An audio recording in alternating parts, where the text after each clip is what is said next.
Hey, what's up, Fat City?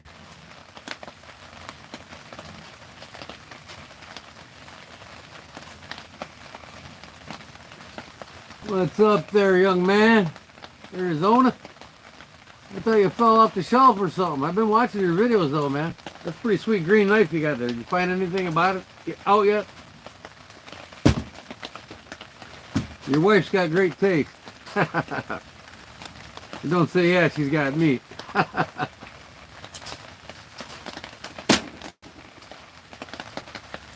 Oh.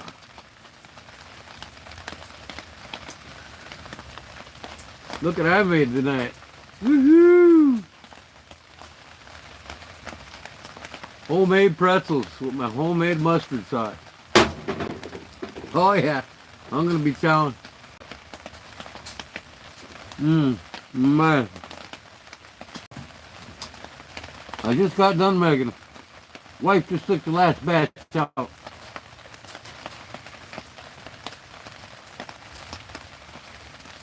Hey, oldie. I told Big Jim I was going live, so.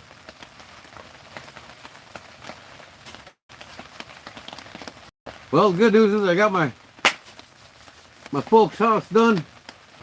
I'm waiting on material for the siding now. That'll be a good week. So I'm going to spend a whole week in the shop getting Paul's knife done and Louie's knife done. By the way, Paul's buddy sent me that steel. I'm going to hook some lights up here. So I got both his blades cut out. Here's the pill separator.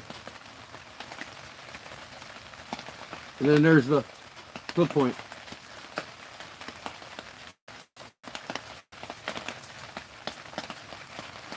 We're getting that done this week. And then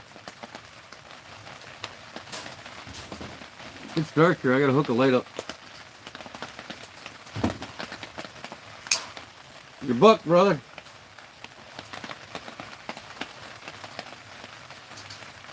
This thing's like a 1979. Not a scratch on the blade. Let me hook up the light. Not one scratch on the blade. Never been used, believe it or not. I won the bid at 45 bucks.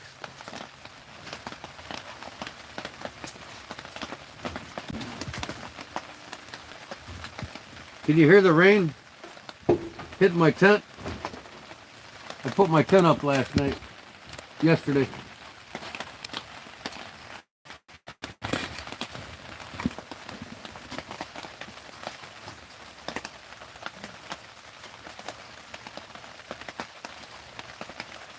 Hello.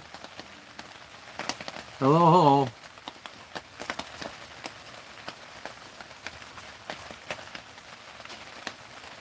As long as I've had psoriasis, that's how long my fingernails have been discolored. You ever have psoriasis? It sucks to be me, believe me. So, praise God you don't have psoriasis, but I never had it until like 5 years ago. So, I'm 60 years old. Wait till you're 60. You might have it.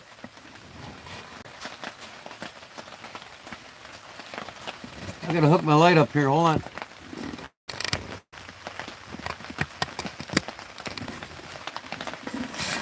Alright. Now hopefully I'll get some charging going on here on my light.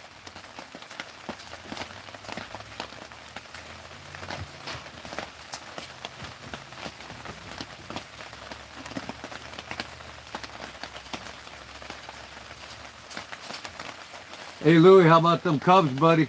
Best fucking baseball team in all National League Baseball. Best offense. They got 6 hitters that's hit over 10 home runs already. 3 of them 17 plus. They got the best offense in Major League Baseball.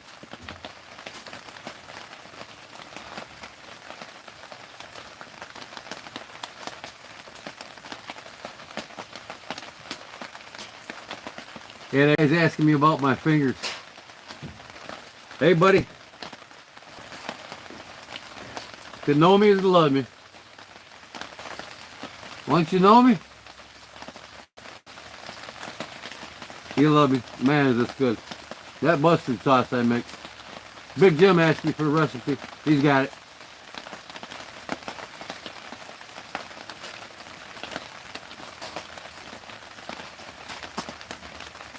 Can you hear the rain hitting the tent above me? What's up, David?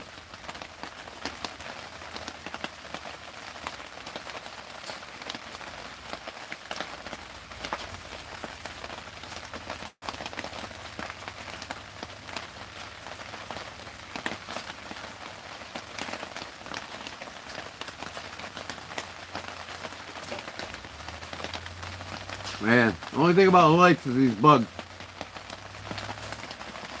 I'm gonna get me a net around this damn thing.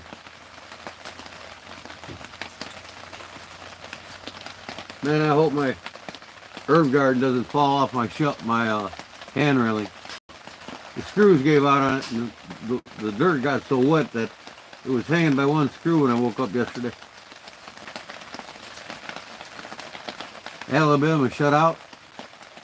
Alabama who? What Alabama? Alabama shut out. The Cubs shutting out the Nationals or what? In Detroit?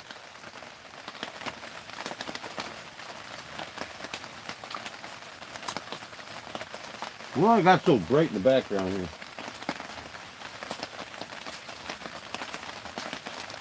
I gotta shut that curtain behind me.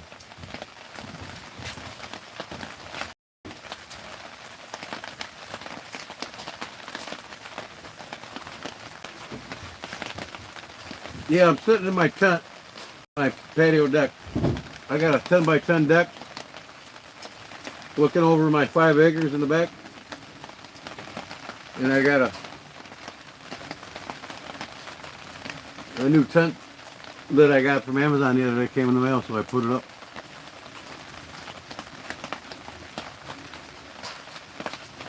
See my wife's head in the back? Yeah, she's in there eating the pretzels.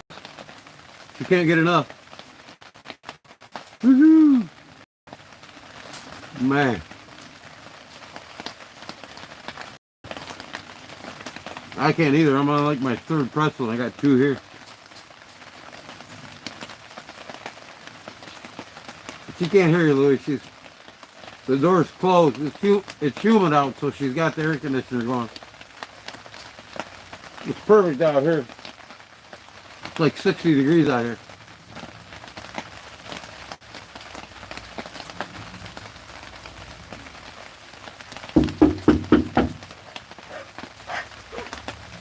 Shut the door!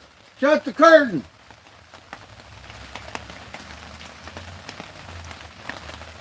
Please shut the curtain for me, honey. This one. There you go. There we go. That took care of that bright light.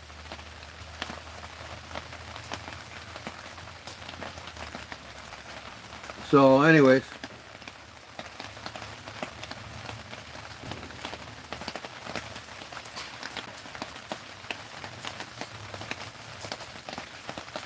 I don't understand my router, man. When my phone's live next to my PC, there's too much interference and it gets real shitty. But anywhere I go in the yard or in the house with my phone live, it's perfect.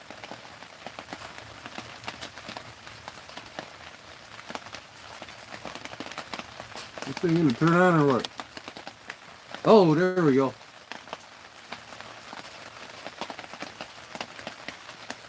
You see me better now, huh? I don't think you need to see my food. Look at that, Louie. I got me a pro diver, buddy. It's a big one, 47 millimeter.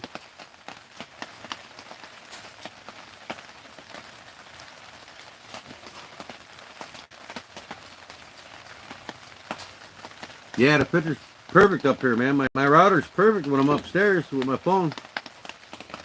When I'm next to my PC, it's garbage. Man, look at these things.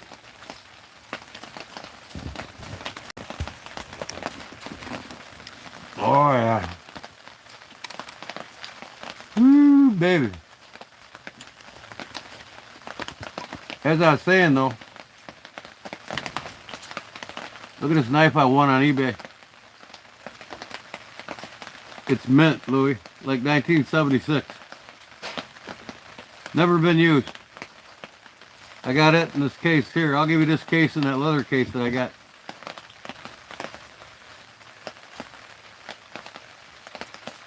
But I'm waiting for that green micarta to come in.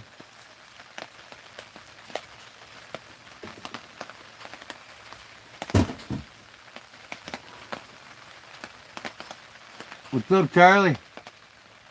What's up, Paul? I'm just saying, got your blades cut out here.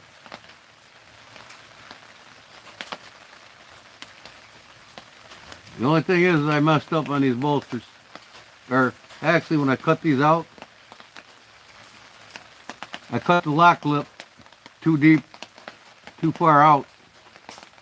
So now I'm going to reuse these bolsters for another knife. Liners and bolsters. I got to make a new set of liners and bolsters. The good news is, but these are both cut out and they're good to go. I'll cut the bevel on this one and this one. Then I got to make my jig, my bolster jig, for getting the springs perfect. So the good news is, like I said though, is I got my parents' house done today. It's done. And I'm waiting on siding. It'll take about a week for the siding to get there, so I got a whole week to work on knives. Get these knives done. Louis' knife, Paul's knife.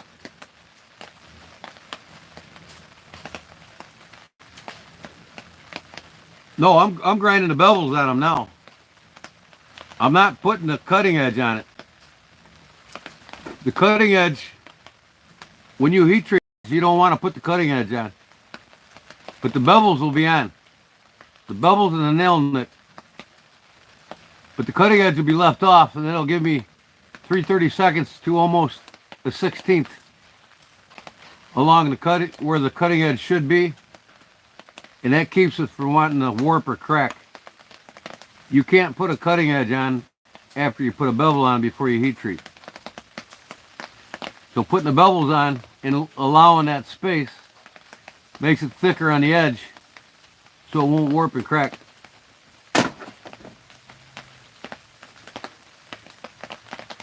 Does this guy got a shop? Does he make knives, Paul, or what?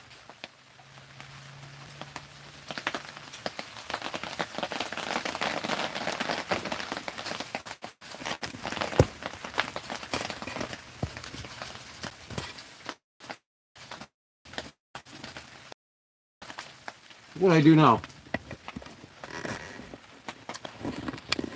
I thought I paused the video. Okay, we said we had a perfect picture. Now we're starting to do this shit.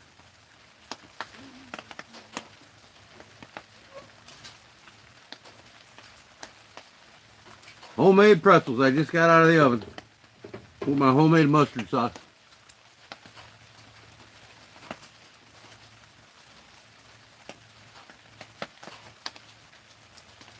With the crust. How's it going?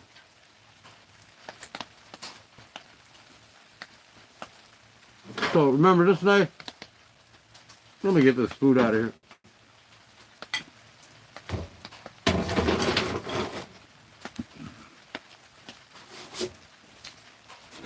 I got my garden planted today. Better late than never, right? But I do several crops. I do a summer crop and 2 fall crops. I don't plant everything at once. Some of your garden vegetables don't like the summer heat.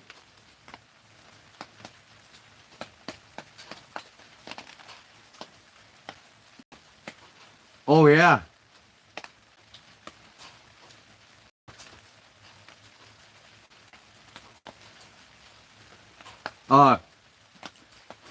Monday, I'm sending out 6 orders. I'm on a limited budget, so I gotta wait till I got clear money from bills so I can send shit out. So I'm going to send everybody out Monday. Everybody. If you got something coming from me, it's coming Monday. If you haven't gotten it yet. So, oh, and I also talked to my tax lady. I got an EIN number, a tax ID number. And now I'm waiting on Google to approve the documentation that I got from the IRS of the EIN number. And they're slow. Google's slow. Whenever Google, then I'll have my bank hooked up and my memberships hooked back up for everybody. Yeah, I'm like Big Jim, man. I gotta wait on the 1st for my pension check to come in. Then by the time I pay my bills, I barely got anything left over. So, and I just finished with my folks, and they paid me. So Monday I'm gonna send shit out. Remember this knife? I handed this blade. Man, what a job that was. It's just a little dirty right now. But it polished up nice. Now I got to do more sanding on the bolster. Clean up the sides. I got the back clean and all the insides cleaned up. And I'm almost done. I'm almost done sanding this one. But all them grinding marks are gone from that idiot or whoever did it. But yeah, I got this up to 220. This is up to 2,000. This is only to 220, so I got a ways to go on sanding this one yet. But it's looking good. Trade Walden from 1963.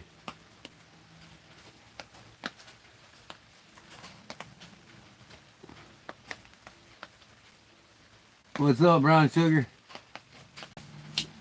So yeah, that's my.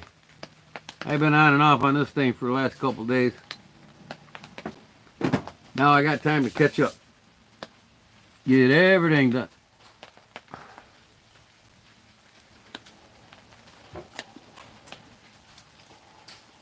I'm going to get everything done. And then I'm not doing custom orders for about a good month. Because what I'm going to do is get my steel ordered. I want to do 100 of my Sowbuster pocket drops. And I got a guy lined up to cut all the blades, all the knives out for me. Like I said, I'm doing the grind on them and the heat treating. And then I'm going to have a boatload of material coming in for the handles, 3 different choices of handles for it. And I want to get that on my eBay and my YouTube store that's coming up. People can buy my pocket drops, and I'm going to have a couple of the blades. I'm going to have a guy Cerakote finish them with like them.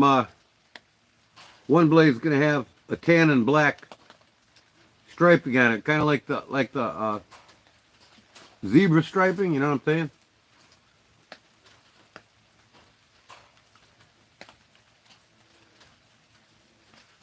So I'm setting up to get these pocket drops going, man. I want to get 100 of these ready to go. Once I get everybody's knives done, I'm not taking no special orders for a month. I'm going to spend a whole month or two getting these pocket drops done.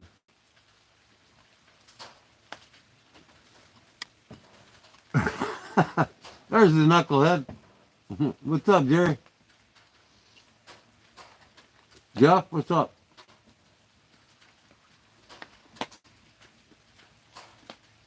Yeah, Paul, the clip point's pretty nice on this. Yeah, this is 1963. It's an oldie, man.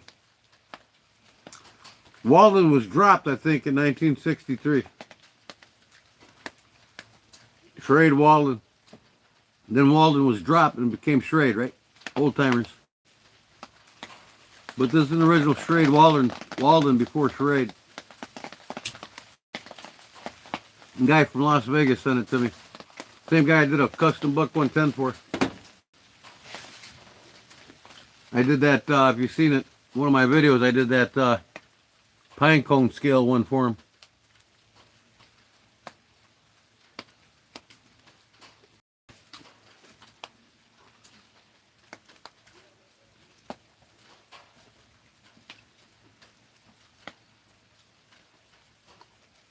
Yeah, Jeff, it's a couple years older than me too. I was born in '65.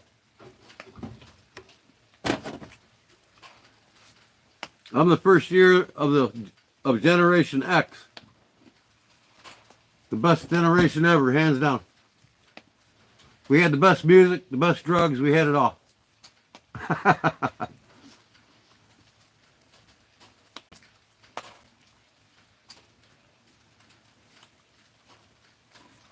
And it's like, woo. See if I can dim it down some. More ambient light. There we go.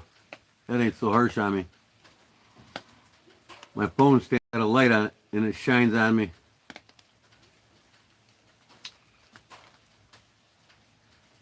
All I can say is, go Cubs, go, baby.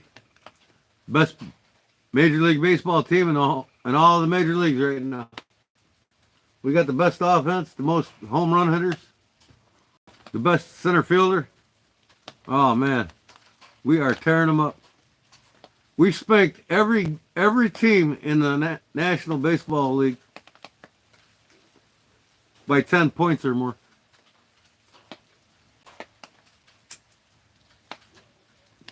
Cubs are going back to the World Series.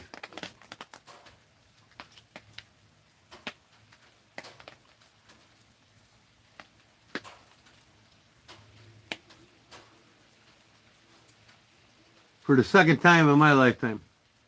The first time in my lifetime in 2016, they finally won a World Series. I thought I'd never get to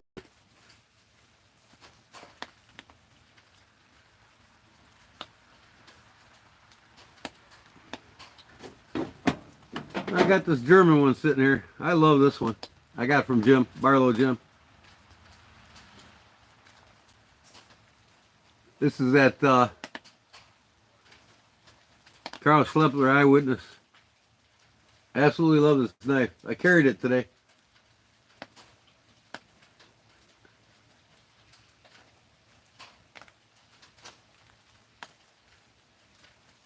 You know, it's going to be rough to see anything on the blade, but it does say on the blade it says Carl Schleppler, solid in Germany, stainless. Got the big eye on it. And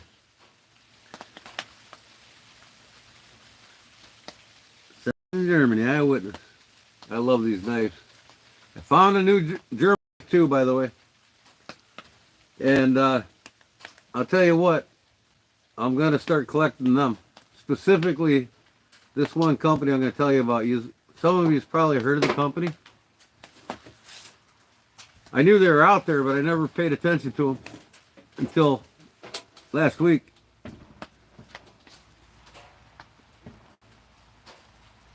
Weidmann Shield knives, made in Germany. Anybody ever hear of Weidmann Shield knives? Spelled with a W. W-E-I-D-M-A-N-N-S-H-E-I-L, but pronounced like a V. Weidmann Shield.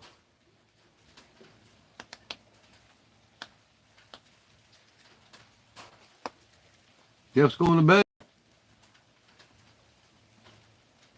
Have a good evening. I am heading to bed tonight. Man, it's the weekend, bro, and you're going to bed? Must wear yourself out today. Yukon Bob's in the house. Oh, by the way, Yukon Bob, I got your package. It's going to be sent out. Your little slip.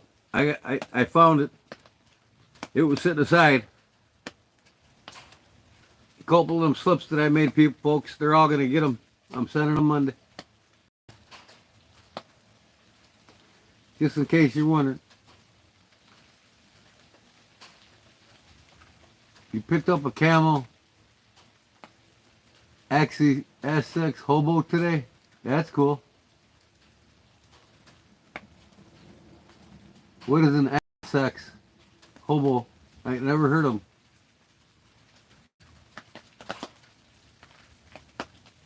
Feel like I finally come on here. I don't know why. Case double X. Oh, Case double X hobo. Oh, okay.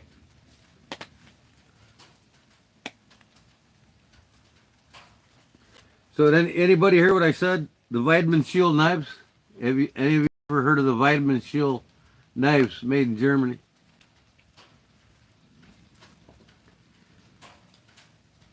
Arizona EDC, Louis got a knife made in New York. The one he showed the other day, it's got that screwdriver in it. That's a company that the Case family used to work for before they split up in the late 1900s. And the locking secondary blade locks the main blade.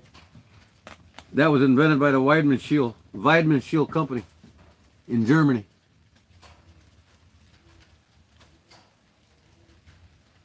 Hey, you need a break. Take a break, man. Paul, look them up. You're not going to buy one for less than 170 bucks. I'll tell you that. Traditional folding knives by this German company. Most of them are typically $230 to $245. Barlow's $235. The Stockman's $235. They're all in the 200s, but they're all handmade. Vitamin Shield, WEID. I'll see if I can see what I'm doing here. I'll write it down. I'll put it in the chat here if I can.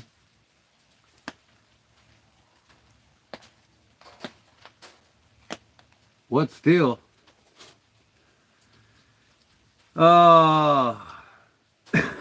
I wrote it down somewhere.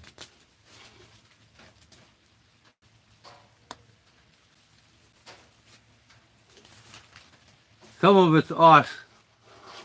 Some of it's Aus 8 steel. I believe. I can't remember.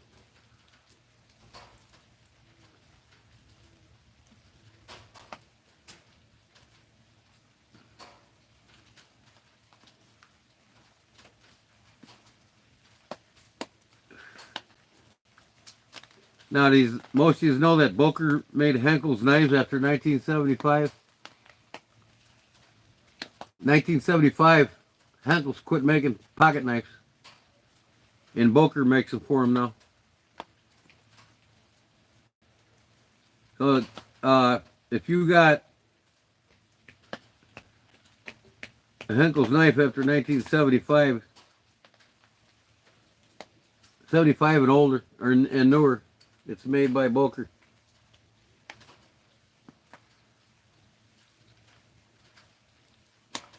I see a couple of baseball gloves today at garage sales. I didn't buy them though. I didn't have time.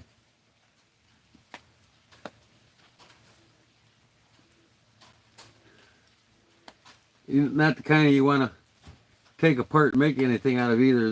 They were can't remember the name brand. It was a big name brand, but they were like a ballistic nylon type baseball glove.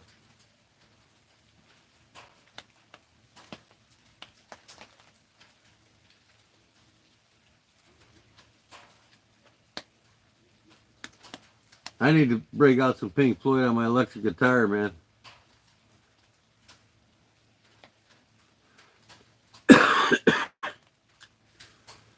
Well, it quit raining, but finally. Man, it rained for like the last 3 hours. I was sitting on my porch last night and the coyotes were yelping big time. There was a group over here yelping to a group way over here yelping, probably 2 miles apart. They were yelping at each other. A lot of times when a group of coyotes find food, they'll start yelping. The way they yelp, I know that they found food. Fire it up. Fire it up.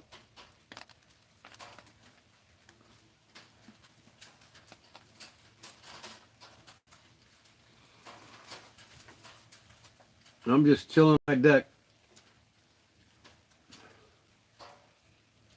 Man, I got my waterfall. What's up with that? My fountain. See if I can't plug my fountain in.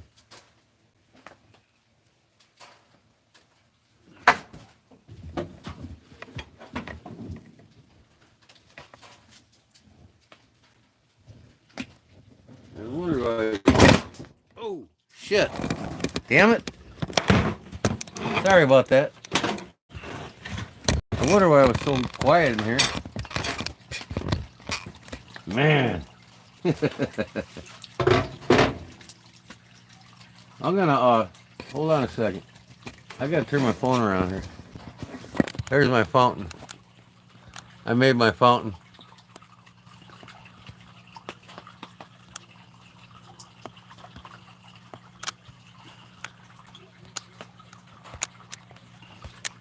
Come on, zoom in, damn it.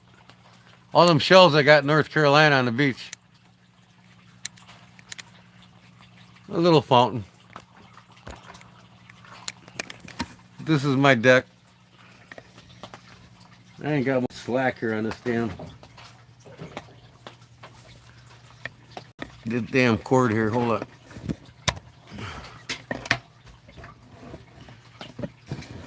This is my porch, my patio deck upstairs, my barn in the back.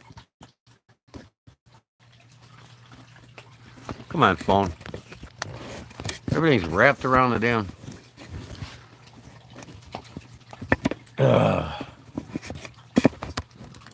My wife's got some flowers up here. I got a tomato plant. Cherry tomato plant I put right there. I got a new pot for it. I got to replant it.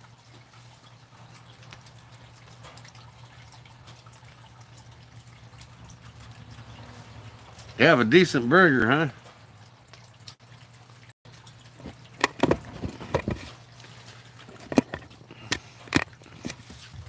But what the heck was I gonna do?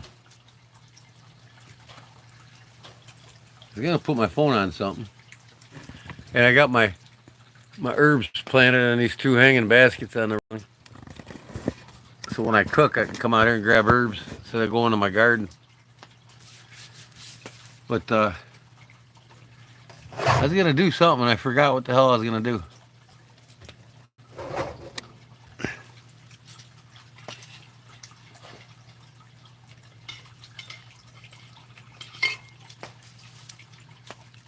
Yeah, I had a patio a couple years ago. I'm like, I gotta have a patio off this. When I built this place 27 years ago, I added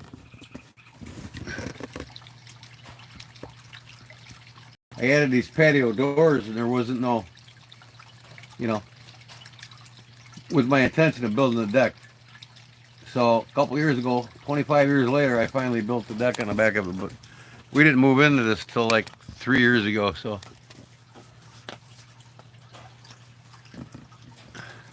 yeah, this is where I come to relax. And I was gonna do a bonfire in the backyard, but it just got done raining. It's been raining 3 hours straight. I put this tent up so I can out of the sun and out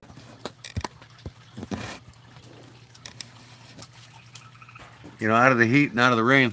I can sit out here when it rains.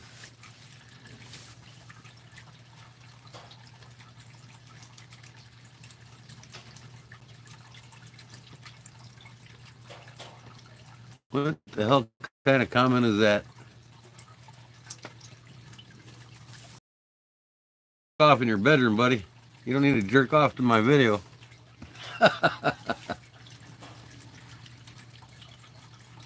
Oh yeah, I love chilling here, man. Yesterday I had a rabbit come up to my bird feeder. He was eating seeds on the ground, and I had a raccoon come out, and I threw him 2 apples, and he sat there and ate them.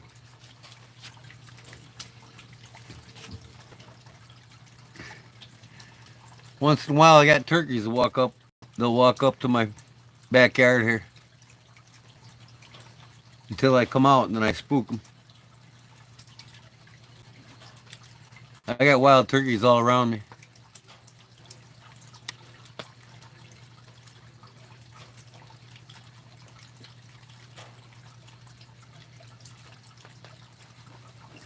Yeah. I forgot what the heck I was gonna put the camera on. I got so much crap here, man. What the heck's going on here? This damn thing don't want to look flat. Well, anyways, I was gonna do something with my phone and I forgot what it was. An escape place again. I had to move my camping place. I got a spot I could claim. Cool. Yeah, in Alaska, you gotta find your places, huh?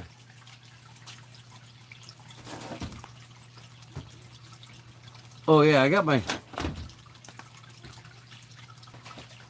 garden planted today. A little late, but like I said, I do different crops throughout the year.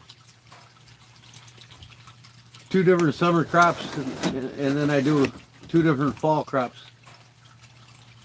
Some of your plants don't like the heat of the summer.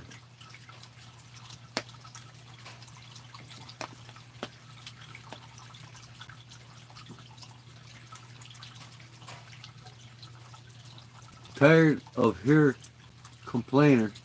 Damn city life. Friend of mine. Sounds to me she needs to move out in the woods. In your neck of the woods there, Yukon. The problem is here is we get all these idiots from Chicago coming down here to fish, and they litter the shorelines with their trash when they're done. You know, when they fish the shorelines. I mean, a lot of the shorelines here, you'll find worm cans and liver cans and all kinds of shit with the Chicago stores they buy the shit at on it. These people from Chicago are filthy, man. They go back to Chicago and filth it up. Don't come down here and filth up my area.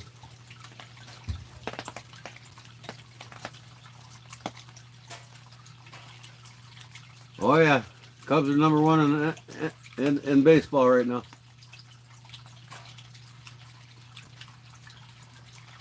They're beating all their asses. They've beat every team by 10 points in one game. Every team. We got like 7 home run hitters. They're unstoppable, man. We got the best offense in baseball right now in the major leagues. They'll be in the Super World Series this year again. Go Cardinals. Come on, Paul. You know the only team that's beat the Cardinals the most at Busch Stadium is the Cubs. No other teams beat the Cardinals at Busch Stadium more than the Cubs have.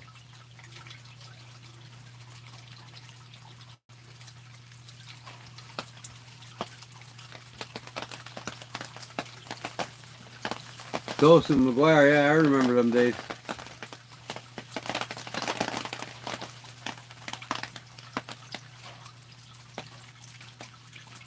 Yeah, Cubs have their training camp too in Mesa, Arizona.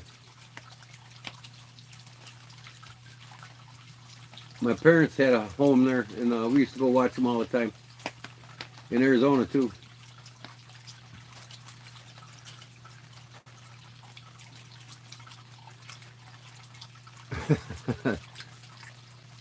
So what it was, steroids, still was entertaining. Yeah, I was happy too, man. Waited my whole lifetime for a World Series. Everybody did. Waited their whole lifetime for a World Series win. 2016. I think this is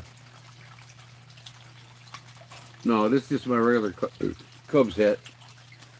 I thought it was a world champion hat. I got one in there. I'm going to tell you something though too. I've been watching all the OTFs and all the spring training camp for the Bears. The mandatory OTFs, and I'm keeping up with who's doing what. And I tell you what, man, the Bears are going to be a power to reckon with this year. They got their offensive lines taken care of. 2 Pro Bowlers, 1 4-time World Series champion guard, tackle, and another Pro Bowler guard. The offensive line, Caleb's protected this year. And we got some more defensive weapons at the line. We got more top-notch receivers. Man, it's going to be a hell of a year. And I can't wait to see how Ben Johnson unfolds, just like he did for Detroit. If he had a cork bat, that'd be insane. Oh, yeah. Oh, yeah, definitely. He'd probably hit it out one-handed.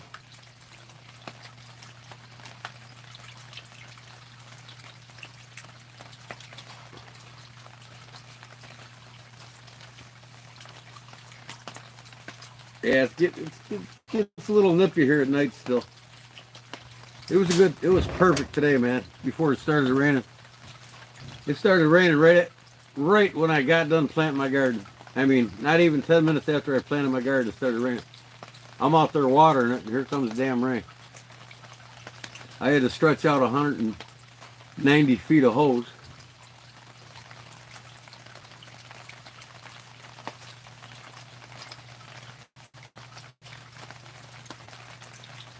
We need the roids. Yeah, we don't really need the roids, but you know, I mean, I'll tell you what, the Cubs got 60 plus right now. They got 10 hitters with 10 plus home runs right now. 2 of them have 17 homers, and the lowest home run hitters only has 10. There's 7 hitters. The lowest has got 10, and 2 of them have 17 home runs.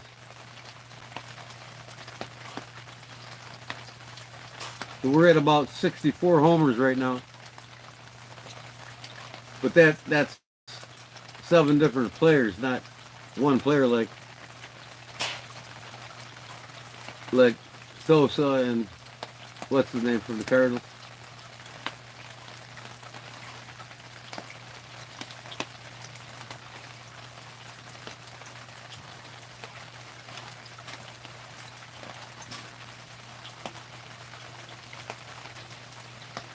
Hey, as long as the Cubs keep hitting home runs, though, that's all that matters. I might go to a game here soon.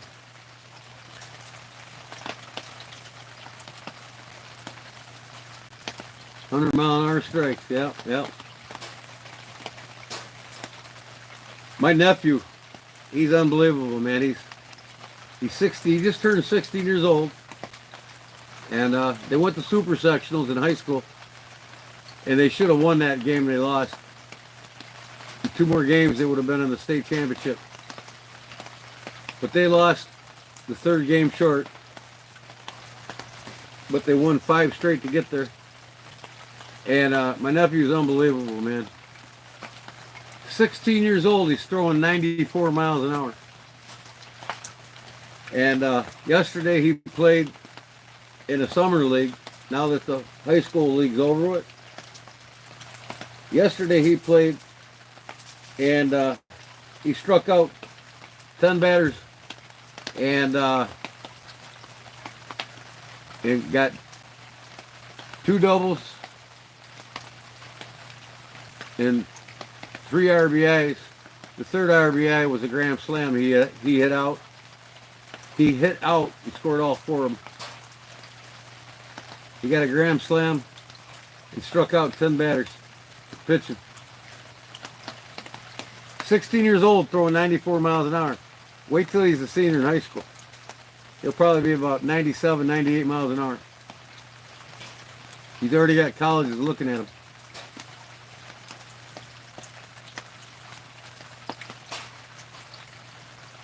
Yeah, it's not hard to blow that arm out. I mean, but my nephew's got the best pitching coaches there is. So my brother's taking him to the next level to where he's now getting looked at as a sophomore starting on the varsity baseball team. And he's got 2 more years to play in high school. And he's already got Big Ten colleges looking at him.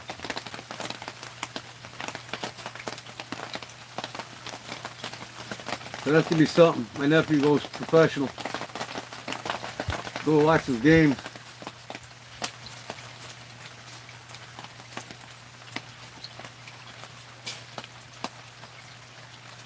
Yeah, Pete Rose is one of my favorites too growing up. Charlie Hustle, man. That boy can move. That man can move. I remember every game he played. I remember the night he broke the record. He won a car too. I think it was a Corvette.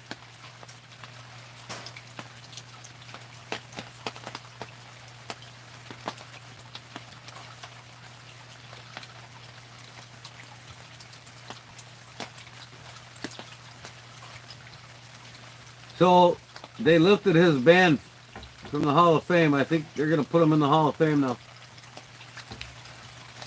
He deserves it, man. Nobody played the game more intensely than Pete Rose did. You know? That gambling bullshit was just that bullshit. Everybody gambles.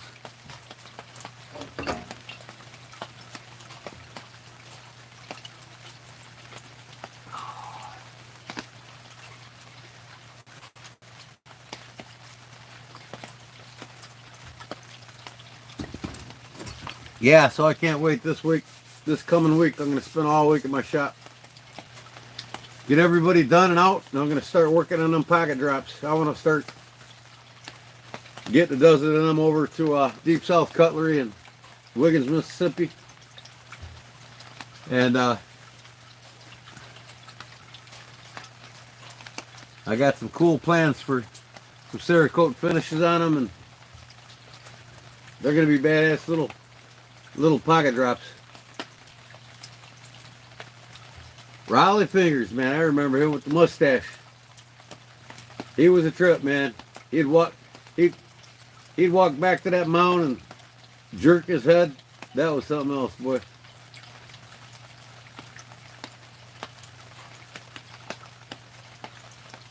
You say the N-word. Who's saying the N-word? You?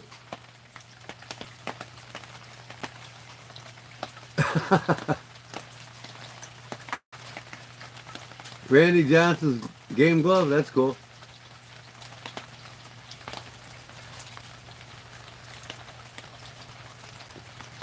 Yeah, I think G-Man here's nephew is going to become a professional baseball player.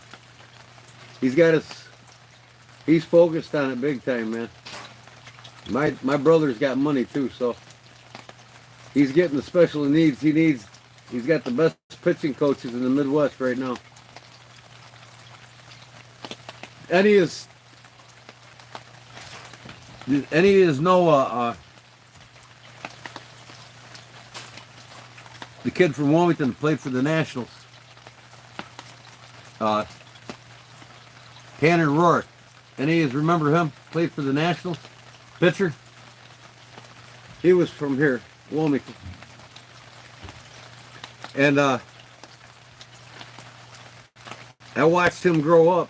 Played catch with him when he was 5, 6 years old. Played catch with him a lot because him and his dad and I played together in the men's class 5A softball championship.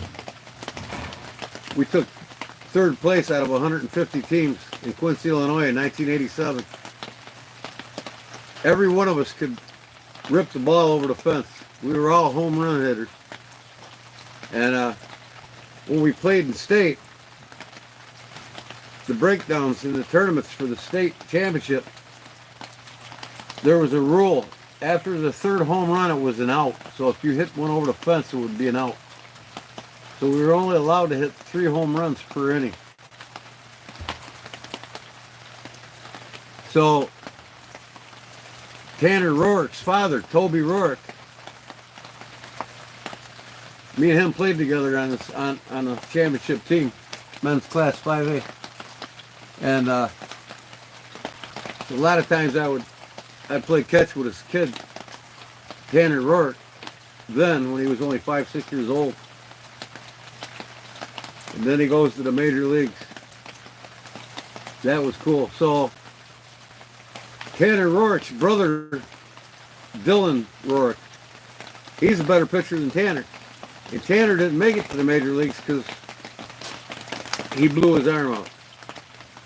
And anyways, he's teaching my brother's kid right now.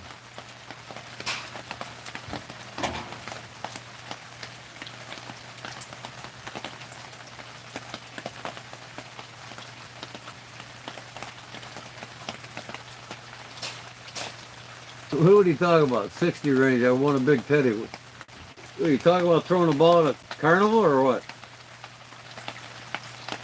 76 is your passes? Yeah, but could you imagine my nephew, man? 16 years old, throwing 94 miles an hour. And right now, in the summer league, they played 4 games already, and they're 3-1. They lost 1 game by 1 run. And like I said, my nephew struck out 10 batters and had 3 RBIs. Actually, 4, 5, 6 RBIs. 1 was a grand slam.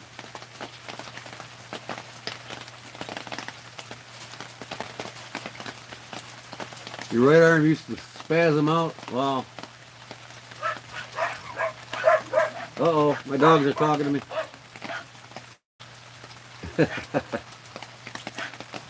Oh, I'm surprised the bugs. Oh, it's starting to rain again. Usually these bugs are all over here, man. The rain's driving them away. That's good. I have to go back in and get me another homemade pretzel I made.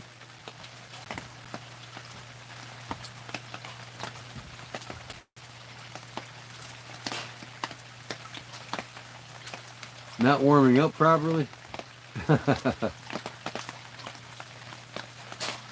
I could have imagined probably where I would have went if I would have continued playing football instead of going into the military. I was gung-ho to go in the military right out of high school. I could have got scholarships in football myself. I was a defensive nose guard, then I became a defensive end. And I blocked an Illinois state record as a defensive end. My junior year, I blocked 9 punts in 8 games. And I averaged 12 tackles and 3 assists each game. And I was starting to get looked at, and I could have got scholarships. And I didn't want to play football. I wanted to go in the military. So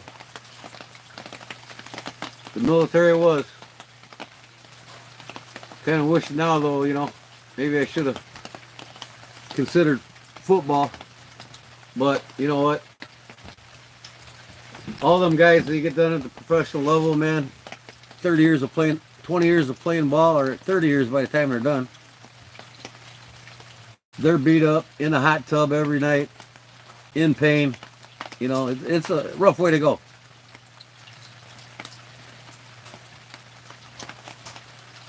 You should have took basketball seriously, huh? I was pretty damn good at basketball. I could slam it and everything, but I had a problem and an attitude when I played basketball. My coach, I was always out before halftime because I'd foul out. I'd knock somebody over, or they'd piss me off, and I'd foul them on purpose, and I'd foul out every game before halftime. Or not halftime, but you know, it's the end of the second quarter.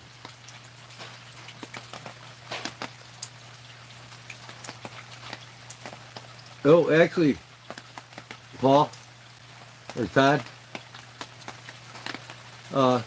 No, Paul. I had a neighbor growing up, and he was into drugs, but he played semi-pro ball, and they were going to move him up. The Cardinals wanted him bad. He was going to play for the Cardinals. He's a pitcher. And I remember, you know, little league baseball when I was a kid. He was always 15 years older than me. He would throw the ball to me because I was a catcher in high school, in grade school when I played baseball, and he'd throw to me, man, and I tell you what, 98, 99 miles an hour, he'd knock me on my ass. He said, "You want to be a good catcher, you got to catch these balls." My hand, man, I'm like, come on, man. You know, I mean, I'm only like 12, 14 years old, and he's throwing 100-mile-an-hour bombs at me, you know. I'm catching them, but he says, "I'm only going to make you a better catcher," he said. What's up, Ground Fault?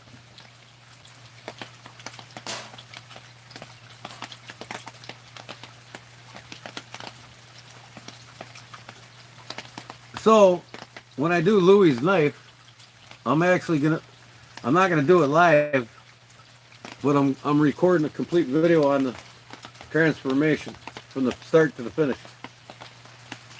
So I'm gonna make, in this video, it's gonna be my best video. I'm gonna make it really clear, right to the point, but detailed, and it's not gonna take 30, 40 minutes. It's gonna be like a 16, maybe 17 at the most minute video on the whole process. Everything from carving the spine to putting the scales on it, taking it apart, putting the scales on it, carving the spine. But I'm looking at a couple others that, like Cal Noseworthy, how he does his videos for it. And I'm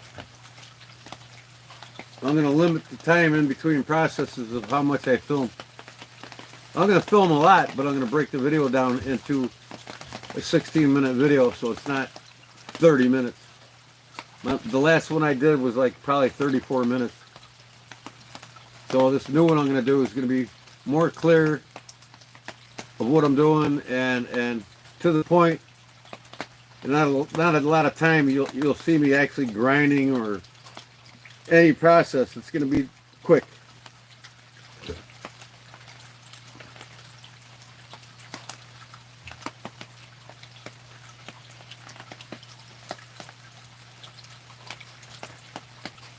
Never played seriously, just goofing around.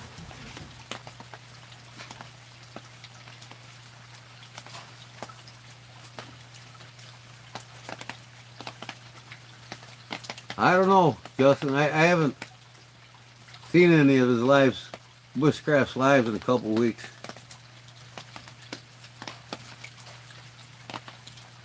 I need to go check him out some more. He's one guy that I like. He's one guy that's live, like Darkwater. I love watching them guys live because it's interesting what they have to say, you know. Everybody's got a story. Everybody's got their outlook on the EDC world, you know. And I enjoy listening to what some of these certain guys have to say, you know, when they go live.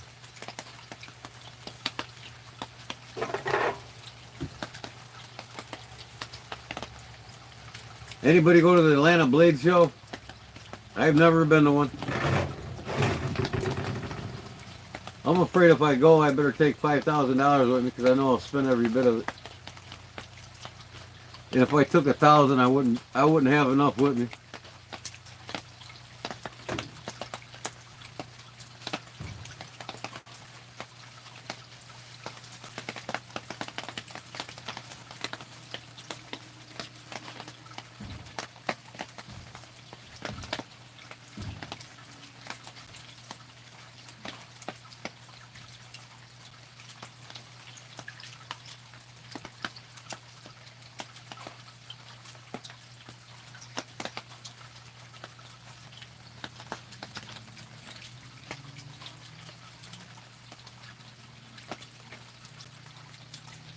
God, that's pretty impressive, man. Winging that ball center field to home plate. 12-inch softball, man. That's not a That's not too easy of a task. I could hit the cutoff, man, no problem, but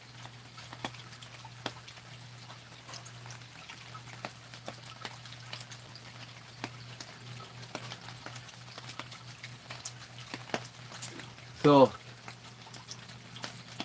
I can't wait till Google makes up their mind, sets the record straight with me on my tax ID number so I can get all your memberships back up. Man, this sucks. I mean, I should have taken care of it right away. You know how it is. You're like, I don't want to pay taxes. I don't want to pay taxes. And then bam, they shut you down. Well, I found out they're not fooling around.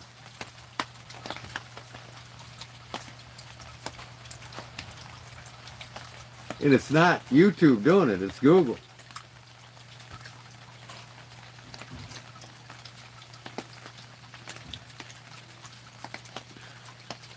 You can't monetize on Google unless you have a tax EIN number.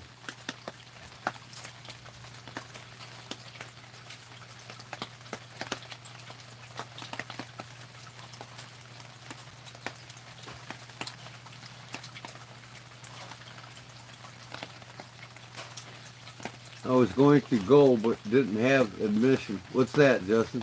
What are you talking about? And I got these little damn mosquitoes flying in now.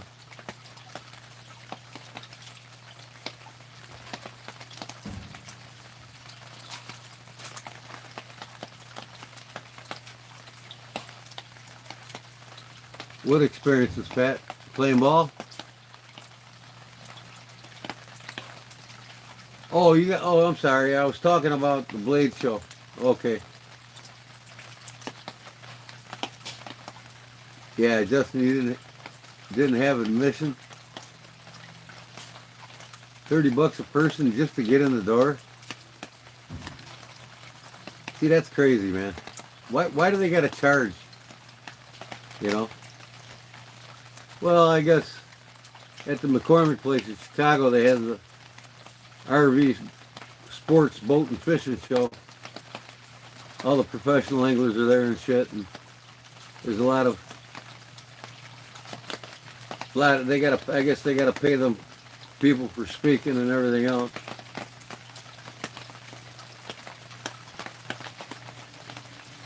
$30 to get in, that ain't really bad. I wonder what it costs for a table.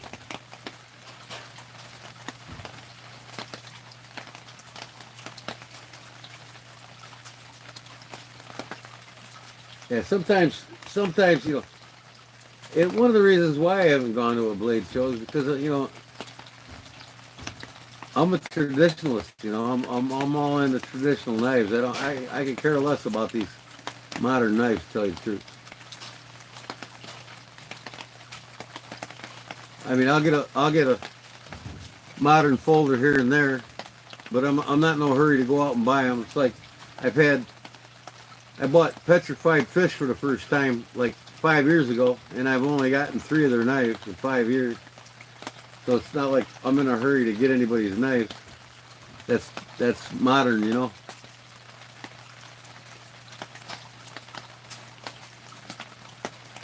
But that's just me. I'm into traditional knives,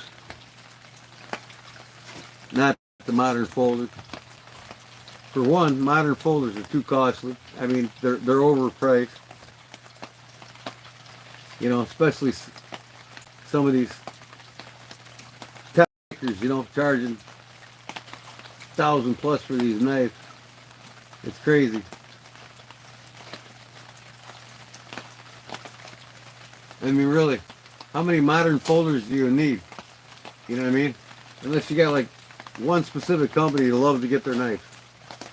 I could see that, but not a bunch of Spydercos, a bunch of Benchmades, a bunch of Kaisers, a bunch of this, a bunch of that. No. I'll be happy to have one of each. If I ever get one of each. I haven't bought a Benchmade yet.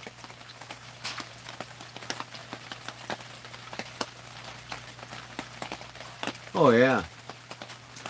They probably sell a shitload of food at them events.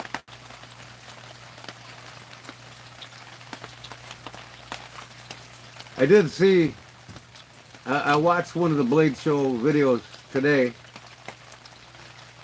and Jack Wolf is doing something right. Jack Wolf knives. They have an introductory brand out now with the Barlow. And you can get any one of the 5 different styles they're coming out with. One is the Blue Bone, one is a micarta, one is a rosewood, and a couple others. $30. $30 Barlows from Jack Wolf. It's called the Introductory to Knife Collecting line by Jack Wolf. And that's good to see. I'd like to see Benchmade do the same thing. You know, so people can, you know, people don't have high incomes can afford some of these quality knives from these companies.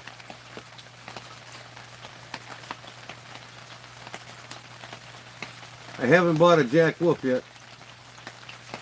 And now that they got the introductory knives out for 30 bucks, them Barlows, I think I'm going to get I might get all 5 of them.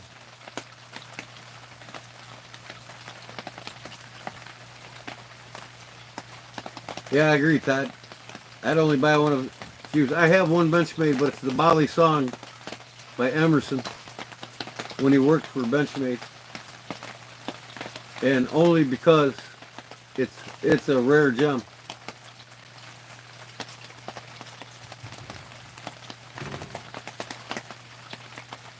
And I'm yet to buy a Emerson CQ-C7, the modern new version by Emerson that started it all for him when he worked for Benchmade.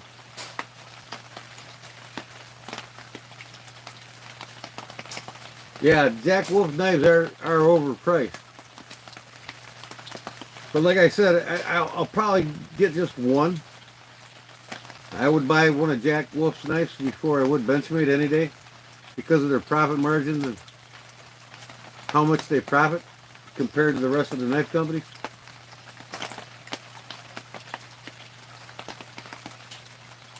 Fixed blades.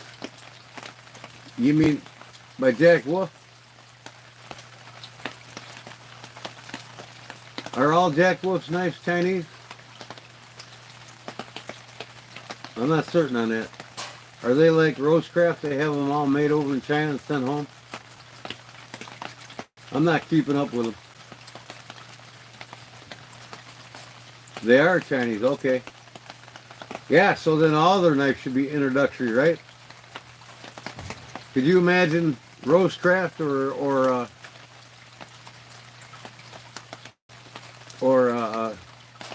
the other one that Smoky Mountain Knife Works offers? Rough Riders. Could you imagine if them things were $300 a piece?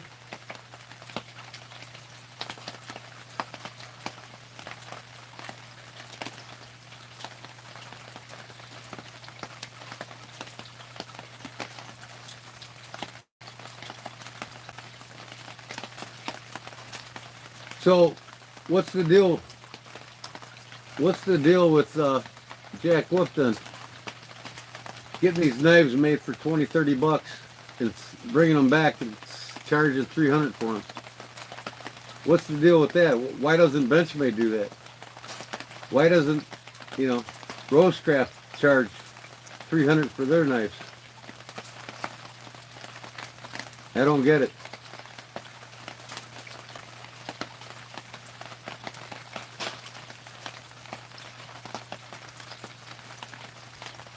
Oh, I know what I want to do. And I'll put it, I got to move my phone.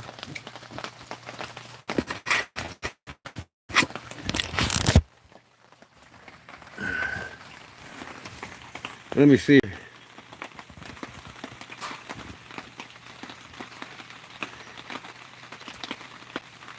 I want to, now why can't I, okay. Oh, here we go. I don't have to move my phone. I found it. Okay. I can put my phone back up now. Hold on.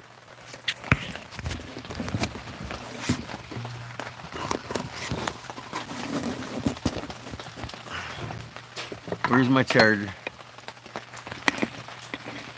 I gotta leave this charger, and I was only at 27% when I started. Why can I never find a hole in the back of this phone? I hate the Stam Z Fold. So, anyways, take the camera off me for a second there. All right, let me get my book here.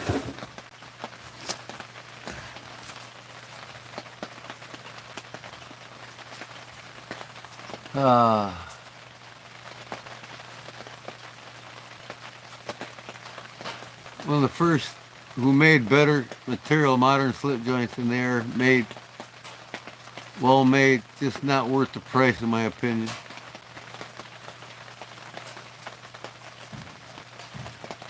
Oh, the Jack Wolfs.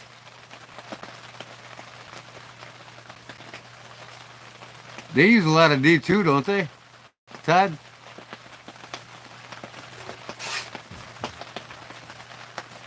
And they also, I think, doesn't the Chinese use a lot of OS 8? OS 8 and D2. Nitro V, I think, but not 100% sure. Might be 14C28N. Huh.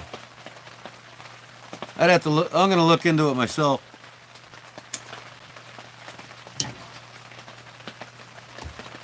But,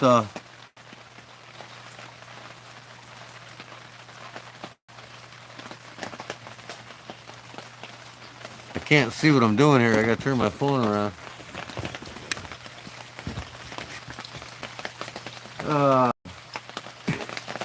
W.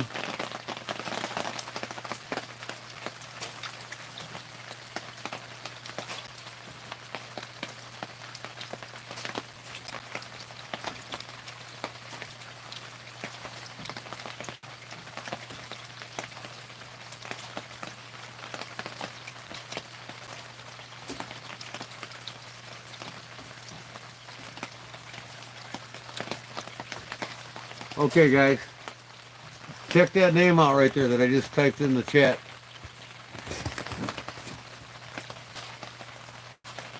That's a German knife company. See, and this is why I love the German knife so much. You know what you're getting, you know who's making them, and you know they've been around over 100 years or better. And they're handmade. Check out the Weidmann Shield knives. Go on eBay and type in that name. Weidmann Shield. It's with a W, but it's pronounced like a V. Weidmann Shield knives. And look at them knives.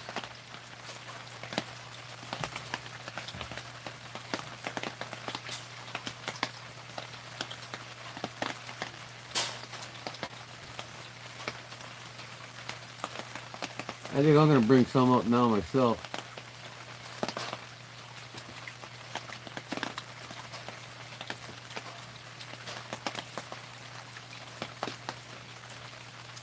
All right, where's eBay at? Huh.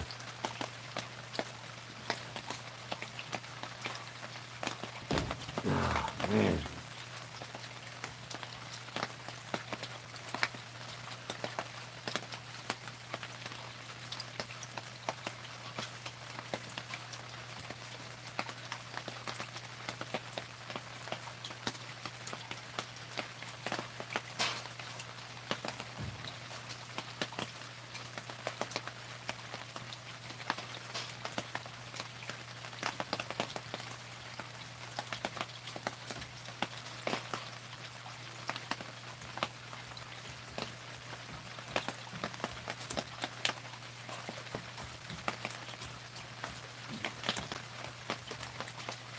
Okay.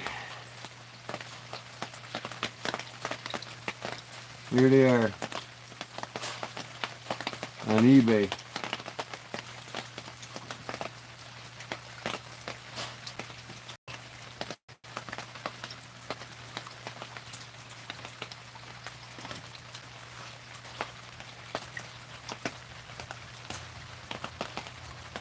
Arizona Custom Knives has those knives. They've got the vitamin shield. Oh yeah, Arizona Custom does sell them. Yeah, I've seen them. They got a lot of them on eBay. Oh, I got my share of France knives, Todd. Laguiole. I love my Laguiole.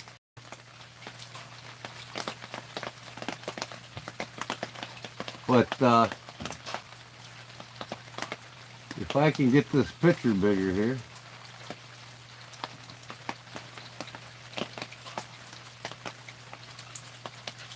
Here it is. See if I can show this to you all. Now I gotta take my phone off this damn stand.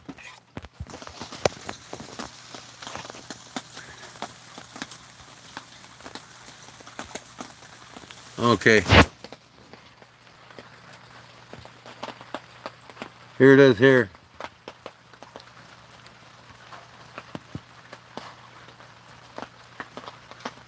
This is the vitamin shield here. Vitamin shield. Vitamin shield. Solids in Germany.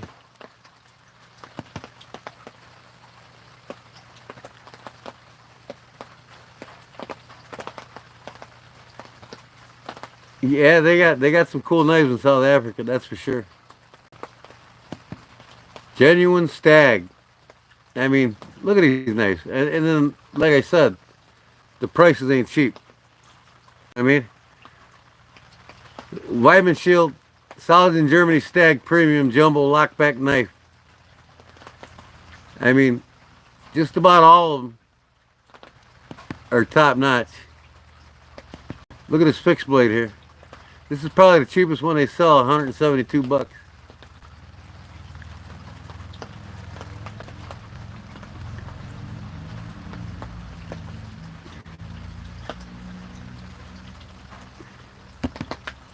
Come on, go to the damn post. There we go. Look at this fixed blade, man. That's pretty slick. I love this thing. Barlow Jim, howdy y'all. Look at the blade on this thing, man. Isn't that badass or what? I know you're probably thinking, oh, it looks like a butter knife. But this is my newest adventure here. I'm going to get this knife here. And then, like I said, I want to get the...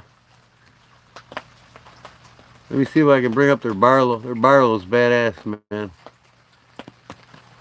That's what Jim's got to get.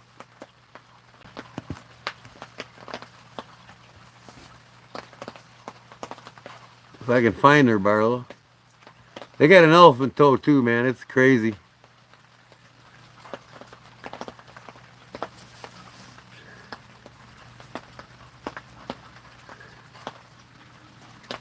Look at like a cake cutter.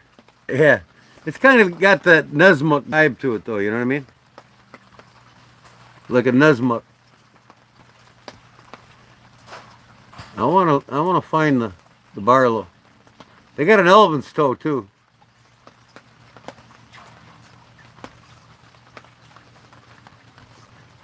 They got all kinds of nice knives, man. And I tell you what,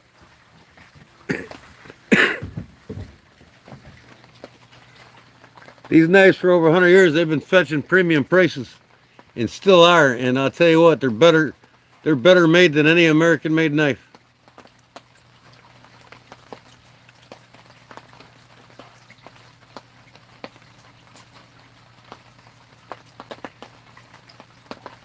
Knife Talk, Weidman Shield. Let's just go there. Now why can't I get the whole page here? Come on.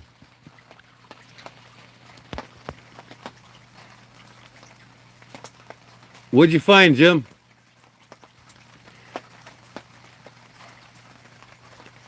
Okay. Vitamin Shield. It's like I said, a W, but it's pronounced like a V. Vitamin Shield. Wilhelm Vetscherbach. The old German firm was founded in 1892. For the most of their existence, the company was little known in the United States, produced a very diverse line of quality pocket and fixed blade knives for the European market, as well as contract work for better known brands. Their main trademark, Weidmannschiel, is German for good hunting and often appears in conjunction with the head of a stag or boar. Reportedly, the ones with the boar knives were made for the what were they made for? They were made for Austria. Weidmannschiel boar heads were made for the knife market in Austria. And the stag was for in Germany. German kissing crane, huh? What kind, Jim? Saudi Jr.? I don't know what I think about kissing crane yet. I got to do a little more research on them yet. But I'll tell you what, the best research I've done so far is on this company here. I have no problem dumping $250 per knife on this company's knives.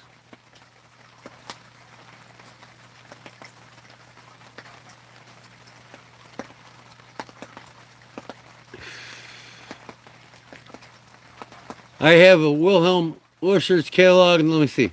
The company trademark is detailed graphic stag head, crowned by a semicircle uppercase lettering Weidmannschiel, and it's etched in the two-tone gold and green, deeply stamped in the tang and uppercase italic.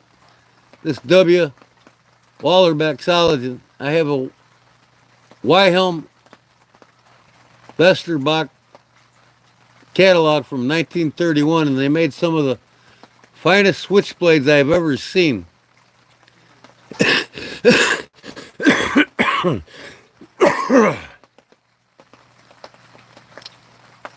Where am I at? They're all springers and have stag handles. When you open them, they really snap to attention.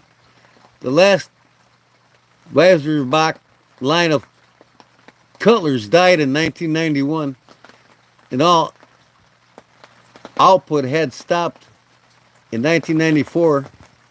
In October 1997, James Parker received a call from Kurt Connor, senior president of Frederick Orbelitz Cutlery firm in Solingen, Germany.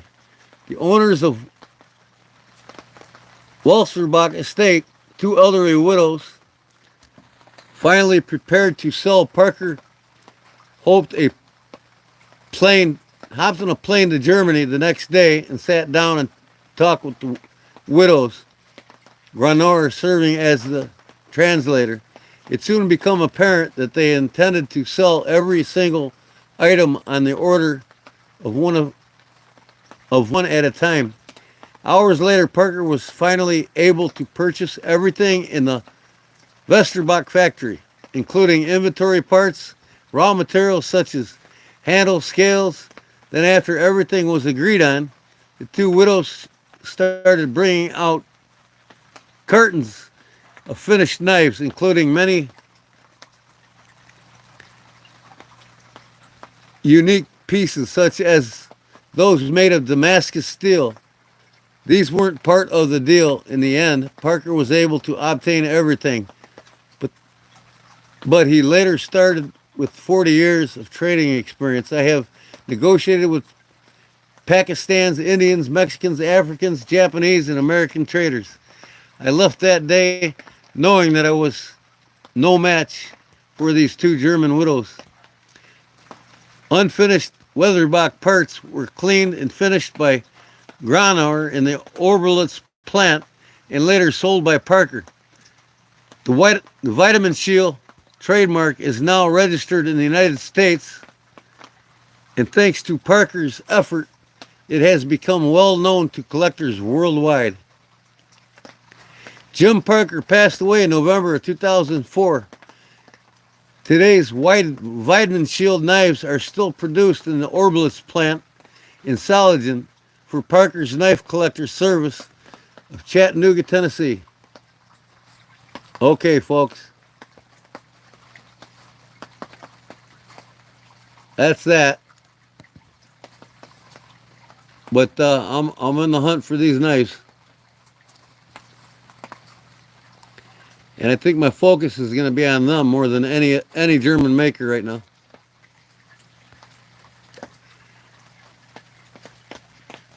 Send me a picture of the knife, Jim. You got it?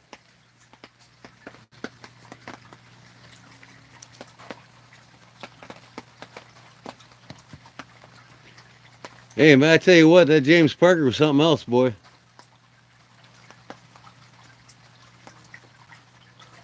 You know, that man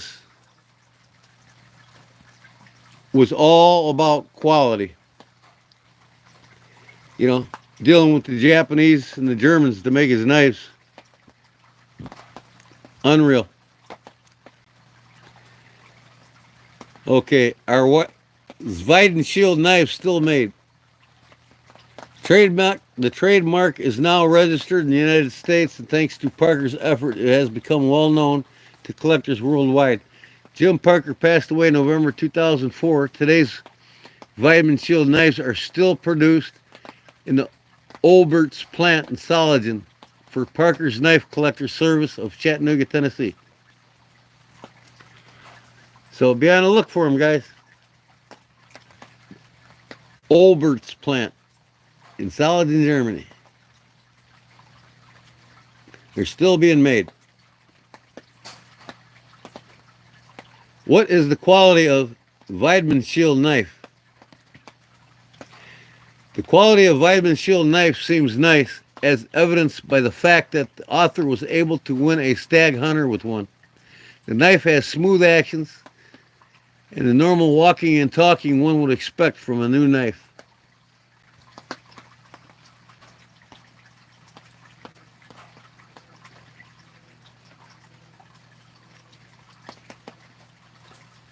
And they were known for the green Durlin knife.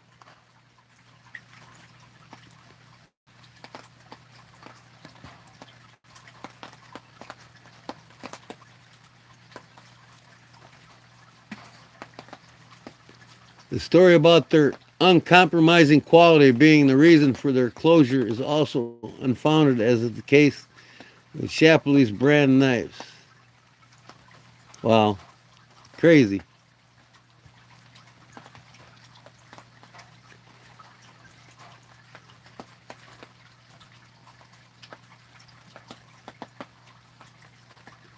Well, that knife that you got, Louis, Arizona EDC, that secondary locking blade that unlocks the primary blade, that was a Vitamin Shield's invention. They were the ones that came out with that in the late 1800s.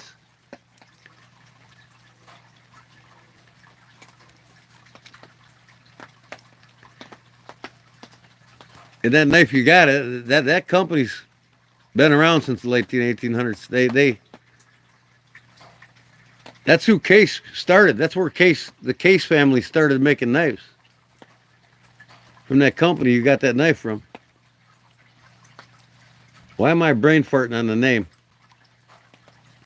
Tell them the name, Louis. Don't put an abbreviation. I can't remember. I'd say it myself.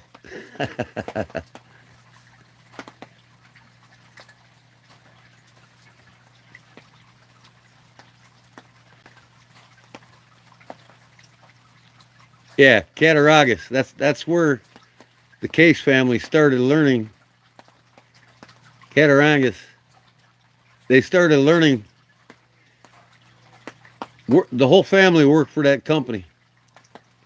And then in the late 1800s, 1893, I think they gave it up.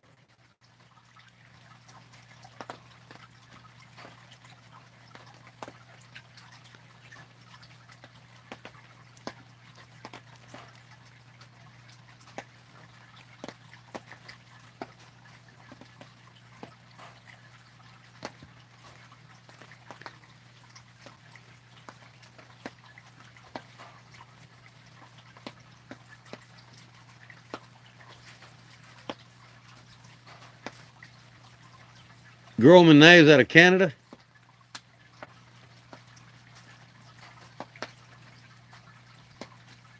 Yeah, I like their hunting blades. Them are pretty cool.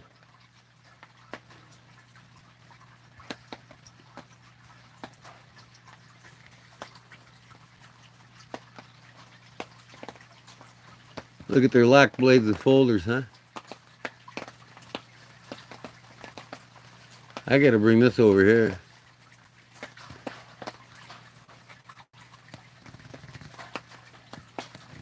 Come on.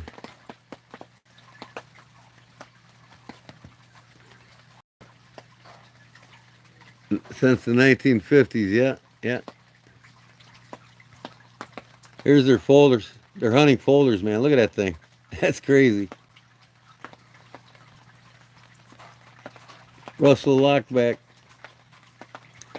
These pictures are like oblong. They're not true pictures.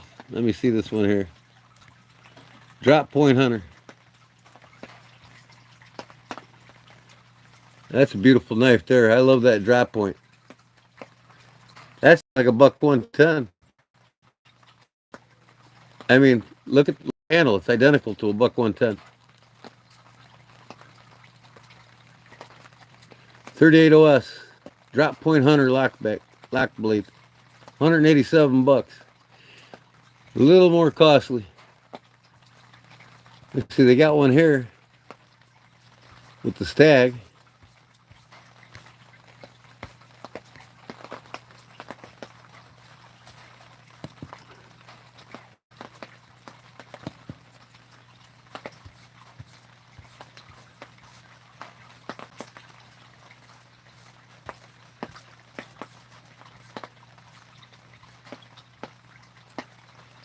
Here you go, Louis. Arizona EDC. The serrated. You're getting to that serrated knife, huh? 57 bucks. That ain't bad. Why can't I blow the picture up here? Z3970SW features a durable black Zytel handle. Available only in high carbon stainless steel. High carbon stainless steel.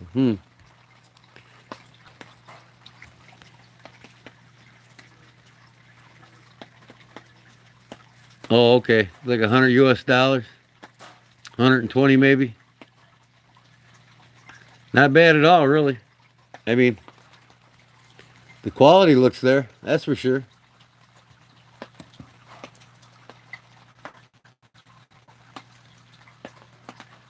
They got knife kits too, huh? Let's check out their knife kits.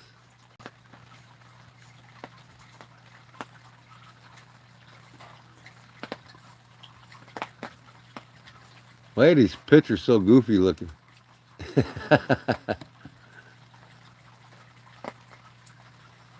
Yeah, the fixed blades do look amazing. Here's a knife kit here. You can make your own knife. So what do they give you? They give you any materials?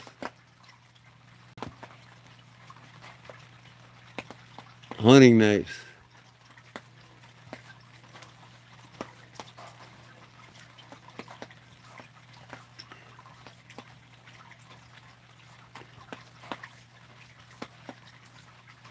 I mean, these pictures just don't look right. Maybe I gotta blow up the page or something, but there we go. 103 short blade Skinner. 124. That's a good price. Have you all checked out the Canadian boy Kyle Noseworthy? I'm on his lives all the time. His YouTube channel. He's actually who inspired me to want to start customizing buck 110s. He does a lot of buck 110s, and he sells them at the $400 range. But he's got his own line of knives that he makes, and they're amazing knives. I'm gonna buy one off of him here soon. Yeah, he's in Newfoundland. Yep. Yeah, it's probably the screen orientation. You know, I mean, The more I open this up, the the nicer it looks. That's a pretty sweet looking knife.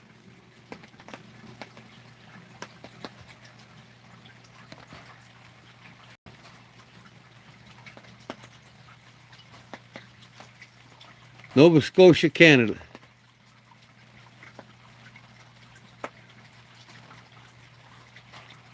Yeah, his dad works in the shop with him.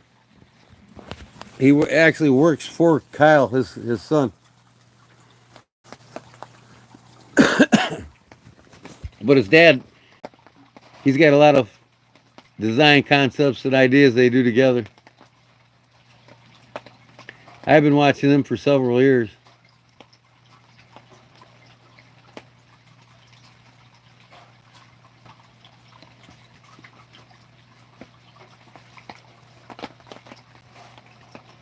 Let's check out one of his two blade folders.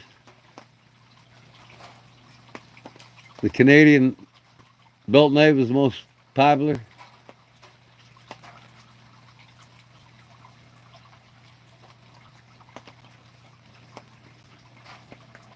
Yeah, these are pretty sweet looking. 87 bucks, right? I mean, you look at that. You know what I mean? They're handmade in Canada from this company, right? $87. Now you know damn well if you buy this knife made by Case, machine stamped blades with gaps in the damn everywhere, right? They would charge $187 for that knife with the stag. You know what I mean? Which one would you rather have? I think I'd rather have this one right here than a Case.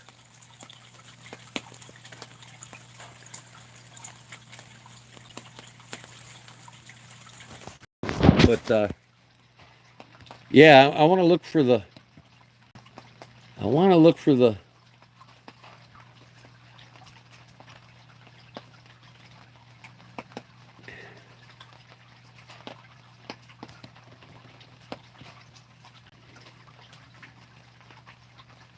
What do we got here?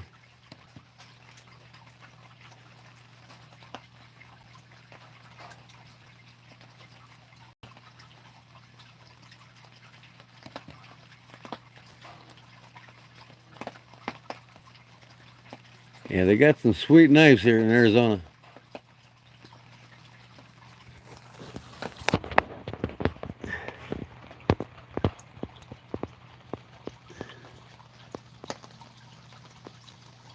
My friend W.C. Quick had Nosy redo a Henkel lockback folder.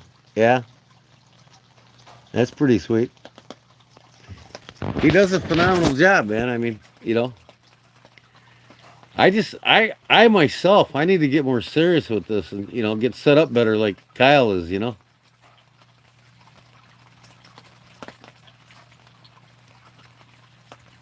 Just got to start putting my shop together better, getting some better tools and get my milling machine and just make things easier for myself.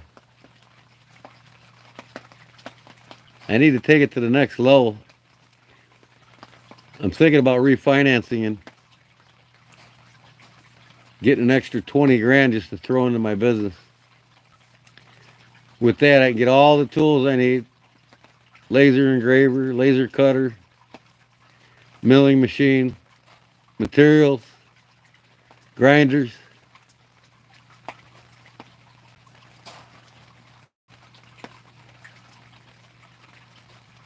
Oh yeah, any German knife's going to be great.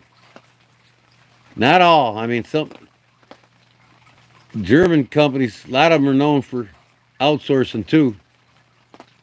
But you just got to know what you're looking for. Know what you're looking at.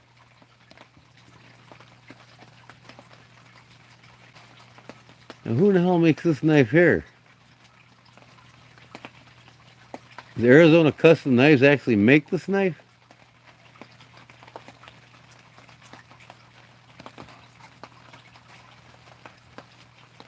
Wow. No, that's a vitamin shell. Okay, that's a German one.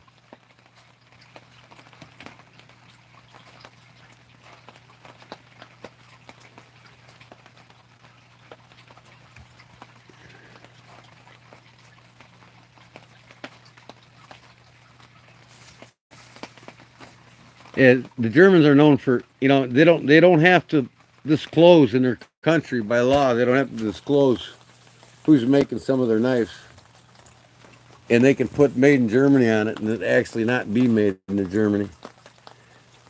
But some of these well-known companies, though, you know, that's been around forever, they don't do that shit like Boker. You know what I mean?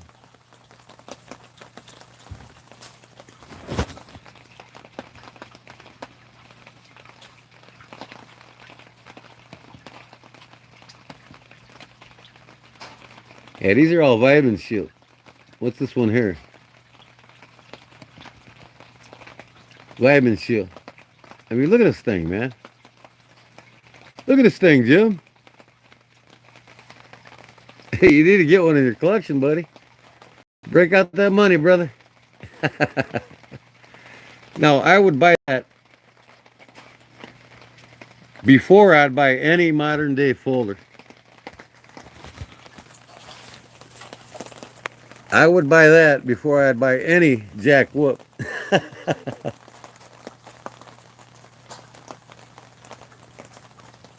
Oh,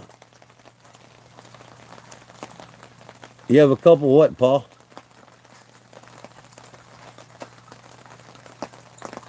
Joke Wolf?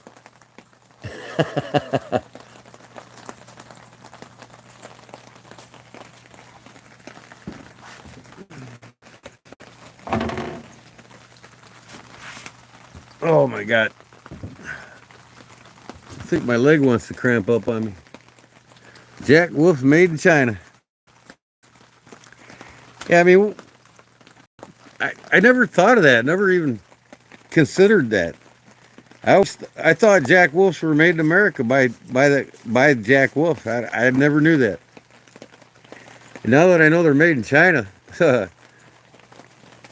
I might, like I said though, I might buy their introductory knife collector Barlows. They got 5 new ones coming out next month. $30 a piece. They're probably made as well as the $300 ones.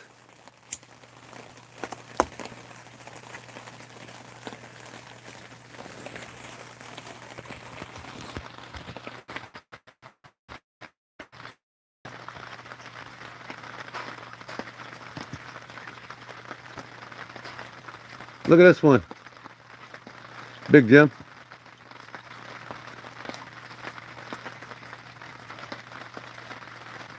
Look at that white bone, buddy. That's a canoe style with a drop point.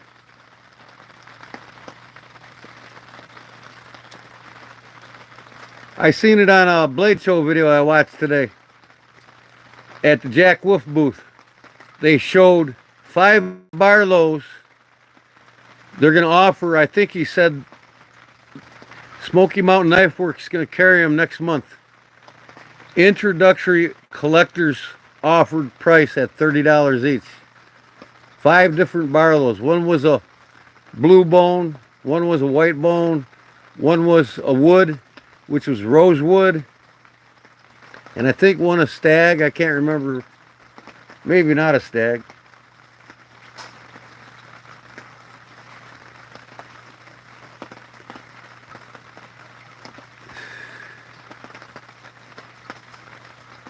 If you go to Smoky Mountain Knife Works, yesterday's video,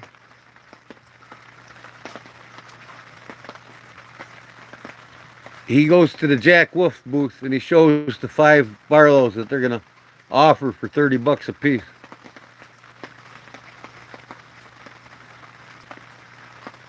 I seen that, I'm like, whoa, whoa, whoa. $300 and some down to $30, and now you're telling me they're all made in China? Here you go, Louis. Arizona EDC. This is what I'm telling you. This vitamin shield, this main blade locks, and the only way to close it is with the secondary blade. Like yours, you got your Cattaraugus, you got to push down, and that's where Cattaraugus got that concept from these guys. They got a corkscrew on theirs.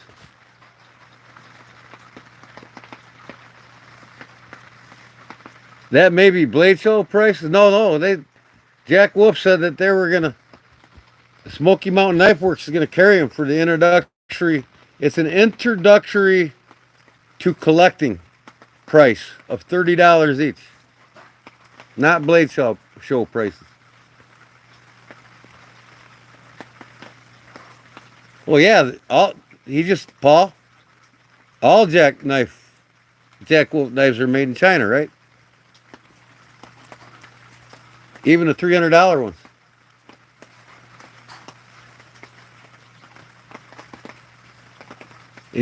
Charlie, if you go on Smoky Mountain Knife Works video, they clearly say that Smoky Mountain Knife Works will be having them in stock by next month.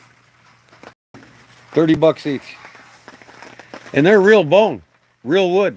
I mean, it's it's not cheap shit.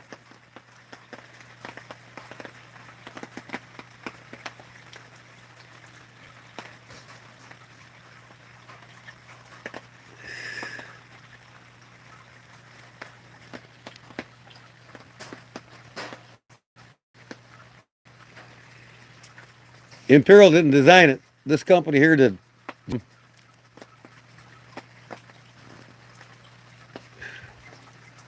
That's been around before Imperial even came around.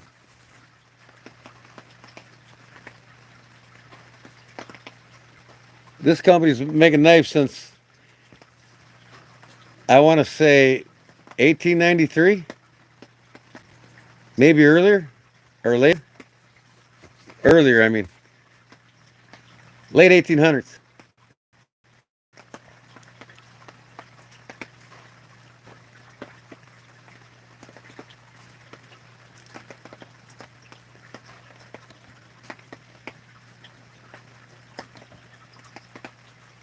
Look at this one here. This one's sweet.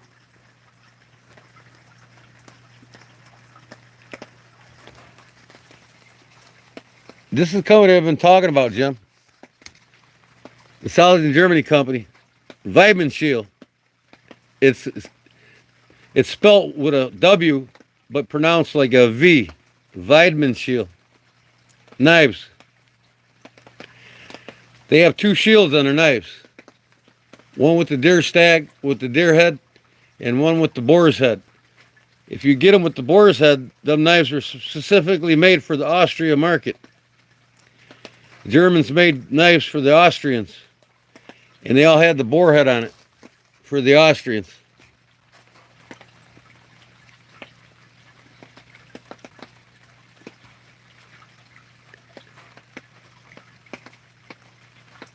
This is switchblade here, see?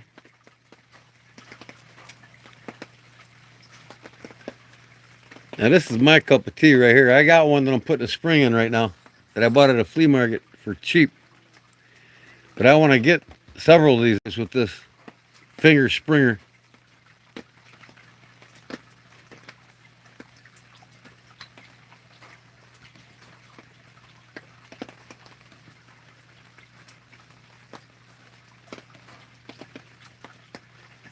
Here's another one.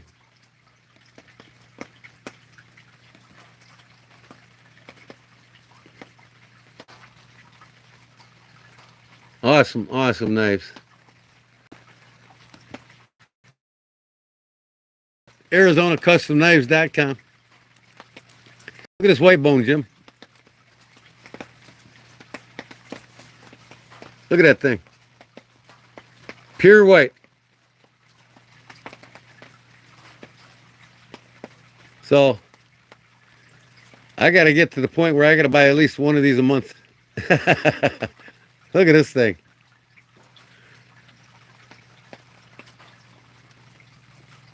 That's not a Weidmannschiel there. Huh.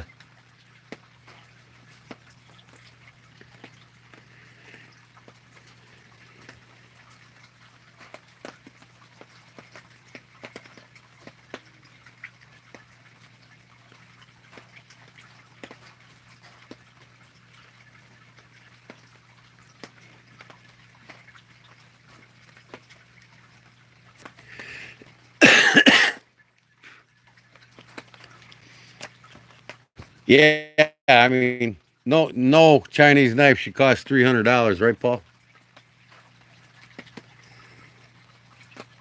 That's like taking Rough Riders and say, "Oh, this is $300 knife here."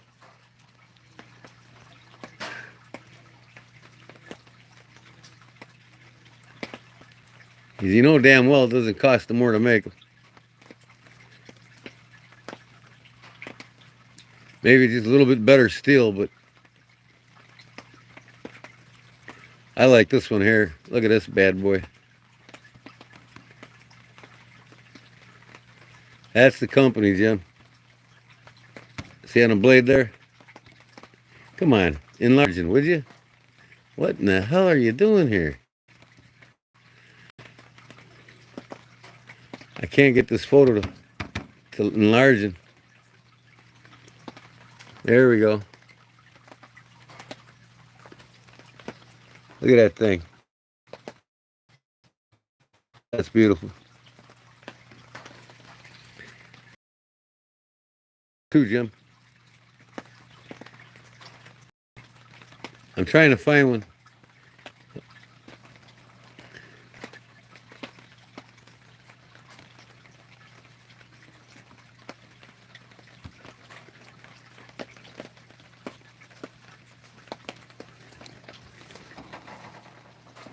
Where do I copy it on this damn thing? I don't know.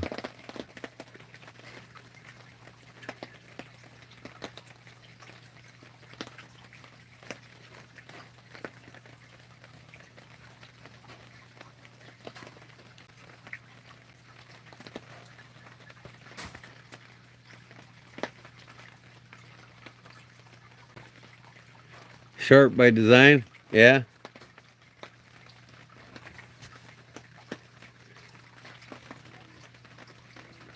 Yeah, Paul, you get these made in Germany, you know, $252. But I'll tell you what, these blow away Jack Wolf knives.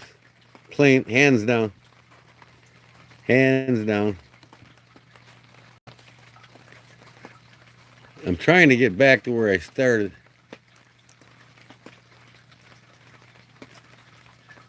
Here, I'll just type it in.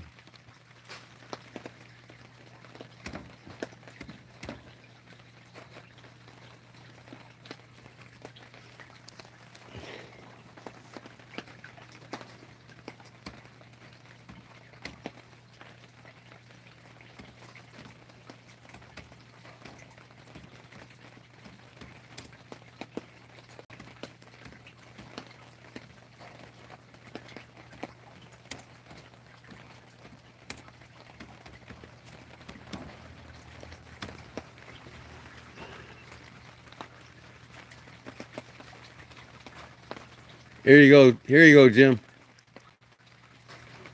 Take a look at this, buddy. Look at that. Does that got the bore head on it? Yeah, that's got the bore head on it. Austria by the Germans.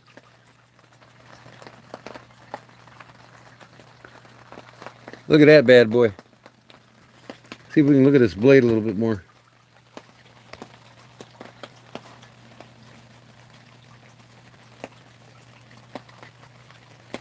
Oh, this don't have the bore. This has the deer. This is the one made in Germany for German market.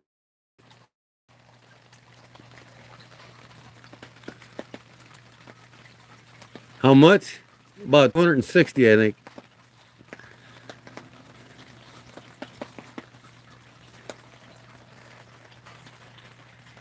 Here's the different elephant toes they make.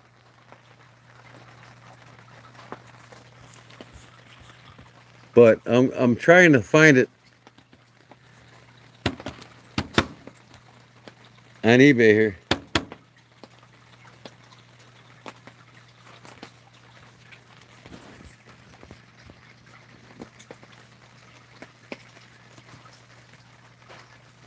Here you go, Jim. They even got one with an elephant on it.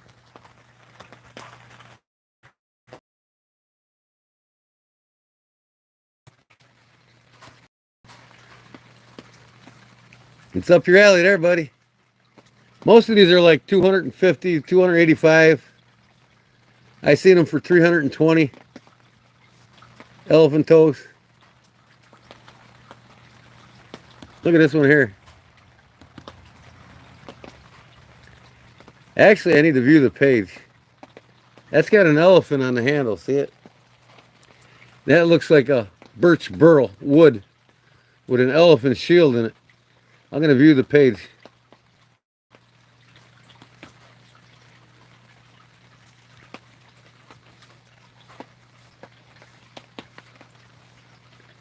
Blade length steel, 54 millimeters. It's got Lohman 4528 steel. What's the prices on this damn thing?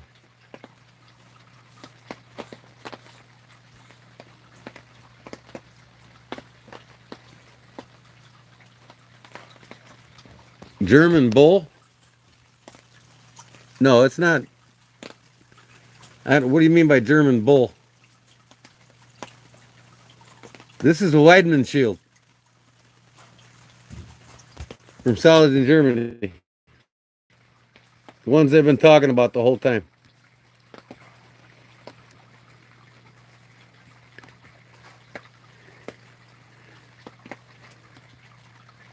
Look at that thing.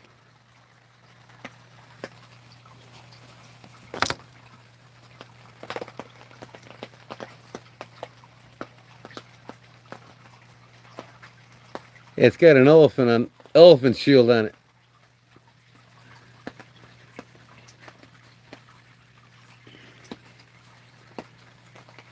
I'm trying to find the darn prices on these, but I just can't seem to find it anywhere.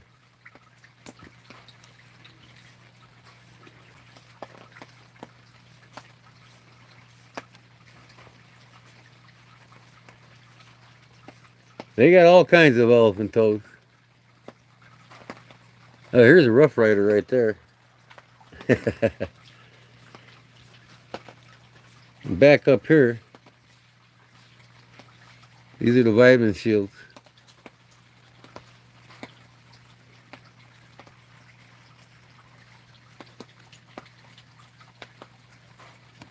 See if I can find a price here. View page. Sold. $200, Jim.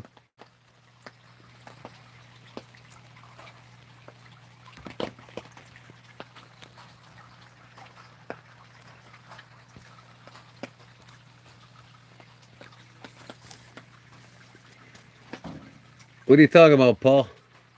I think Stevie's knife is 15 overall. Oh, you guys talking about somebody that makes knives?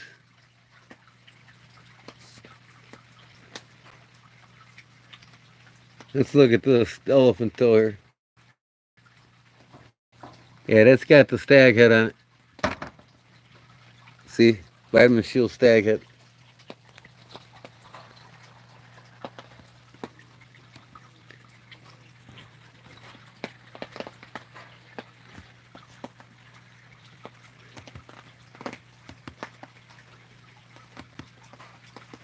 One sweet knife, boy.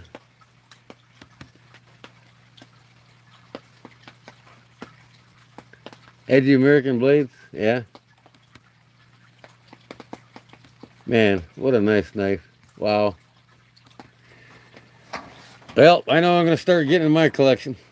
The Weidmann shield is going to be my staple knife to collect.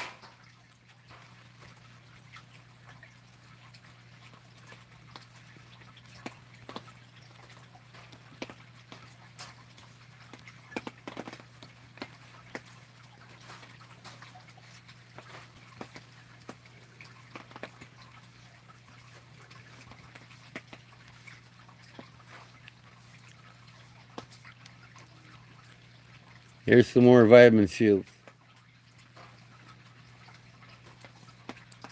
I want to find the Weidmann shield Barlow. Look at this one here. Boker Tree brand. That's sweet. $236. Look at this thing.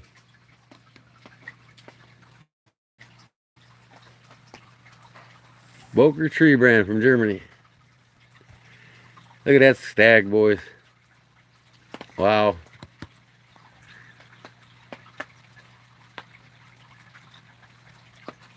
Jim, go to www.arizonacustomknives.com.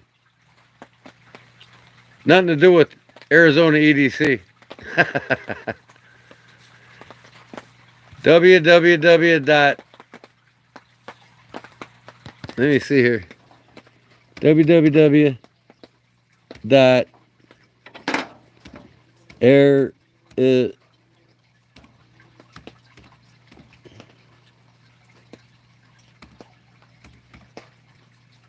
Knives or customs? I can't remember.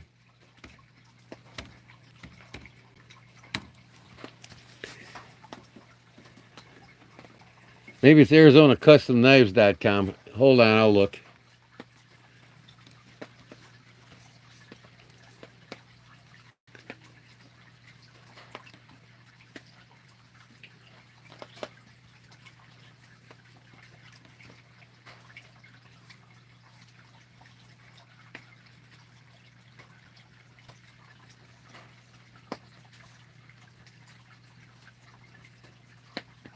We just said it earlier.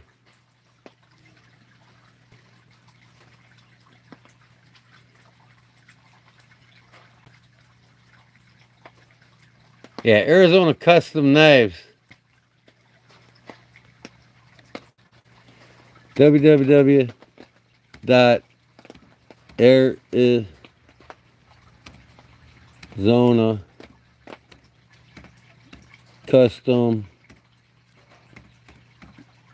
ArizonaCustomKnives.com.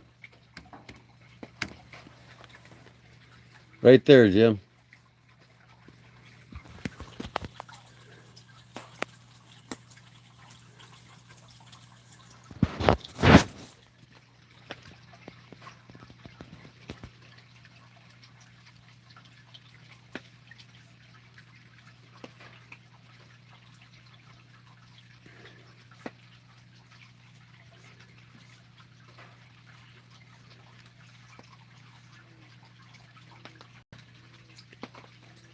I want to look at, see if, I know they got Barlow's.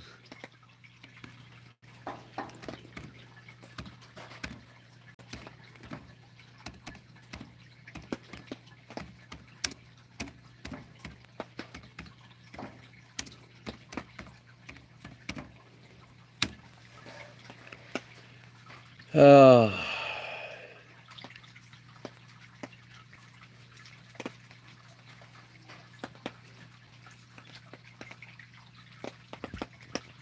They're in Florida.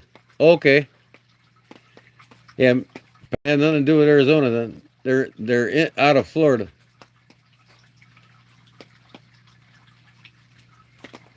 Why haven't sealed Barlow knives? That's what I'm looking for.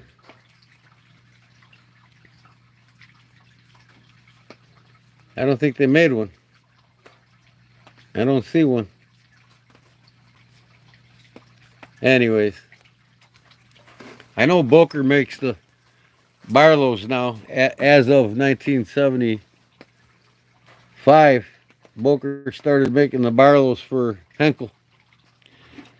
So any new Henkel Barlow, that's any new Henkel pocket knife made after 1975 is made by Boker for Henkel.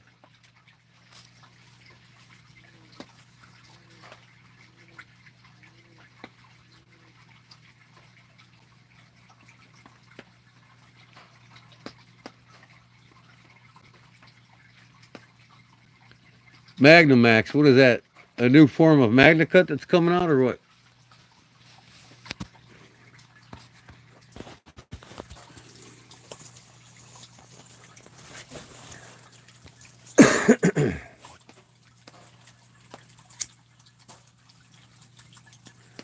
I better put my phone on this charger or it's going to be dead on me. I took it off the charger. Anyways.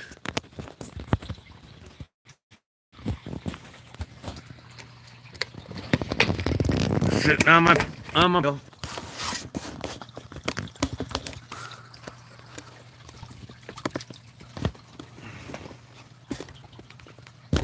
Can you hear my can you hear my water fountain?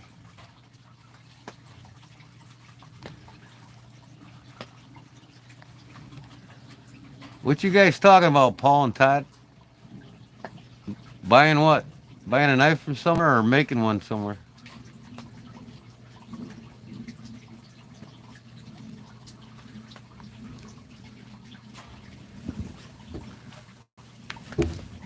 Oh.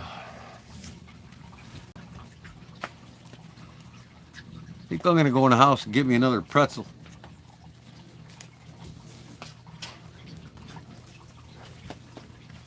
Oh, Jim, I made homemade pretzels tonight. And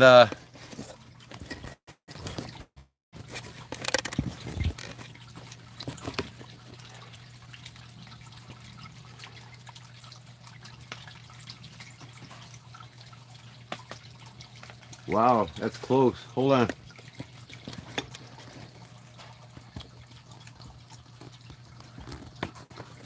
Come on. A little too close up on me. Man, is it getting nippy out here.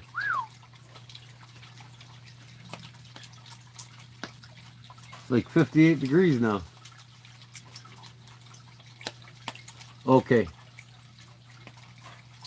Getting one made in a high-end steel, like 4V, for example, very large chopper, basically. The new steel, Gordon.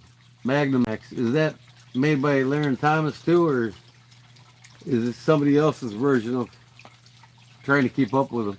I've never heard of it. I haven't caught up on the latest greatest yet.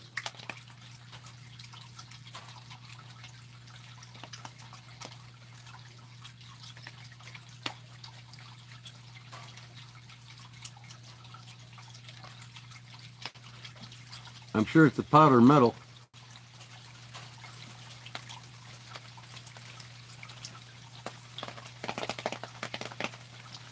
Hold on, I'm gonna go get me a pretzel.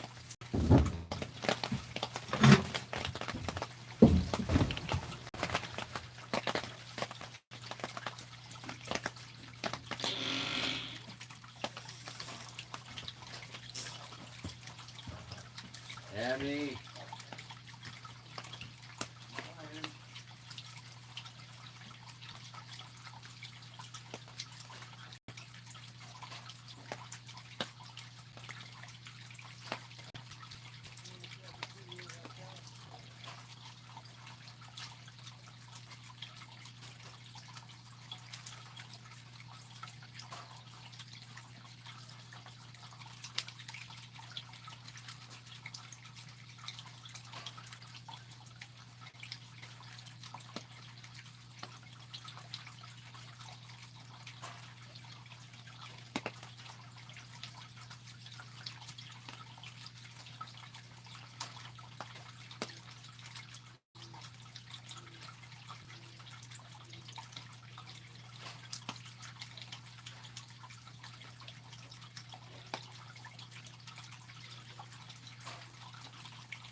Okay.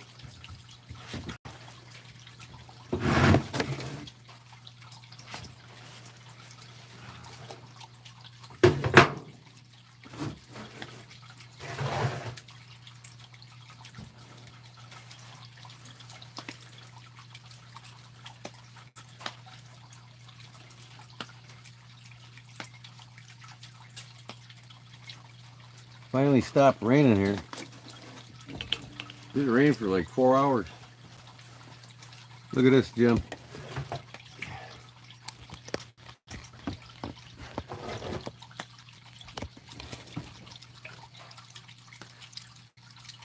I made homemade pretzels tonight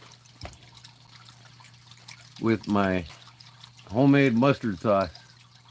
Oh man.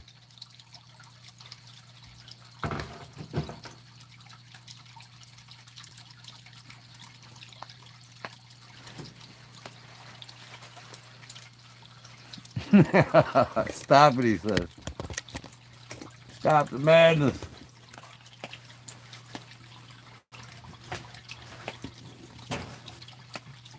Look at this long one I made.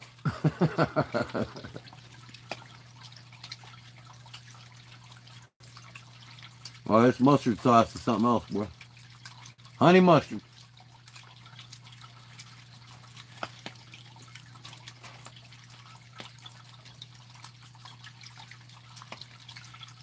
No Cubby's hat.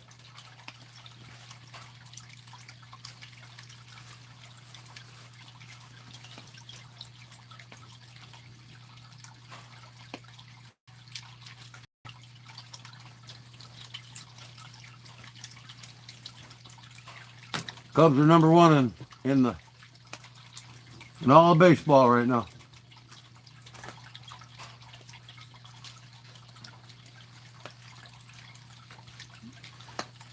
Did you make some, Jim? That's real easy to make, man. Just, you know, half a cup of mustard, half a cup of honey, and salt to taste. That's all.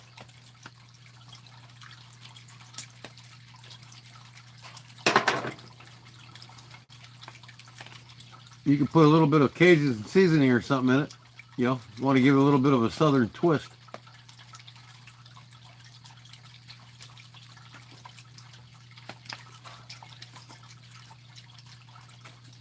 I think tonight I'm going to smoke some ribs, baby back ribs on the grill in the smoker. Whole grain mustard, huh? Yep. Yeah, you can use Dijon mustard or any kind of mustard you like.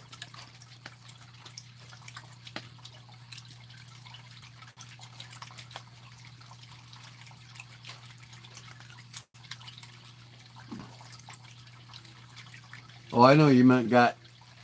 Hey, you went and made some, didn't you? Wait till my banana peppers are up in my garden. By the way, I got my garden planted finally today. Spent half the day in the garden. But I make banana pepper mustard. You put that in hot dogs and hamburgers and brats. Oh, I tell you what. Wow.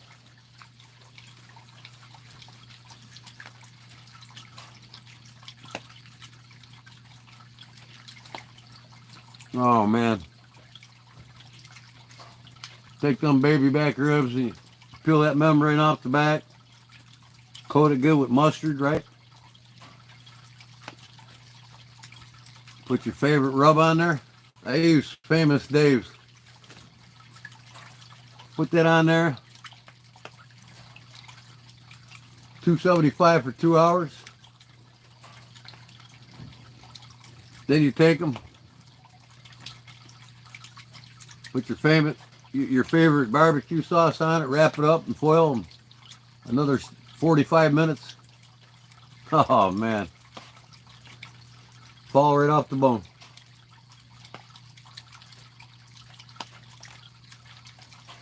You're back making coffee?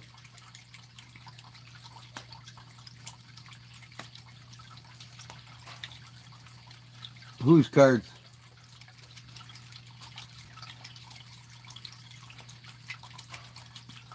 Oh, Sammy Sosa's cards?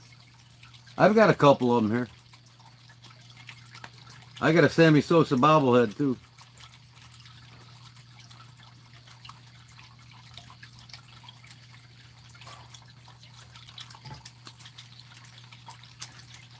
I actually got Sammy Sosa's rookie card.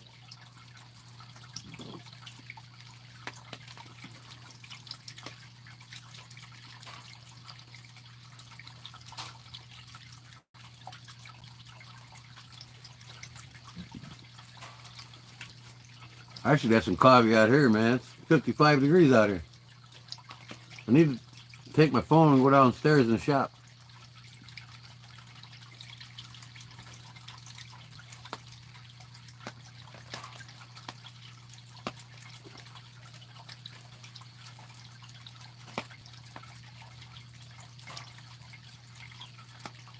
This would be like my 8th pretzel already.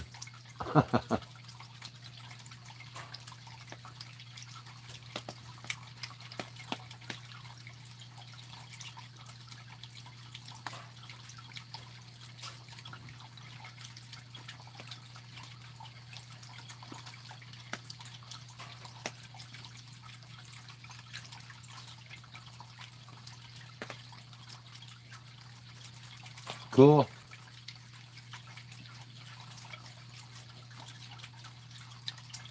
I don't collect cards anymore. I did a lot when I was younger.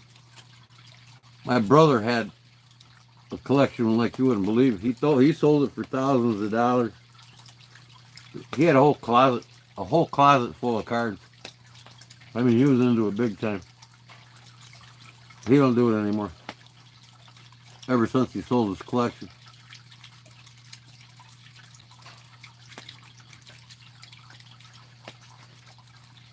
Yeah. I collect knives now.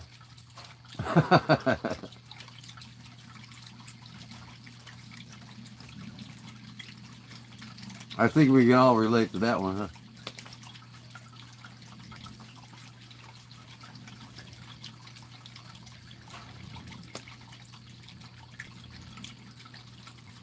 I don't go in a bar and spend $100 a night. I go online and spend $100 on a knife instead.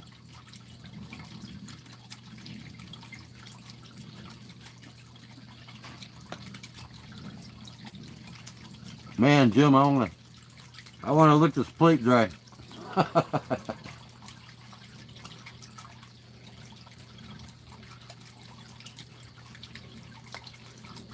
Never have enough knives, Jim.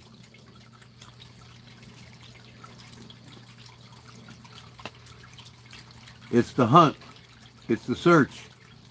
Finding that next one we want to put in our collection.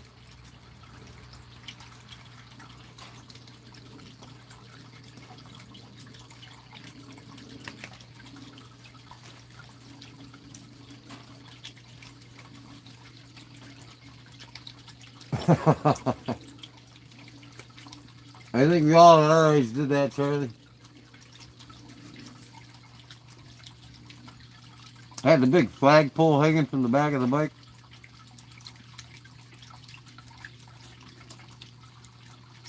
I seen a guy in the marketplace selling a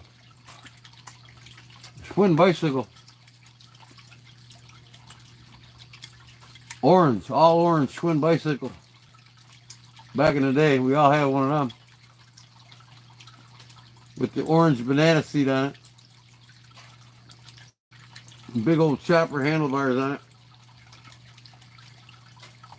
This guy wanted $750 for this bike. 1970 Schwinn boys bicycle.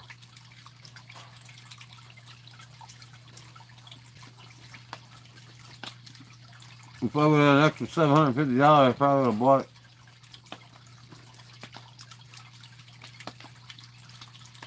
And I'd ride it around. I'd purposely take it to town and ride it around town.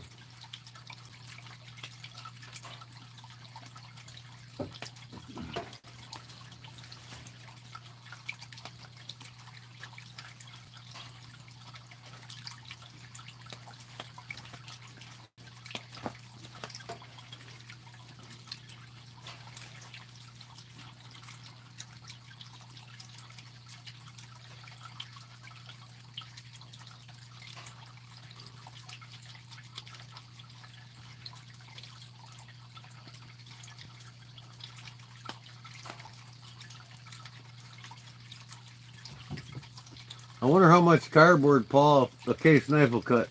How many feet? 10 feet?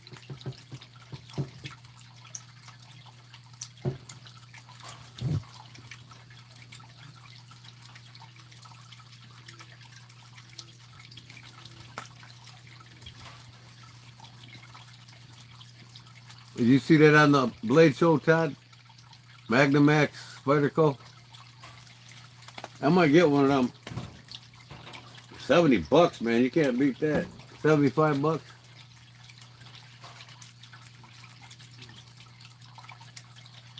About 5 feet. Yeah, right. I wonder how many feet a Jack Wolf knife will cut.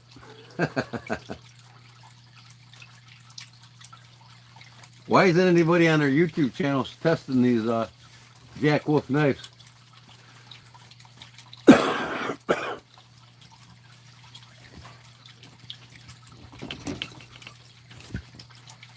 Man, I need to switch to coffee. This cold pop's getting me.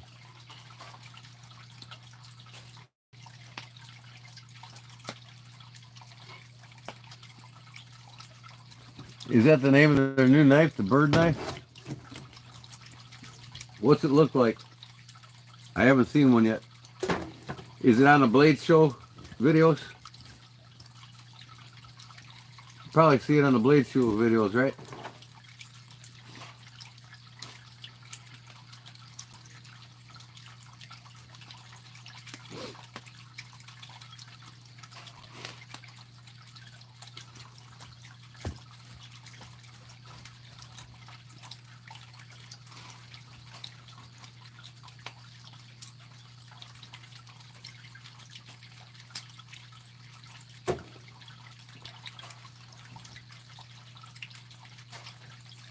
Man, my last Hyundai Sunday did pretty good. I think I had 15,000 views, and I gained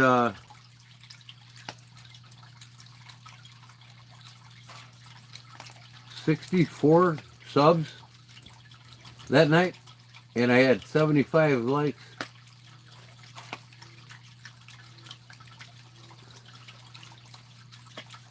Spyderco second line. Yeah, send me a picture. I'll check it out. I need to take my happy ass down to the shop, fold all this up, and go down there where my heater is. Starting to get uncomfortable out here now. Yeah, it gets cold at night. It's 80 degrees during the day, and it's like 57 right now. All right, Jim. I think I'm going to do that. Fold her up and go down to the shop.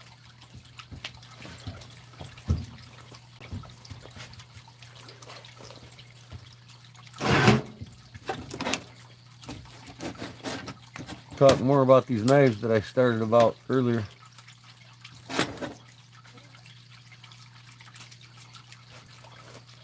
I stuffed my pockets.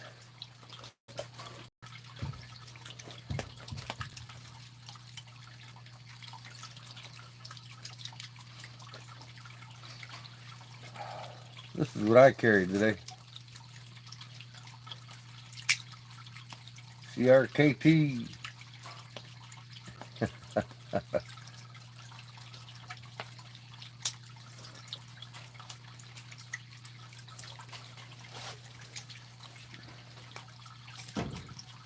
That's about as modern as I go.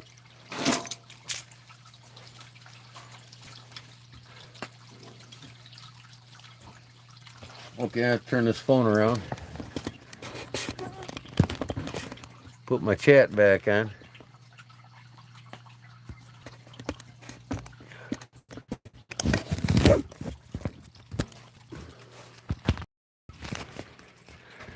So, I'm moving downstairs, so you all got to bear with me here.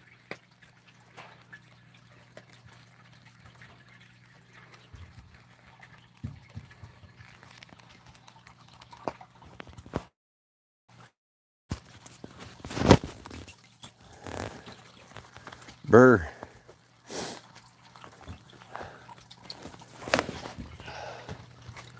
Let me see, how am I going to do this? Hold on, folks, I got to set my phone down.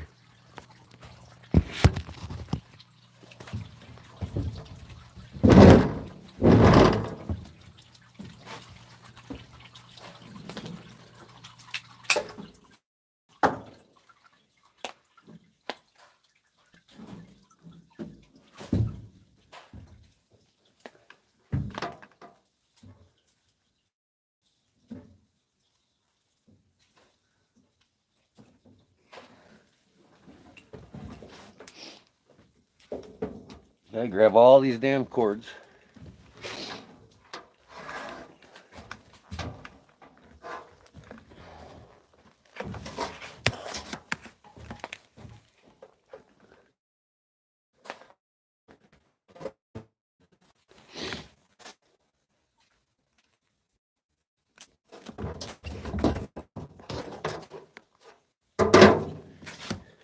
I got a bundle of cords here. Oh, man.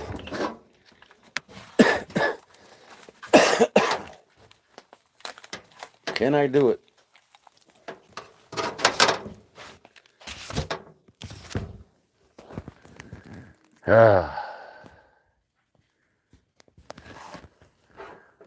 Take my laptop.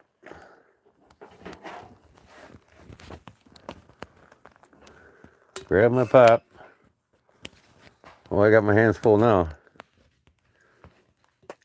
Let me see here. I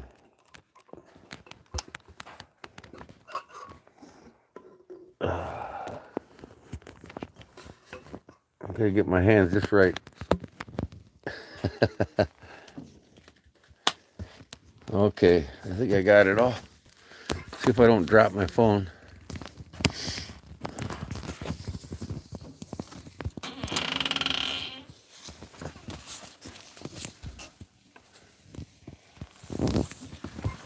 Oh, hold on.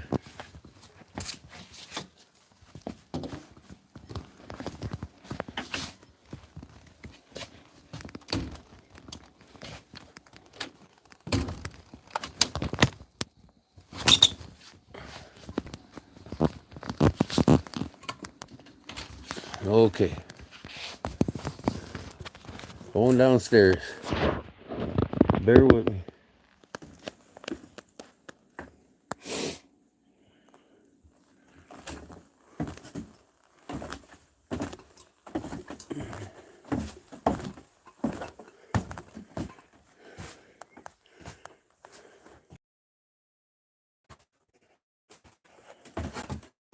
There's a jackal. See the jackal? There's a clock I made. I gotta put batteries in it. Okay, in the shop I go. Where's my chat at? Anybody chatting here? Okay. In we go.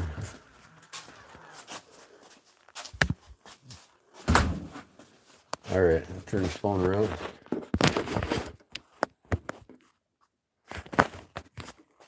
I'm full here.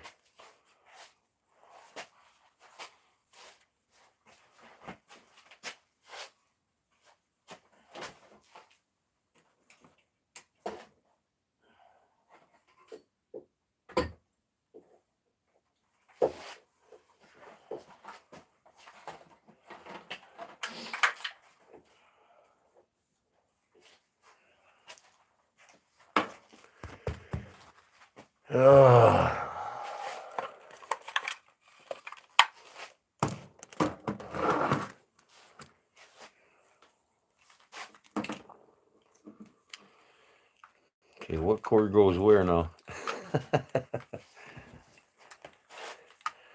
See what you got to do to go live, you know? Don't need this.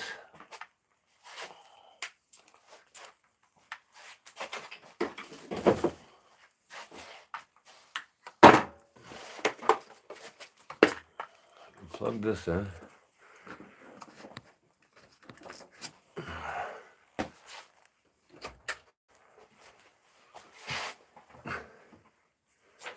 Better plug my phone back in.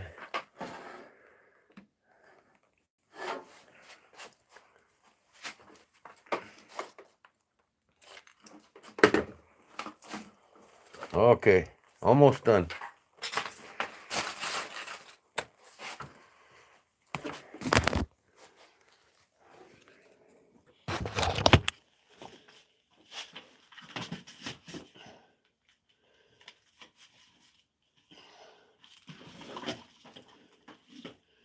Get situated here.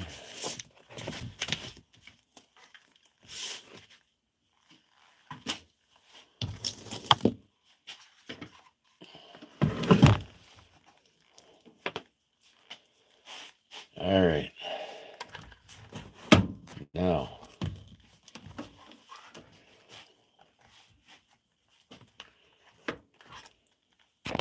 put my phone back in my holder.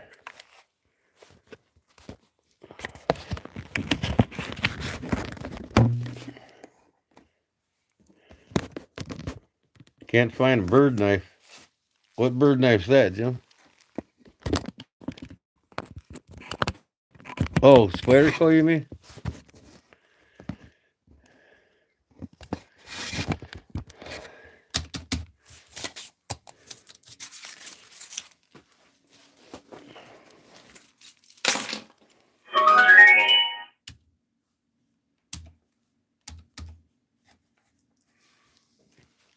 Okay. Restore. I gotta get this pocket full of shit out of my pocket.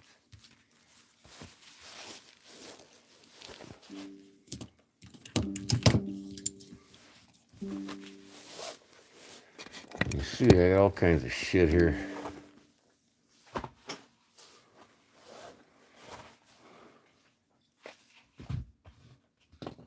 Oh, here's my fucking bulova. I brought it down here, show it to my dad. He came and visited me yesterday.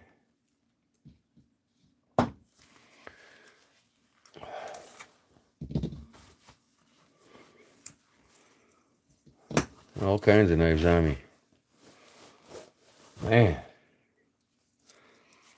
Here's Paul Mills's knife. I got the blade cut out for the doctor knife. That's stainless steel he sent me. And the pill separator. And that's what I'm doing all week this week. Finished up today, or yesterday I should say, at my parents' house. So I'm going to spend all week working on everybody's knives. Louie's knife. Big Jim Barlow's knives. Paul Mills's knife. Got a bunch of orders I'm sending out Monday. All right, let me get my live stream up.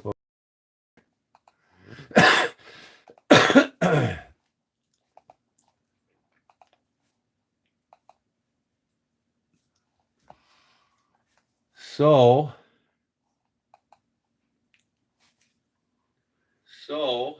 oop, turn the volume down. Here is my IRS info, my EIN number. I got that sent to Google, and I'm waiting for them to approve it so I can get my money deal situated with YouTube and get your memberships back up and start getting paid here and sending me my money to my account. Turn everybody's membership back on. I'm telling you, shit, you got to go through with the government. So, all right, we got better light here now. Let me put this aside.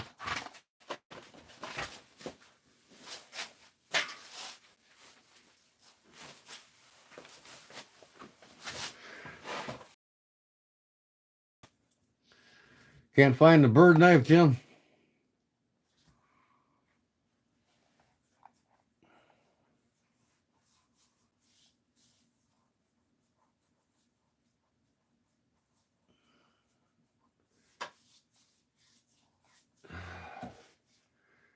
Man, I just love this knife, Jim. My favorites, buddy. This thing here is kind of a... It's going to take some work. Ain't much of a main blade left here, though.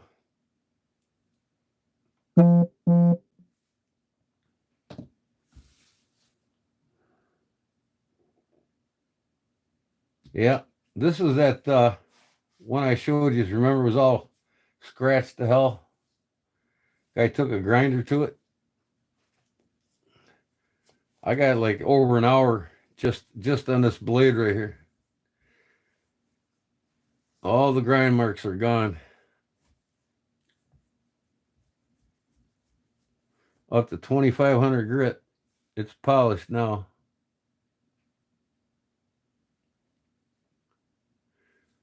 One thing you will not get rid of, this is a 1963 knife. As you can see the pitting rings here on the bottom part of it. Them will never go away. It's too embedded into the blade because of its age. Man, that thing shines, don't it?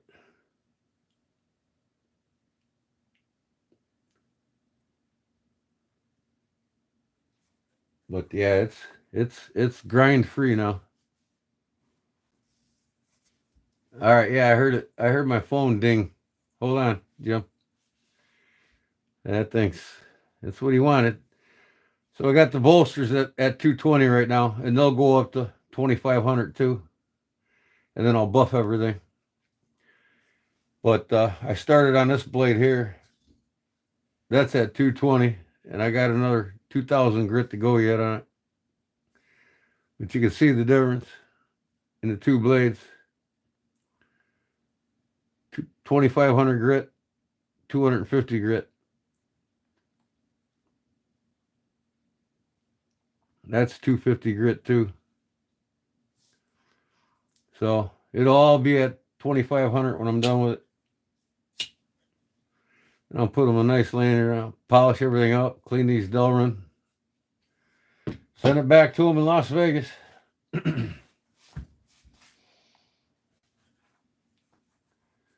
All buck knives are badass.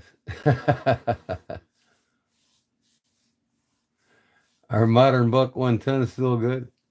Well, one thing's for sure. There's no such thing as a modern buck 110.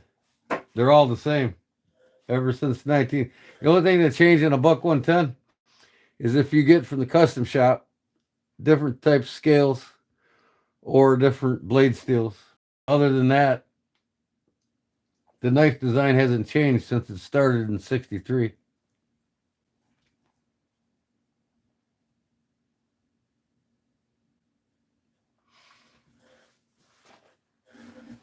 But now you can get them with S35 VN and other powder metals,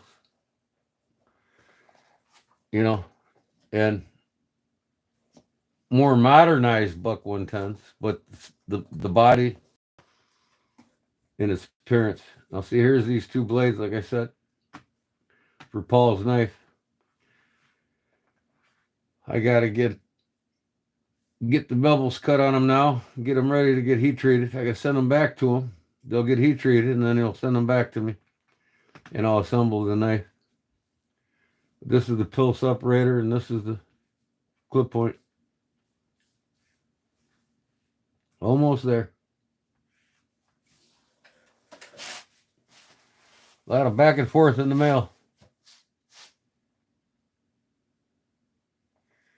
Let me look, Jim. Hold on. I got to put you on pause to look.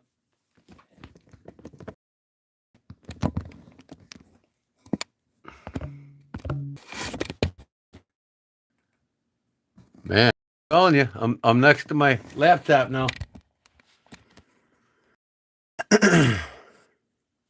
I'm next to my PC and it's messing up on me.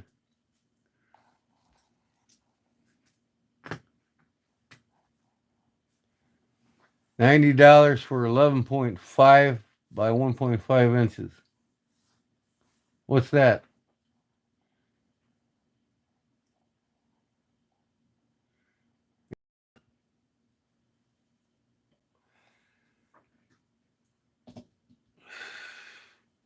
I just love this thing here. I think this is so cool.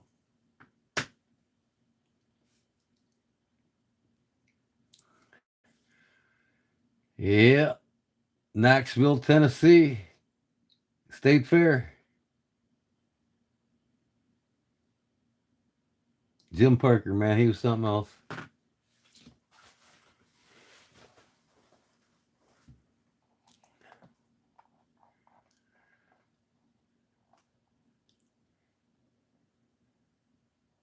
S125V, that's what this is. S125V.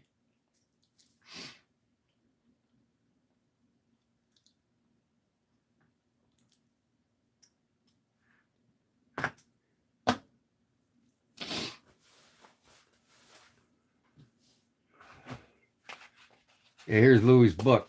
Can't wait to start this. Like I said, I'm doing a full video on this, and it's going to be my best video yet. Disassembling it, carving the spine, putting the green mark on it. I'm going to scallop it too, all the way down. He wants Louis wants scalloped scales.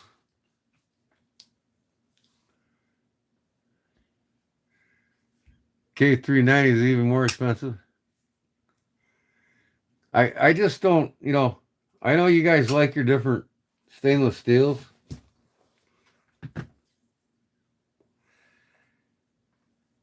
But, I mean, is there really a difference? I mean, from one stainless to the next when it comes, I mean, personally, I'll pick one or two stainlesses, and that's all I care for, 428C. I really don't care about the powder metals, D2 steel is, and 012 steel is way underrated, and basically in the stainless world, D2, it's not 100% stainless, but it's a tool steel, and it's been around for a long time, and there's a reason why. I mean, just getting knives in D2, I'm happy with. I don't care if they have S35VN or Magna Cut or Maximum or whatever that's called. I guess I'm just not into stainless steels like some guys are. To me, it's a tool for cutting, Edge geometry is more important than any type of knife steel you can get.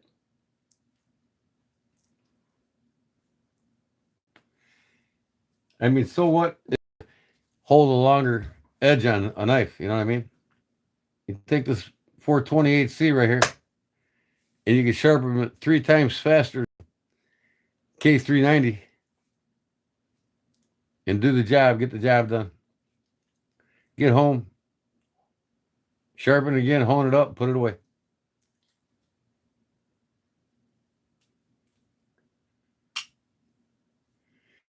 Yep. I'm just fine, Jim. If all my knives had 428C, carbon steel, 1095, 1084, 01 tool steel, I'd be just happy with all my knives had them steel on it. You know what I mean? I mean, when these first came out, they were 440C, but everybody's bitching how tougher it was to put an edge on them, So they came out with the 428C, which is a lot easier to sharpen, a lot quicker, and still stainless.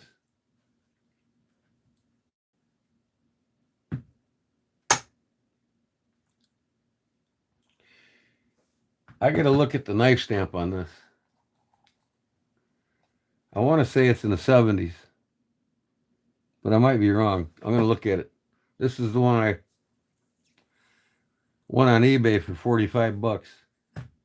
But man, look at that blade. There is not one scratch on this whole blade. I was going to buy a new one at Menards for Louis. They sell them there for $69 with the leather sheath. Of course, the Mexican-made leather sheath. But look at this thing. There ain't a scratch on this thing. It's never been used.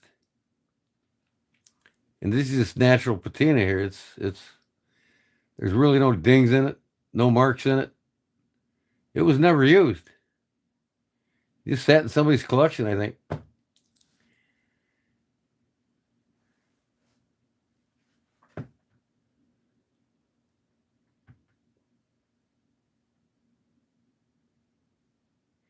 Oh yeah, I mean, when you buy a knife made with D2, you definitely got to look at the maker and who's making it. You know what I mean?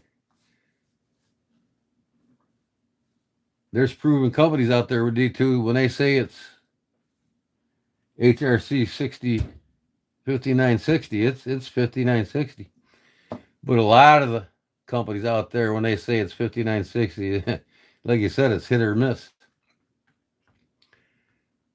That's why it's always important to buy these knives, even with D2, from a reputable dealer and a reputable marketer, the person that actually makes the knives. Now, you know, when if you get a buck knife with D2 on it, not saying it's too common, but they say it's 59 or 61 HRC, it's exactly that.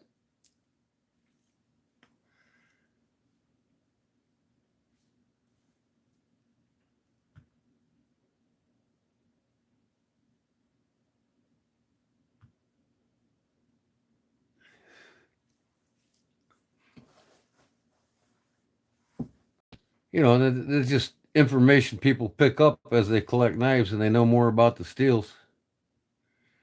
You know, who's reputable, whose word is 100% an honest opinion on what it is actually is what you're getting.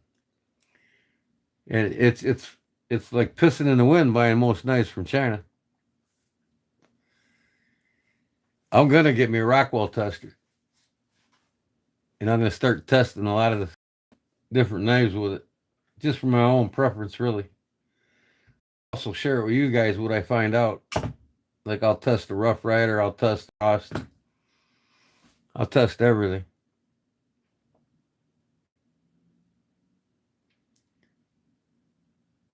I mean, if you're like really into knife steels, you know, a geek for knife steel, well, you're gonna know a lot about the steels anyway. You know what I mean? But like I said, you know, pick a handful of steels. That's all you really need on most knives because they're just a tool. You know, you don't have to have the latest greatest knife steel. You know, the next greatest metallurgy steel. I don't even own one knife with Magna Cut on it, and I don't know when I will. Maybe one day. I was thinking about getting that buck. What is that? That commemorative buck 501 or something like that. Lockback. The smaller version, the smaller one. I want to get that with the Magna Cut, that collector's edition. That's probably the only knife I'll get is a collector's edition knife with it, just to have in the collection. I mean, I'll never use it.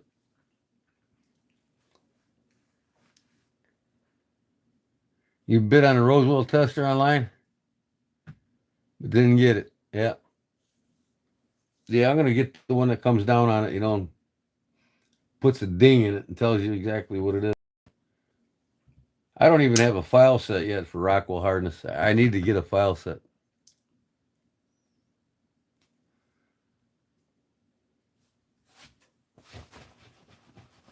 Like I said, man, I'm about ready to refinance, take up a big loan so I can get updated and upgraded tools for my jobs. Time to take it to the next level.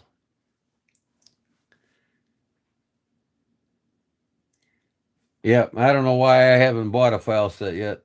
I mean, I should have had a file set 10 years ago.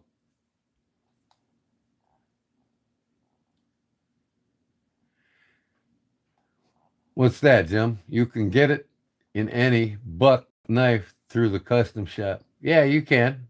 You can get S35VN. You can get MagnaCut. You can get any of them through the custom shop. But I don't really care to get anything through the custom shop. I'd rather myself. But I do want to get a custom shop buck 110 before I'm done. And I'll probably get one with MagnaCut. Just to have it, you know. We get the deer stag with the MagnaCut blade.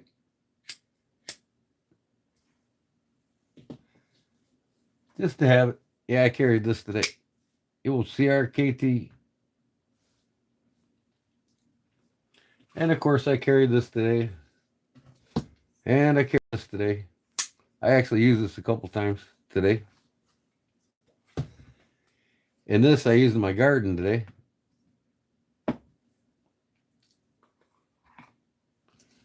I need to put this little guy in my collection.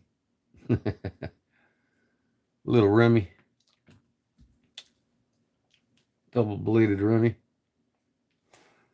This is funnier than hell, man. 2 different scales on it. I just wonder, man.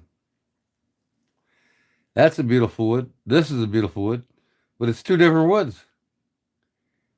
Did they actually do that? I mean, looking at this knife, I could tell you, man, it's like they had to have, because this is like factory made.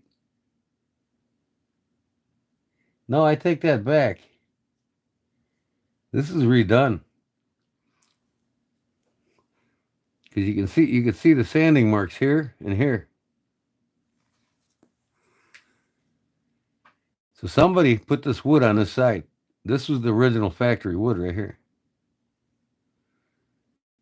And if they did that, other than a crappy job sanding it, the painting job's like perfect. They painted perfect. Then they had to paint the whole knife together. They did a damn good job putting it back together, that's for sure. Can't see the pins on the bolsters. It took 2 months for a buck 422 to have silt treatment done. Oh yeah? Spa treatment done. Yeah. As I say, what? So?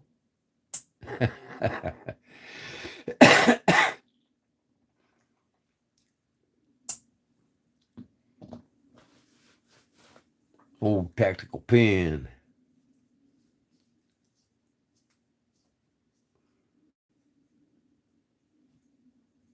I love a good fat pen to write with.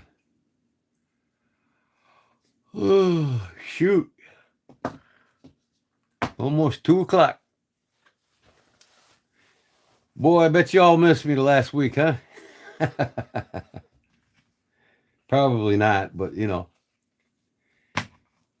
I was tired, man. I was burned out. And now that I got that roof done finally, I get to play in the shop for a week.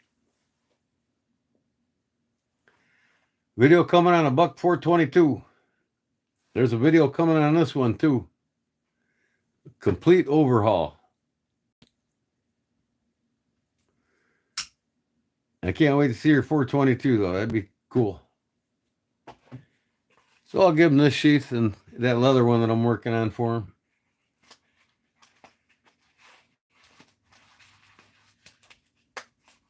him. This is like nothing wrong with this either. It's like it's never been worn. I'm telling you, man, this knife probably sat in this guy's collection in this case and never used.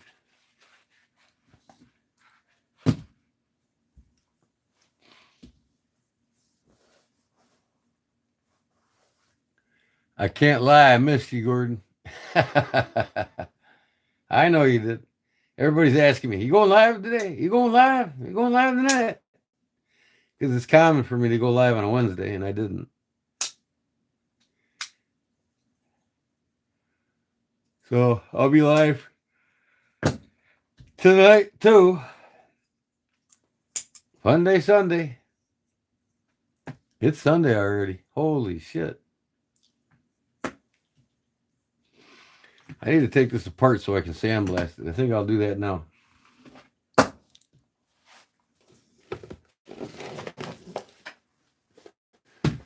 Remember, I got the blue on the inside. I'm going to get rid of all the blue on this. And this is aluminum, so I don't know. I might, now that I got the acid, I might anodize this another color. I might do a green. But I'll leave this pounded finish. You like that pounded finish, Jim? I did the same thing to this as I did to your bolsters on your Steel Warrior. And I sent you that other Steel Warrior that you like, the red handles. Because I knew you liked the Steel Warrior, so I sent that to you.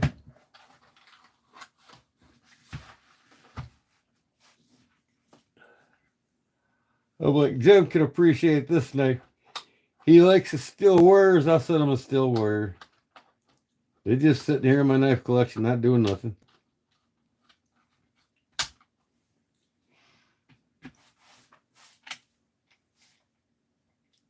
That is a pretty cool little knife. I bought it new at my buddy Richard's cutlery shop in Braidwood there. Quigley's Fine Cutlery. I need to go there and go live again, huh?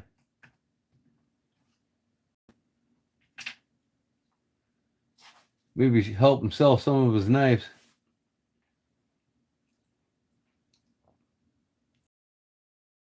All right, bud. Thanks for stopping in, man. I'll see you tonight.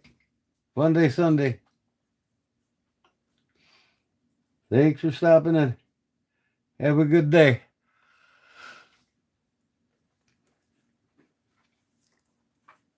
Both Billy Ray.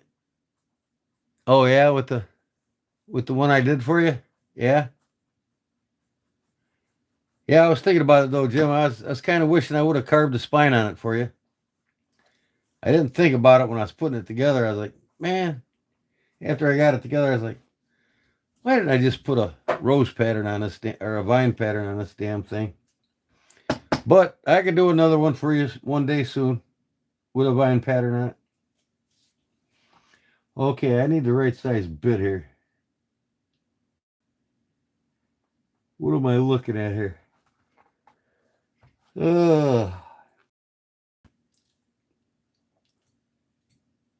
There we go. Yeah, Seth and Billy like the pounded finish. I don't do that too often, but some knives deserve it. You know what I mean?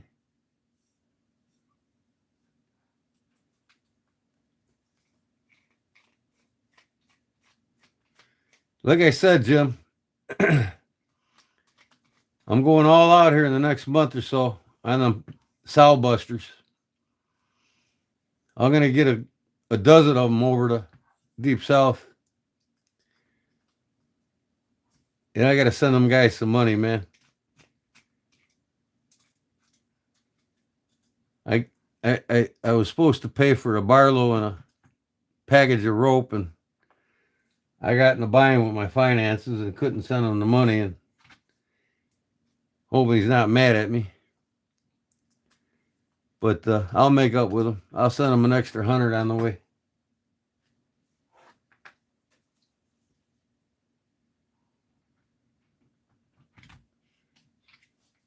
Fixed to go down like a fat kid on a seesaw, huh? All right, Charlie. We'll talk to you tonight, man. What bit do I need? Man, where's it at?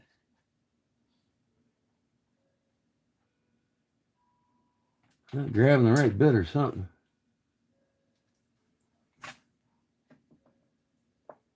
That's not the right bit. It's too big.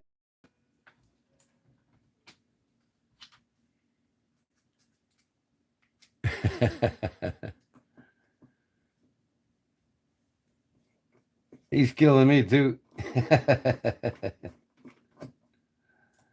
About to go down like a fat kid on a seesaw. Oh, that's funny.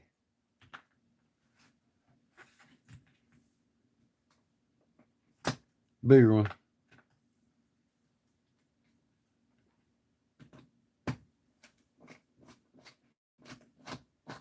There she is. She's a pot.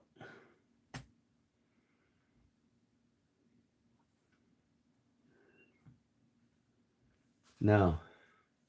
Yeah, I'll remember.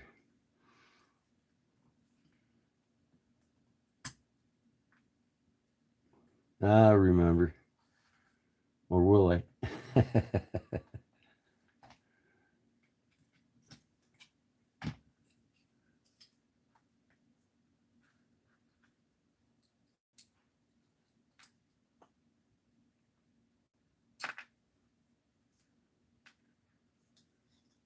Just can't lose anything here.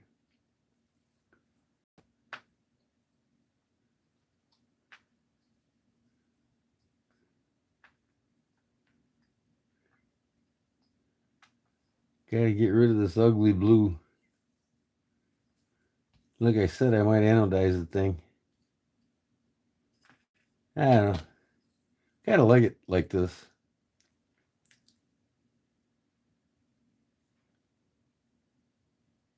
Miss Davis is a 10.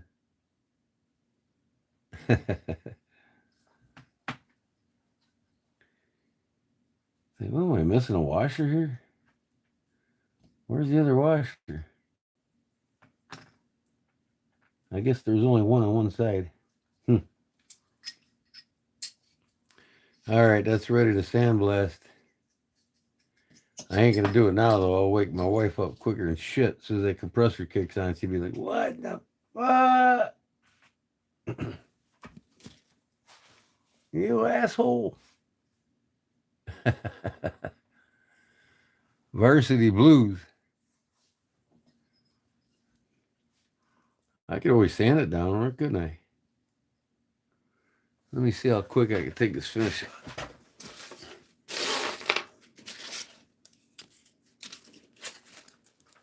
Oh. But this is a lot of elbow grease. A lot of elbow grease.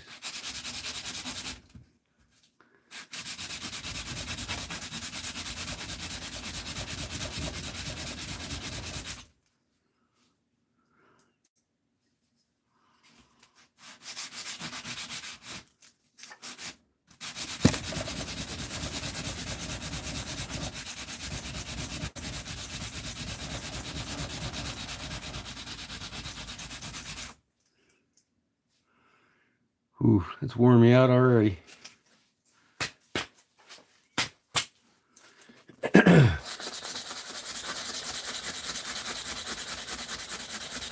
I don't have to sandblast it, right?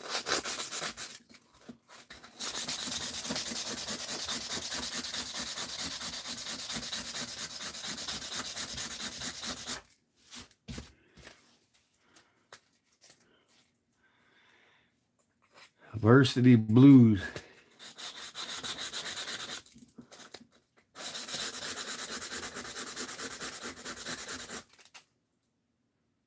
Look at primer underneath this.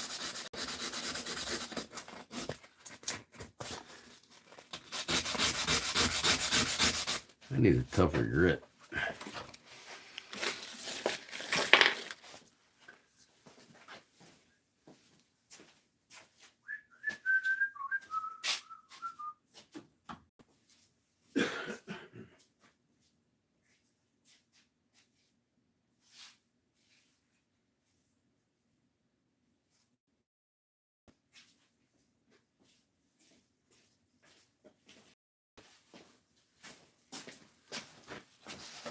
Okay, 60 grit.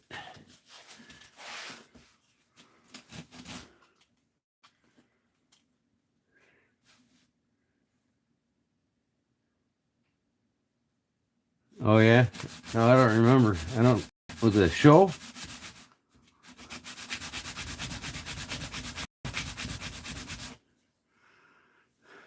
Man.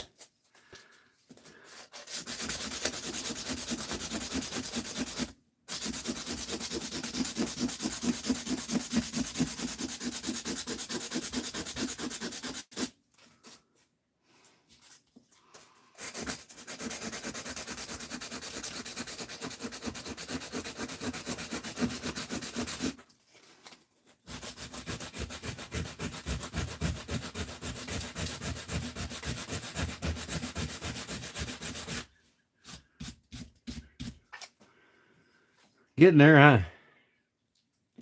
Movie? Oh, okay. I don't remember. When was that? 70s, 80s, 90s? What?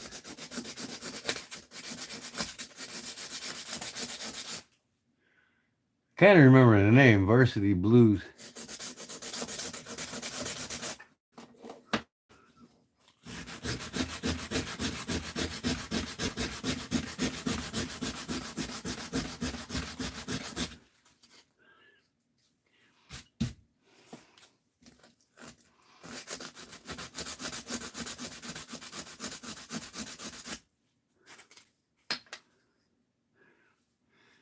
The problem is, how the hell am I going to get this off here?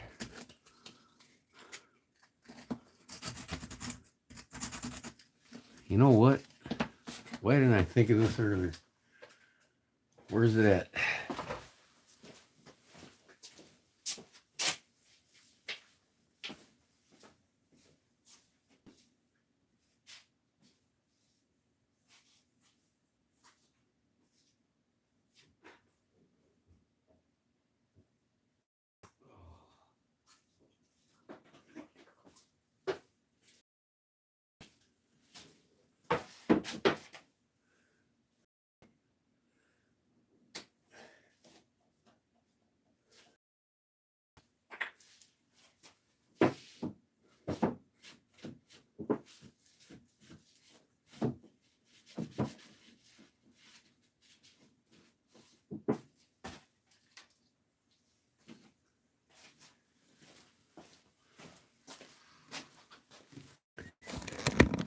Get out the big guns here,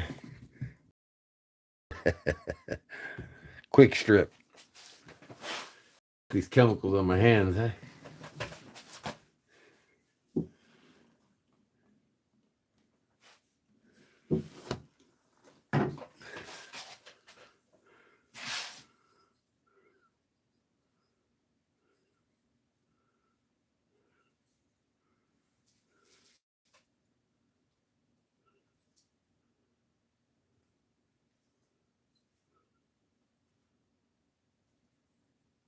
Oh, yeah. Let that sit on there a while. See if that takes it right off. I need something to hang this with.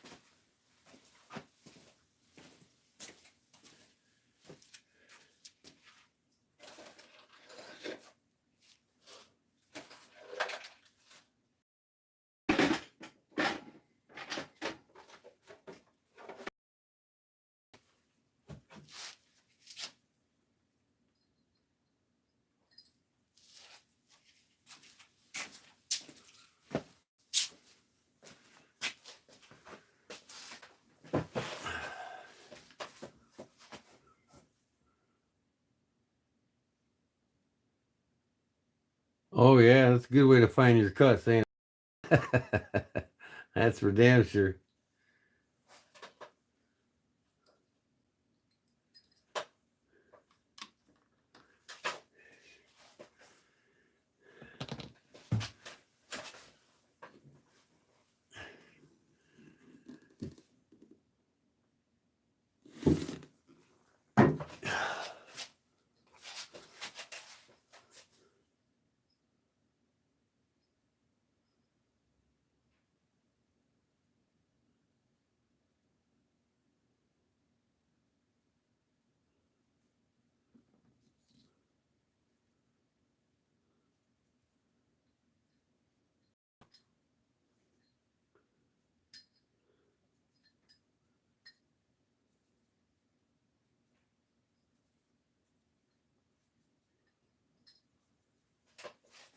All right. Let that sit on there for about 10 minutes.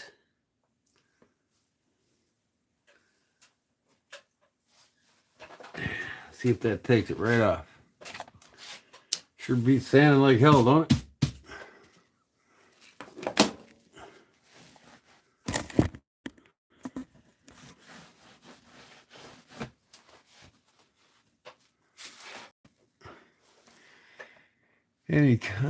It might eat the aluminum.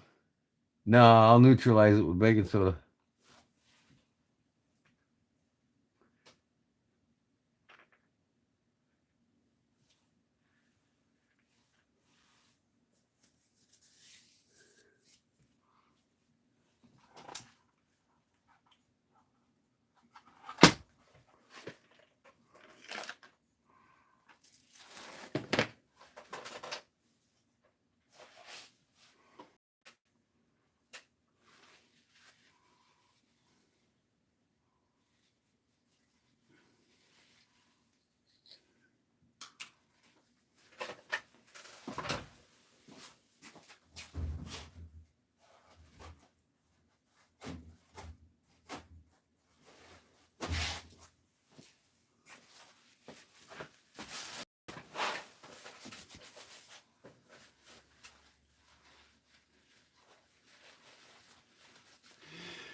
This is some nasty shit, though, boy. I tell you what.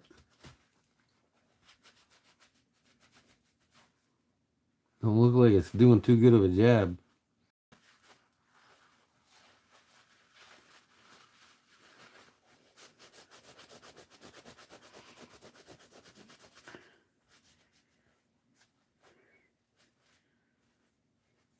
Pretty good, Henry. How are you doing?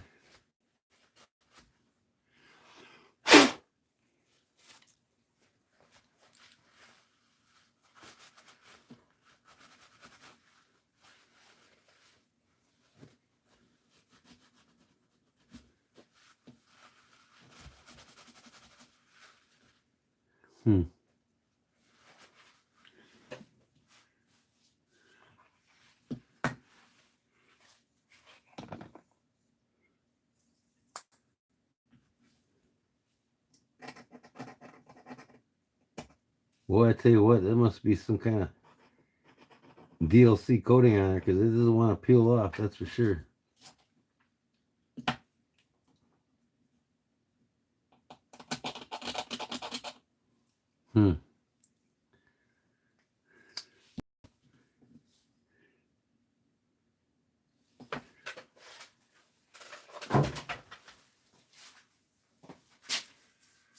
Oh.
I got a damn needle file in here.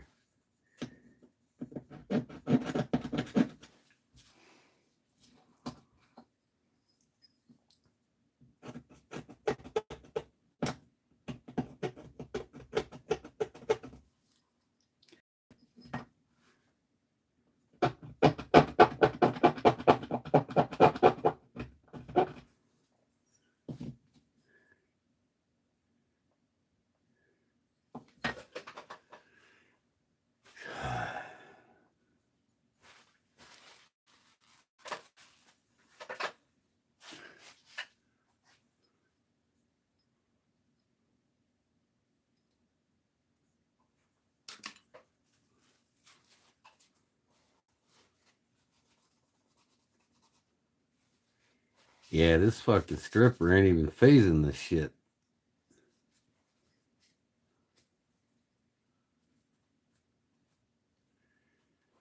It's a DLC coating, that's for sure.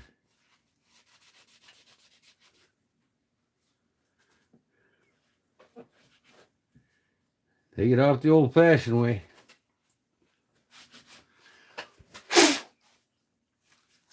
Sand it. Look at that. Didn't even touch it.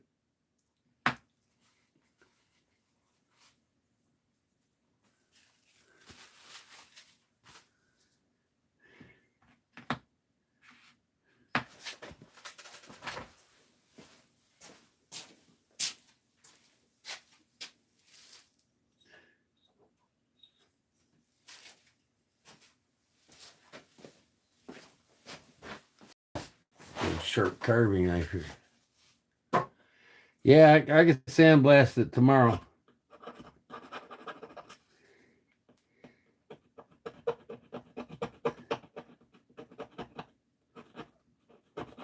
Or today sometime I can sandblast it.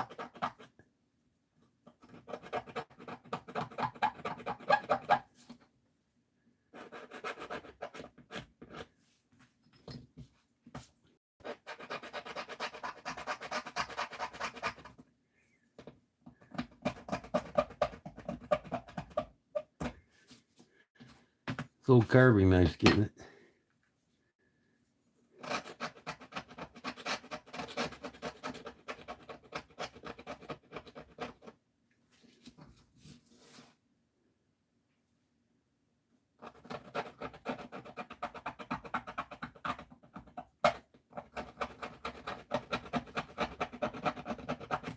Probably my best bet is just to wait till during the day when I can sandblast it.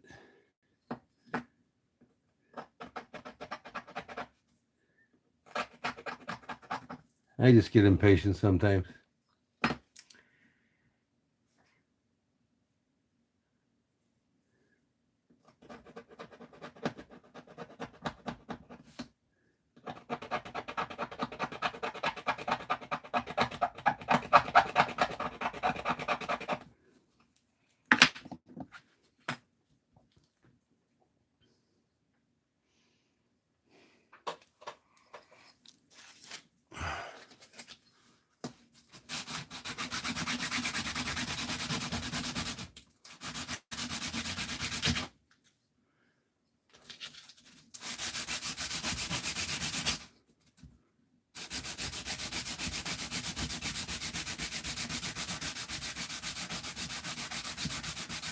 What's up, Mustang guy?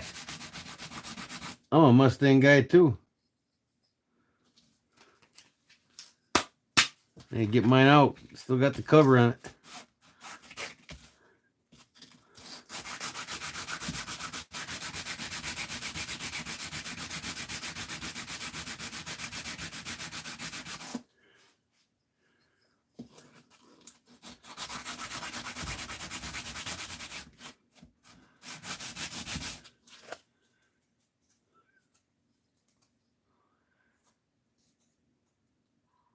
Mine's a 2008 convertible.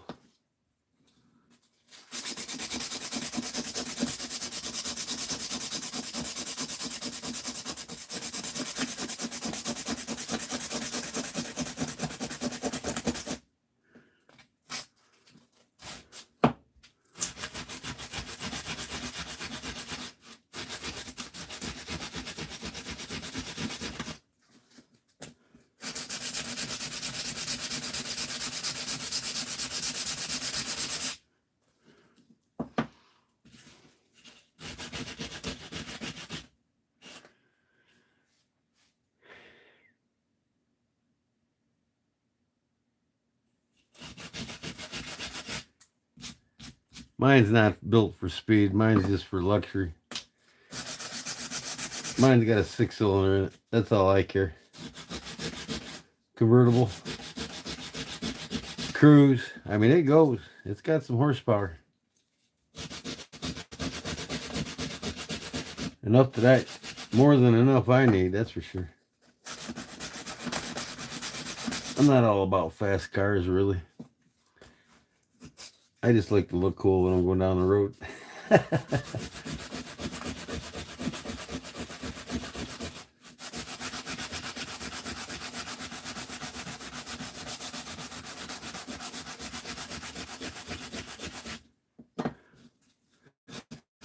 I bought it for my wife. She wanted it.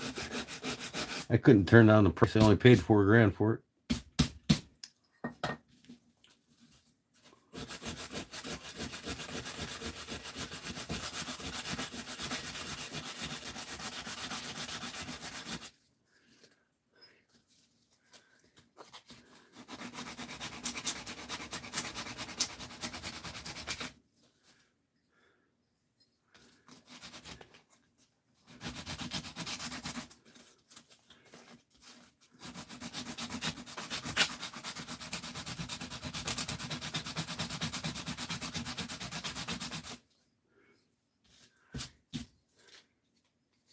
$2008.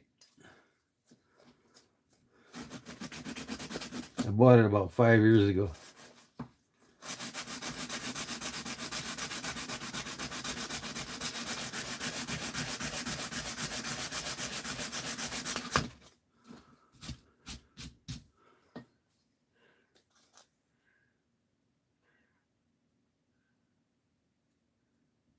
Yeah, I look cool when I'm sitting on a shitter too.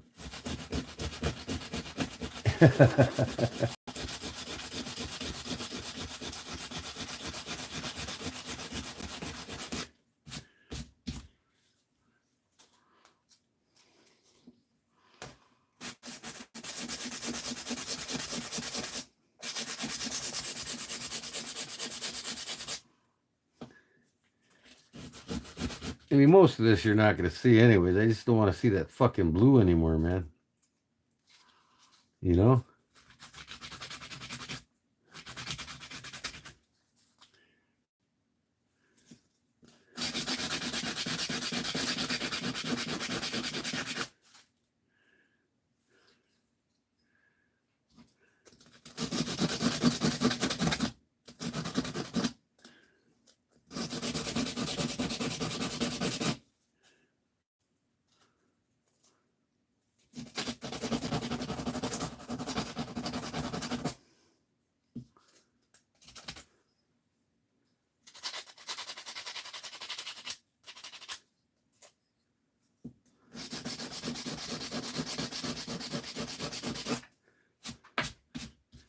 I should put a fucking spacer in here, you know it?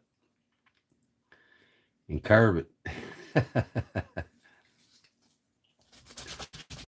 Man, I see blue everywhere.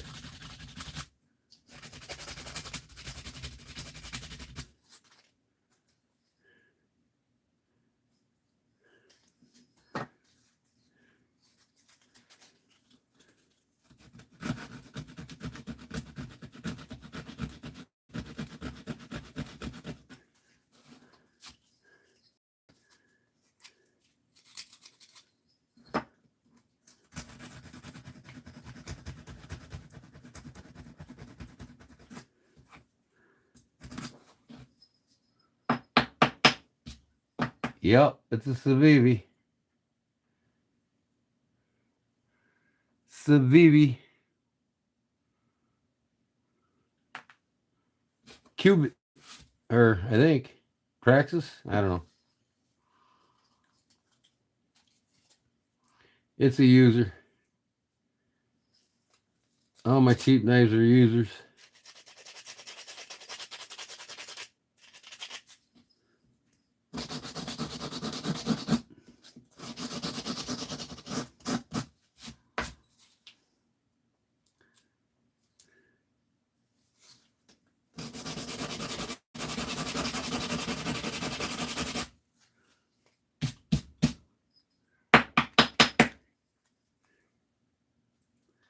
I got this one from Louis.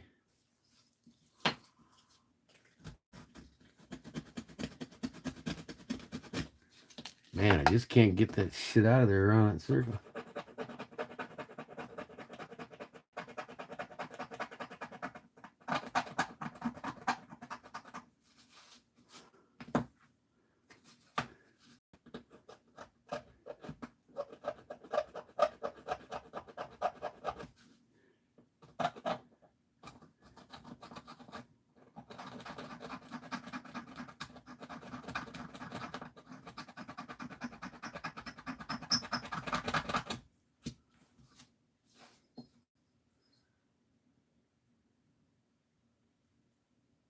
No, not an aluminum. Kind of looks like an aluminum, but I can't remember what he said that was a Praxis or a Cubit. It might be the Cubit.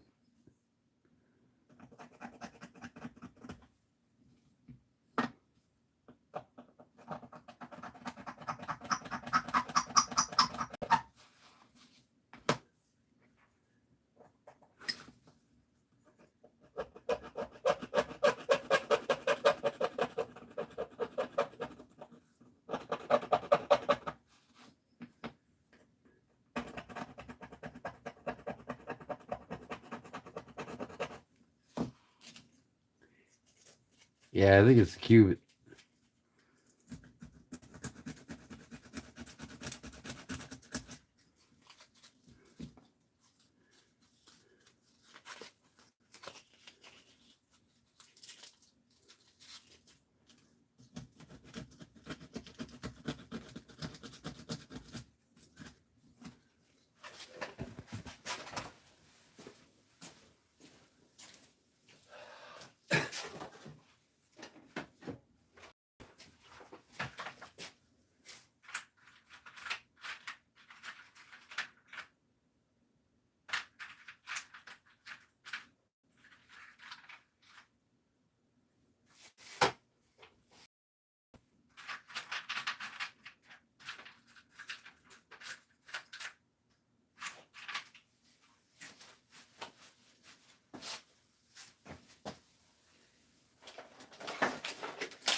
No more blue.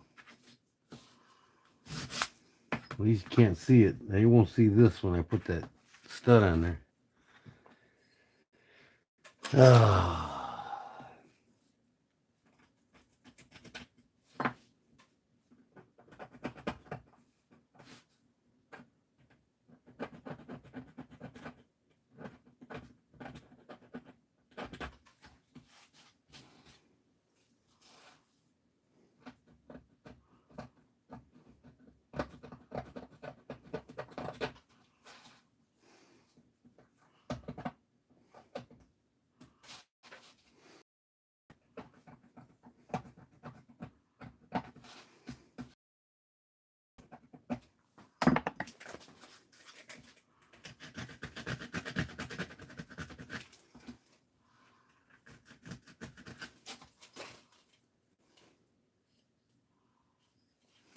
Okay, let me see here.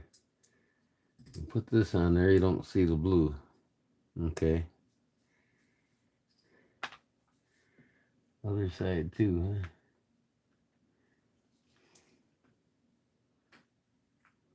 Yeah, okay.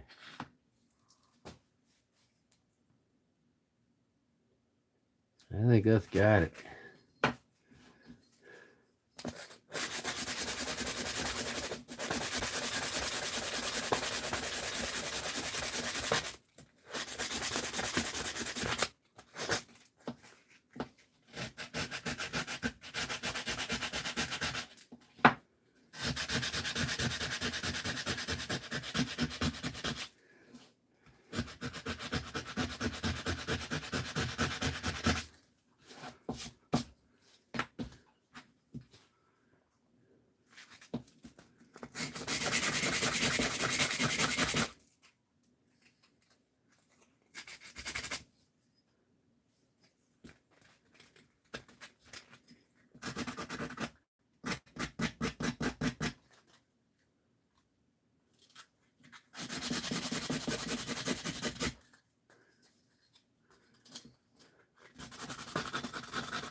Thanks, Sharp.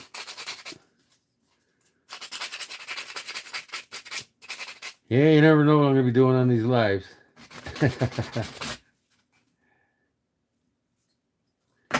think that looks good.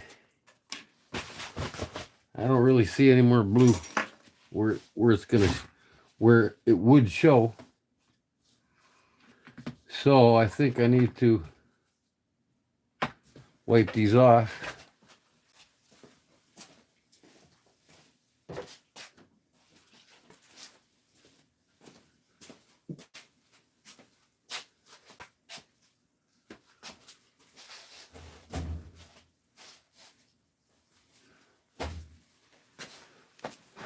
I've had this thing over a week.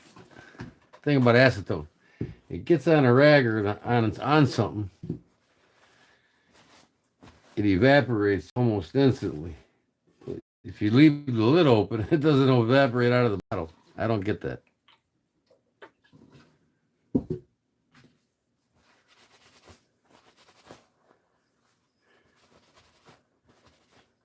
Ooh, I can feel my cuts in my hand with this shit.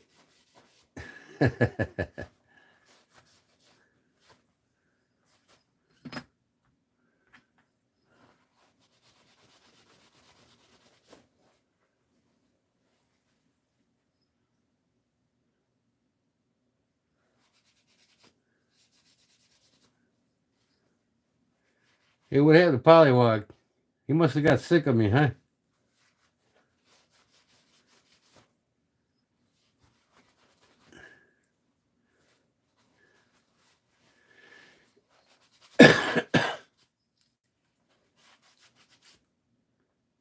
I guess he didn't like me telling him reality.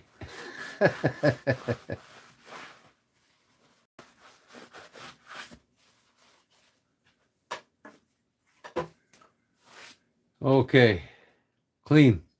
See if I can remember how this goes back together. Okay, so the button goes on this side.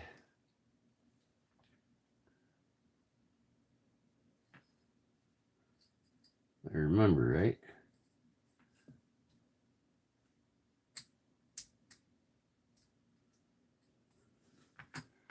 And on that side, I have a spring in it.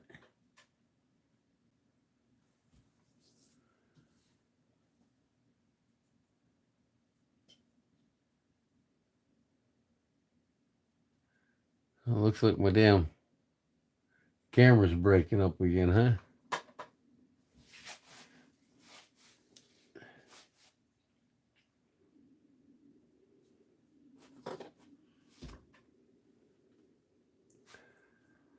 Okay. One goes right there. One goes right there.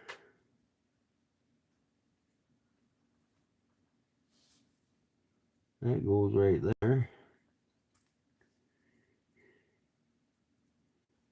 One goes right here.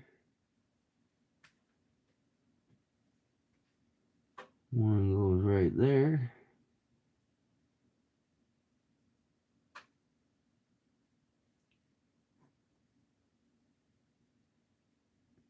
Yeah, congratulations to. I wish I was graduating from high school again.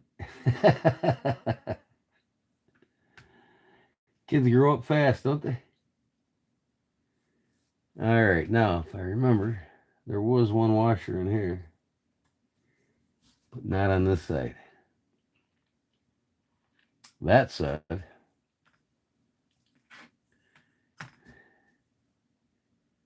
this thing here, and sometimes you just need tweezers, you know?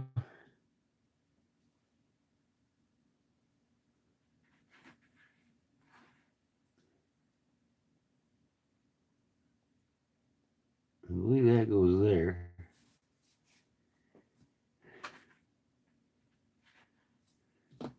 And then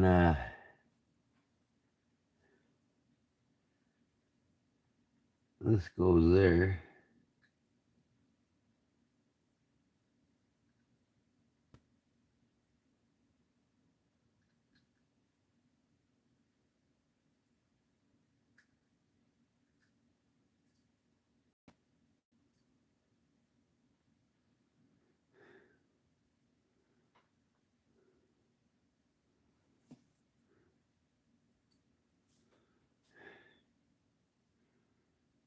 And then the bearings always right on the blade.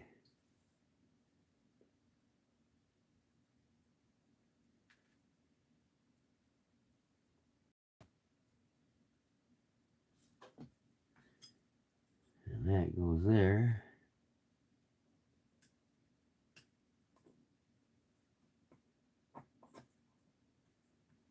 That easy, huh?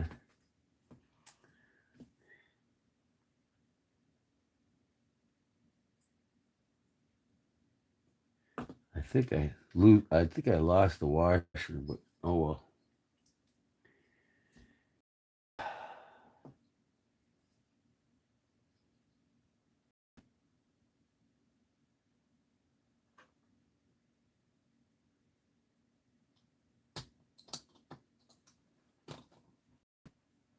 And then that goes there.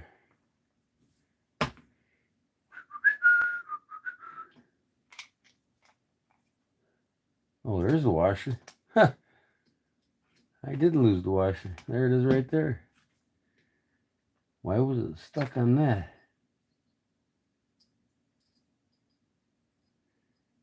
Okay. Am I going to be able to get it on though? I better put it on this thing.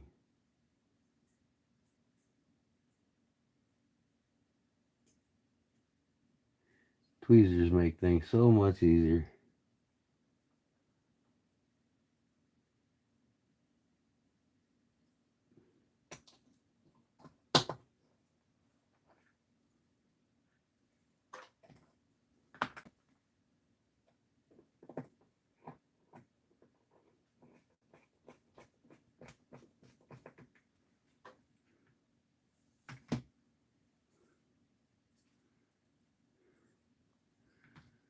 All right, so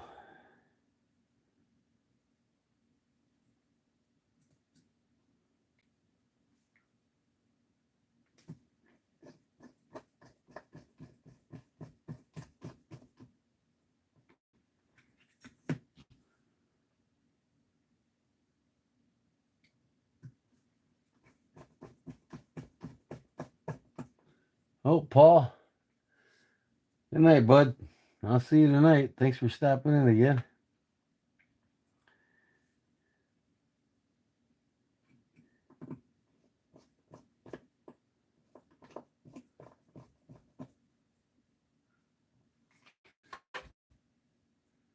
I think I want to put that on the other side.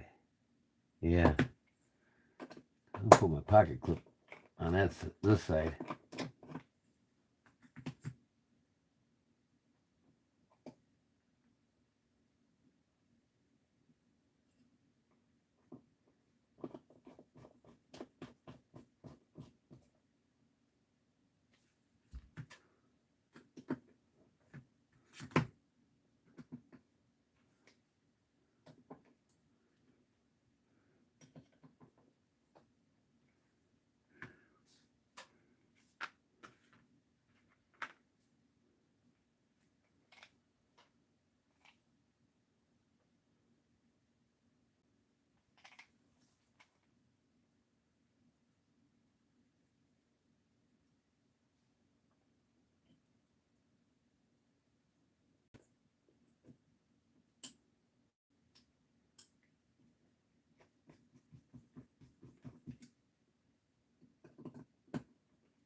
Is it easy?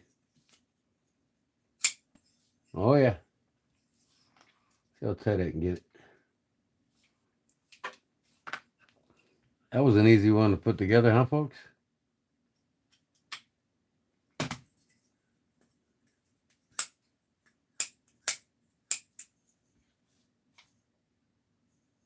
No more blue.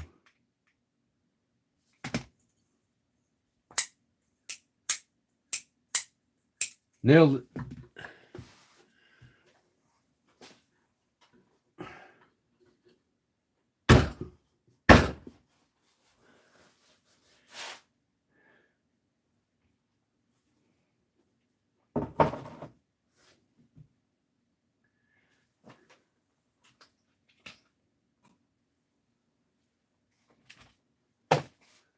Put some Earl on it.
No more blue.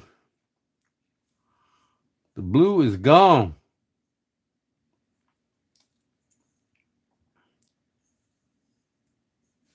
Yeah. All right.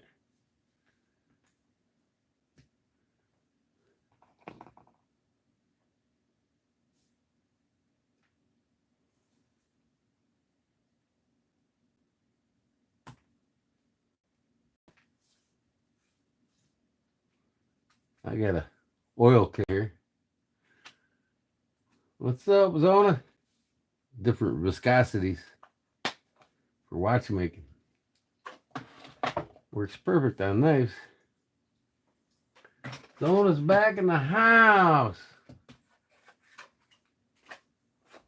There's my Boker. Ain't that a beautiful knife?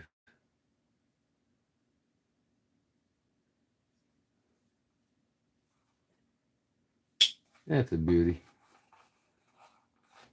So is that Zona. I'm back in the shop, Zona. I was freezing outside.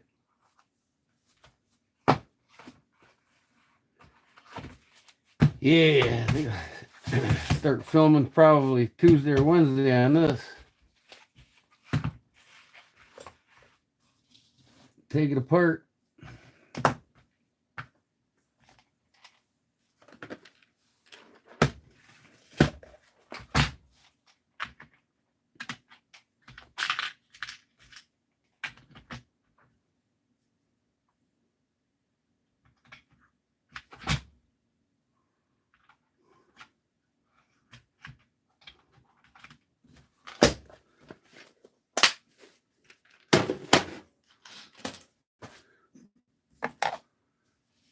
Oh yeah.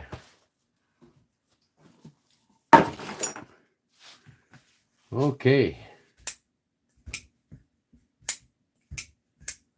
This is the cubit, right, Zona?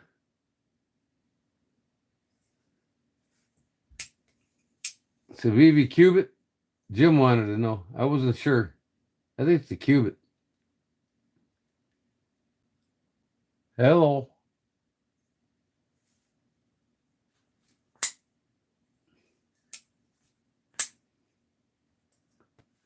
Remember the hamon I put on it?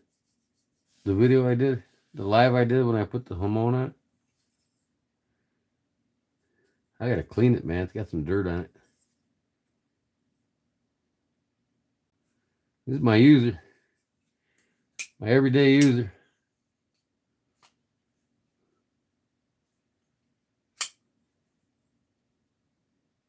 You didn't answer me, Zona. This is a cubit, right?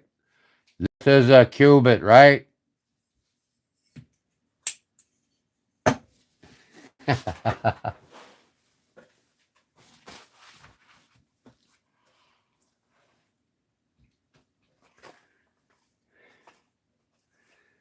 Okay, what else can I toy with?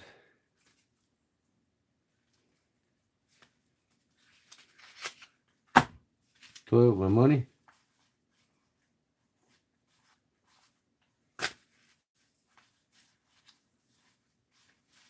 Make sure it's all here. I hate mixing the ones and the 10s and the 20s up. Then I'm anal. I like all the heads to be facing the same way.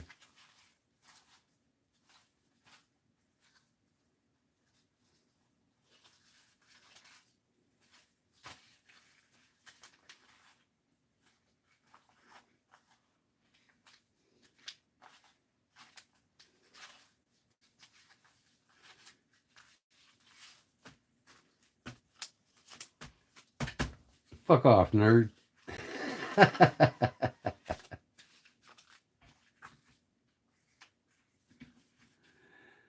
Oh, you didn't answer me.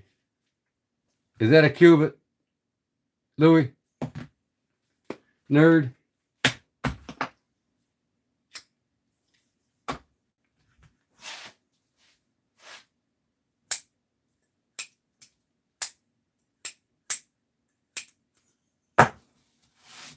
No more blue. I just got rid of all the blue. It's a blueless knife now. Remember, I acid washed this hammer in here, if you remember. You're not going to answer me, are you, Louis? You got a D in your mouth? Yes, Mr. Nerd. At least you're calling me right, my first name right, Mr.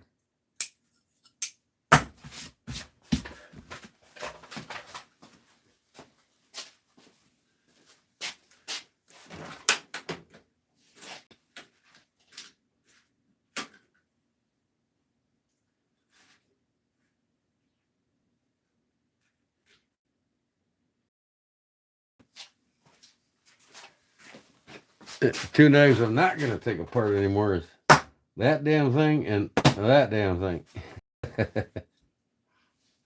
These things are a pain in the ass.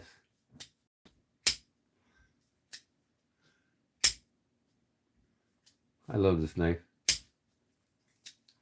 I need to carry it tomorrow or today. I'll hold it out. Sog slip joint. Never did find my other screw. It's down on my floor somewhere.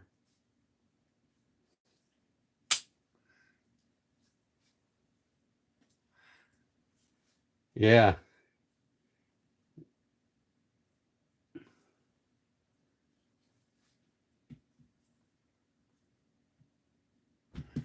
I'm a nerd, alright. Never estimate a real dude.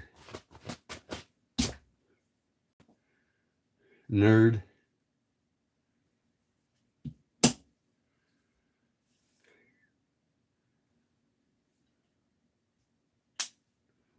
You know, that's a pretty slick mechanism in there, though. I don't know why most companies can't figure this out. I don't know how SOG did.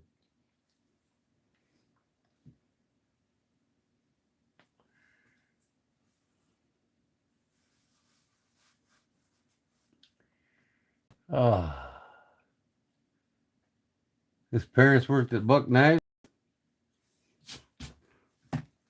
Have you seen my best buck knife pike?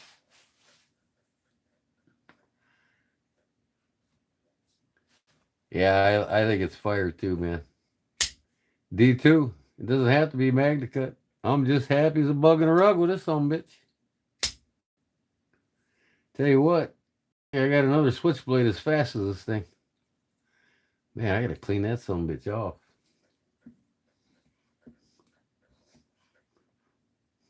Got some gunk on it.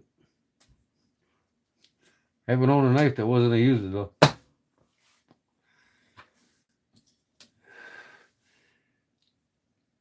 I think I'm gonna take this Justin Special apart. Clean it the hell up. There was a Mustang horse on it, and that's all gone. Well, you can kind of see the horse.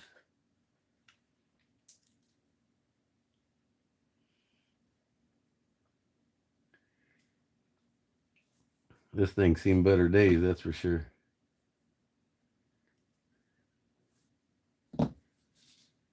I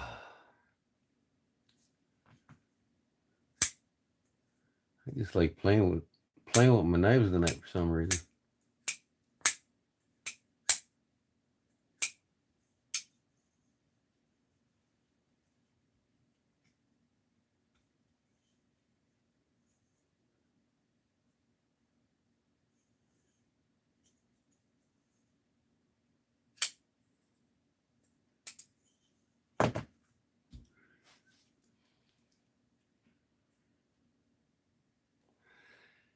Yeah, speaking of grinders, this one was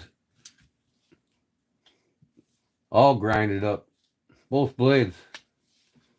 Look at that finish now. I mean, I'm not going to get this original pitting off of here. You can see it along the bevel.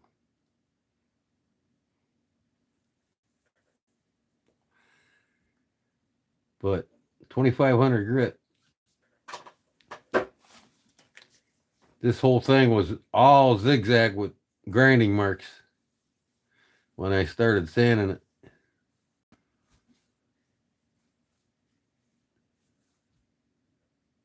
Did your parents work at Buck Sharp? Or Pike? Where's Pike at? Is he still here?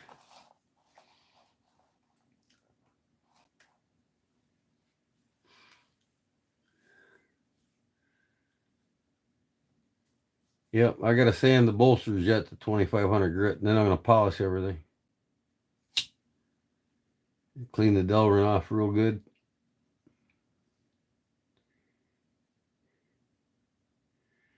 It'll look as good as it's ever looked since 1963.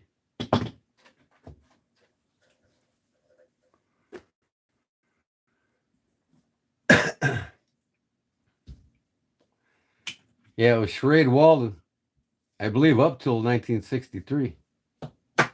Or was it 64? They took the name Walden off the blades. It became Sherade. Sherade Walden, New York, USA. 225H.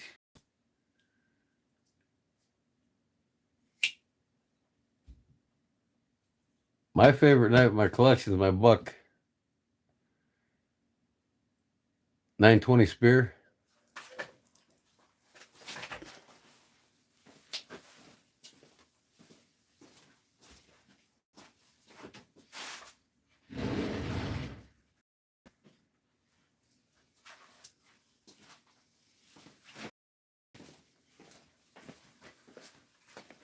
You won't touch one of these for less than $700.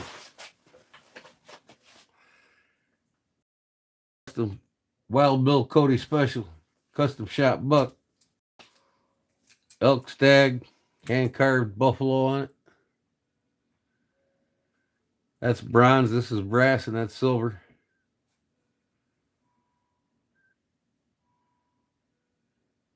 Brass pins.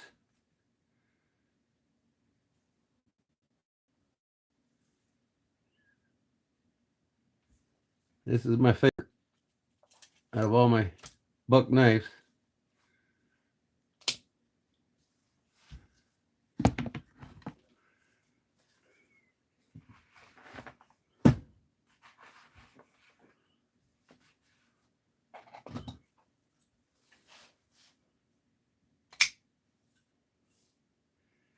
Maybe we should take this thing apart, huh? Barlow Jim must have fell asleep, huh?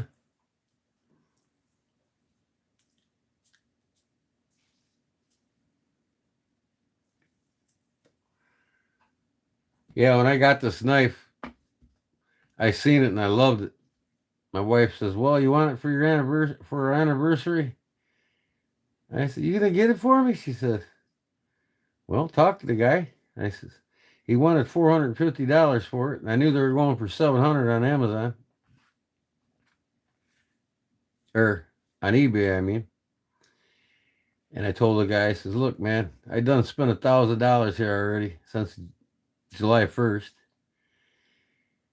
and I'd really like to have the knife." I says, "But I only got like 3 something left." I said, "You take $350 for it?" He said, "Sure."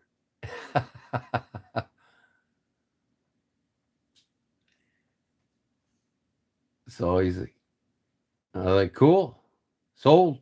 I bought this for $350. Yeah, this is a beast, that's for sure. I'll tell you what's more of a beast, though, really. You can't really tell with this knife till you put it up against that one.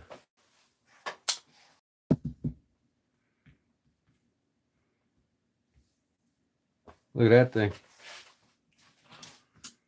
This is the other one from the same company.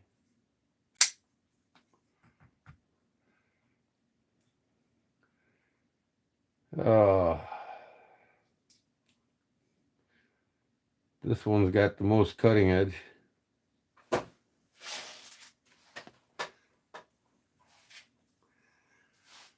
I'm yet to take pictures of this and put it on my eBay store. I'm putting these on my eBay store, both of these. I'm keeping this one. I'm not getting rid of this one.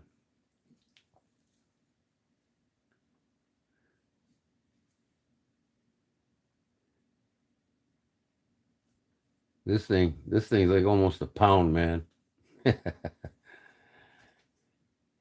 probably got this one by about 4 ounces.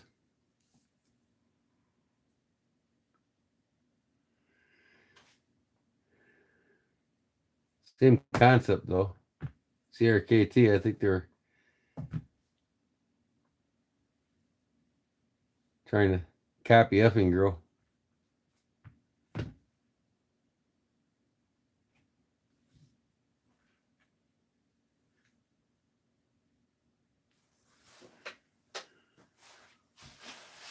These are both effing gross.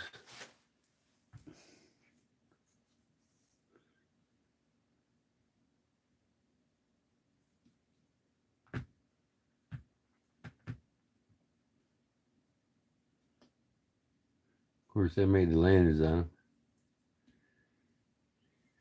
So if you buy it on my eBay store, you get a lanyard made by me. Cobra knot on this one. Couple beads.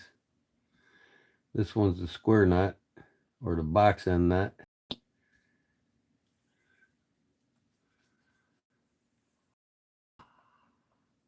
Oh, this thing handle for handle. I know they're about the same almost. This is just barely got it.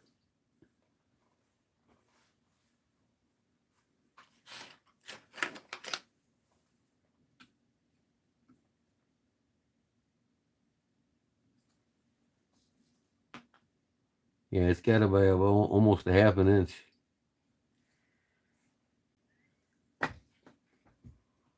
This has got ceramic bearings in it.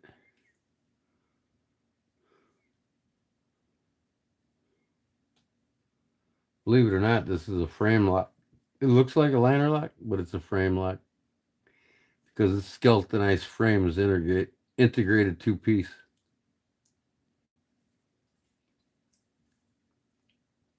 I should take this off and carve it, you know what? Wouldn't that be cool? They charge more on eBay for it. One of a kind effing girl. See what they look like closed up.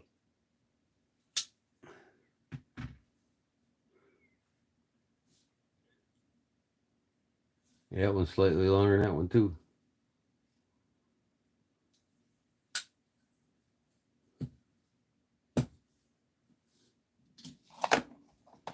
Let's put it next to a folding hunter, right?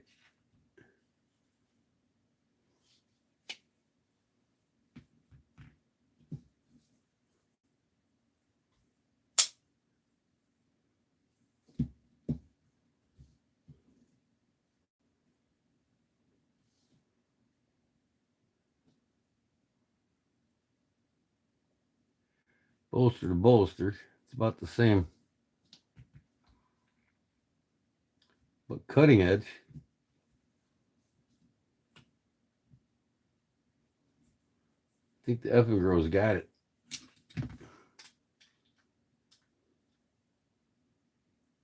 Yep.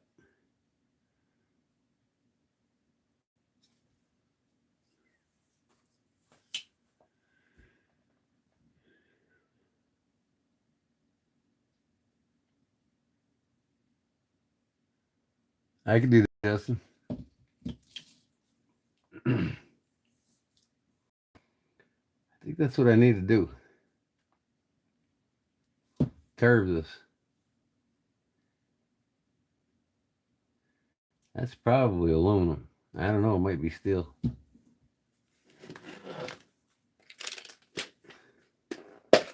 I'm not going to carve it tonight, but I can take it apart, right?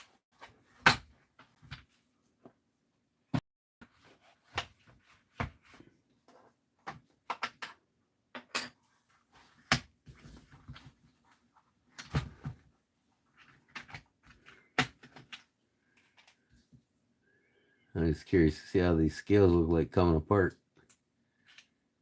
Two sets of skeletonized frame scales.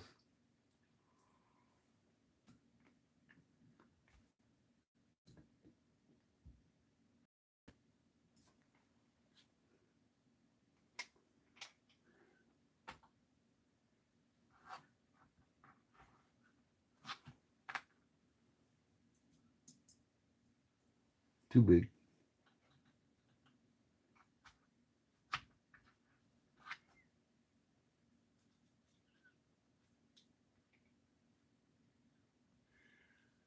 On the back of the frame lock, like an old crooked river. The frame lock? Or you mean the spacer?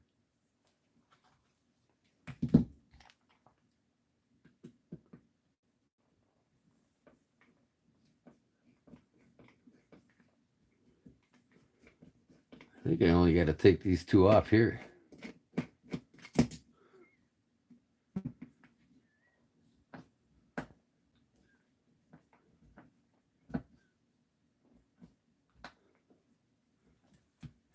get it. It's probably spinning on me. There we go.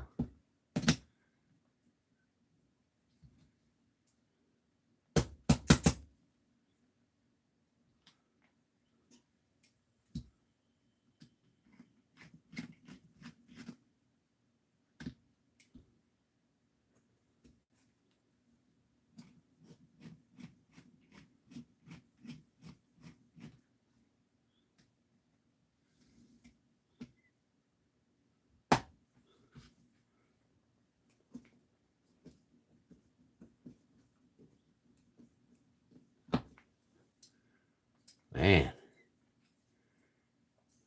look at that.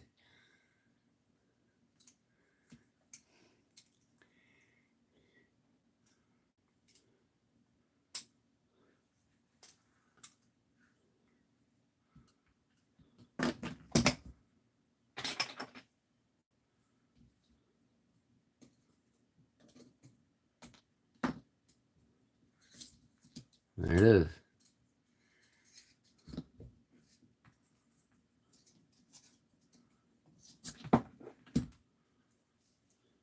I don't even have to take the land off.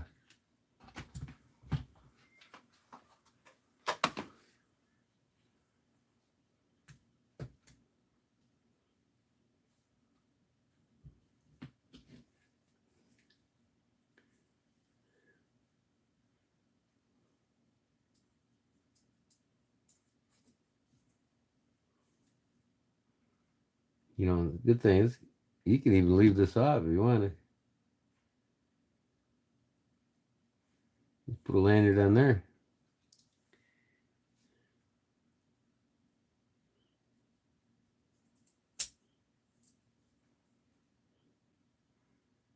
But I'm not gonna,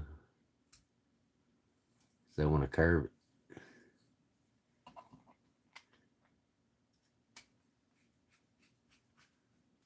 But we'll see how she works with it off, right?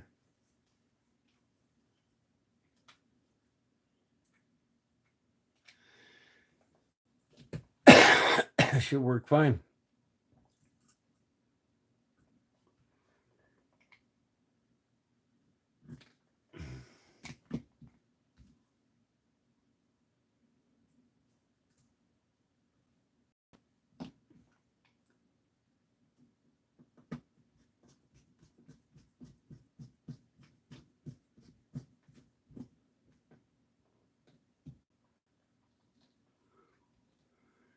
I think this whole knife is metal.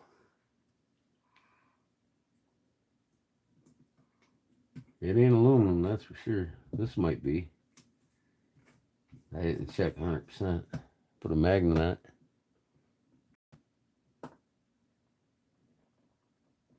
it. Ooh, look at that, pinch that way in. Okay, I guess I can't do that. I can back it off though. Oh, I see what's going on here.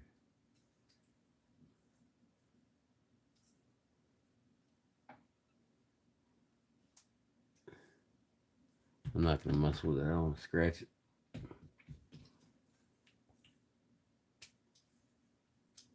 Still works though. Look at it, it's pinched together.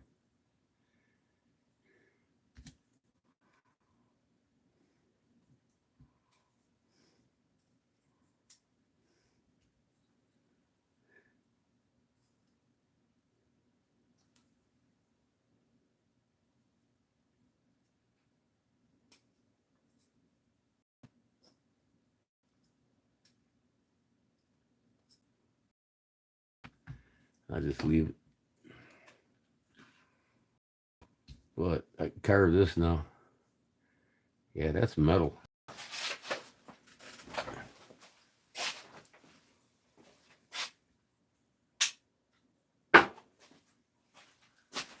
Oh yeah, magnet stuck right to it. So I can carve this without taking that lanyard off.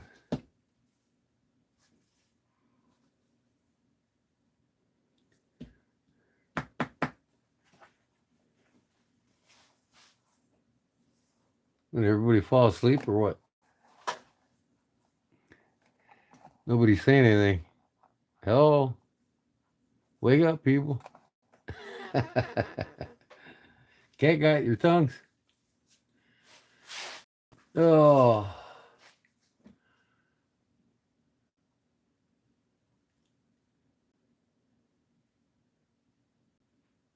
Chill, nigga.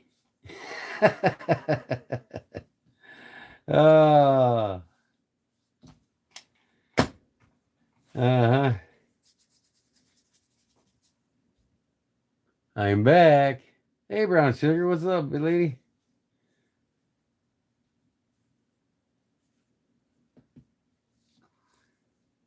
Oh. All right.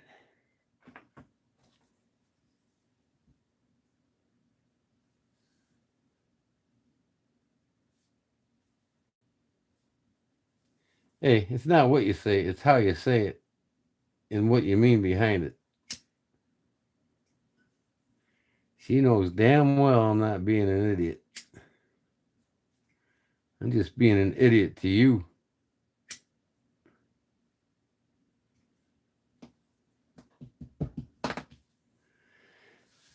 Ah.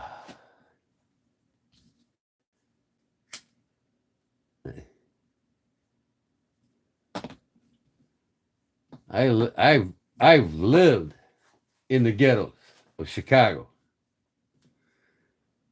I got a lot of brothers that respect my ass. I'll tell you right now.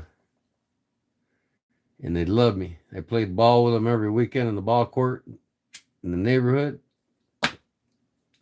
And we loved each other. I got a lot of respect on the south side of Chicago. No, I'm not. What is that?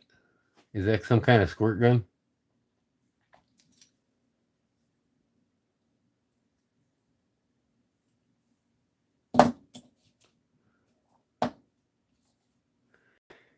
Oh. Hey, you know what? It's late. And I'm sleeping in today. I'm not going to get up till Sunday fun day. I haven't decided what I want to make yet. I got a little package coming to you, Louie. Little surprise package for you, Louie.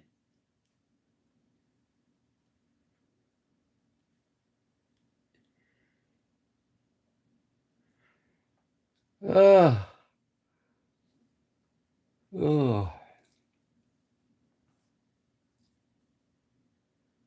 You going back to the gun show, Louie? Get you some more knives. I tell you what, gun show we have here, man.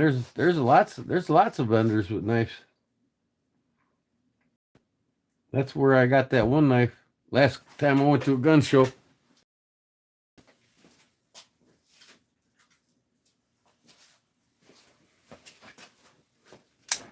Extreme ratio. Italian made knife. I got at the gun show. It's one of the best knives I got right here. Who was saying Italian knives were great earlier on my life? Without a doubt, that is a damn good knife.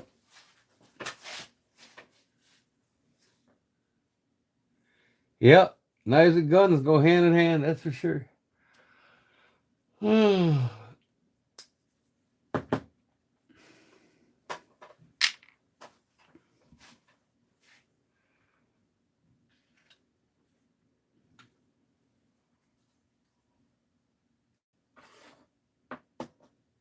Yeah.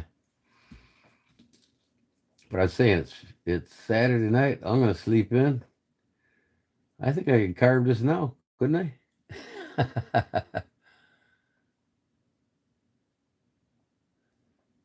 What kind of pattern should I carve in this? What's that one fellow say to carve it like? So, is that 63 oldest knife? No. Justin Gilman, you still here? Oldest knife I got's from 1920.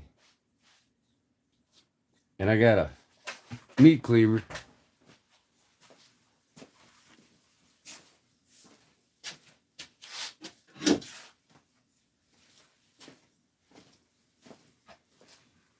(1920 to 1934) these were made.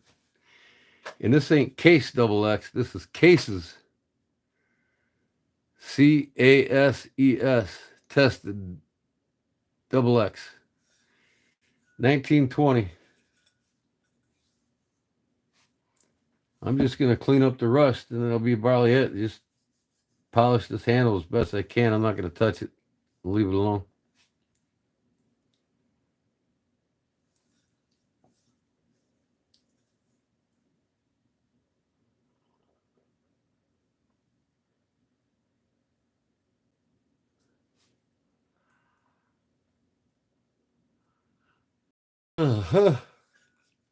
But I also have a case Congressman. That's a 1920.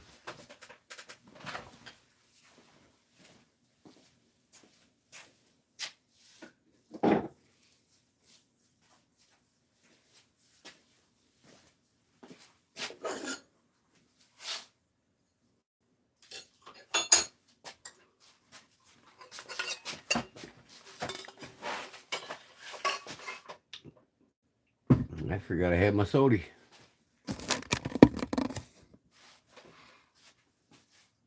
Man, I'm getting all these now. So, should I carve this now or not? Come on over, Louie. I'll show you how I'll cut a finger off.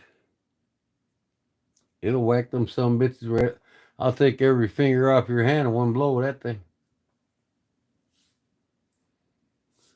Come on over. I'll be happy to try it on you. You'll never throw a ball again.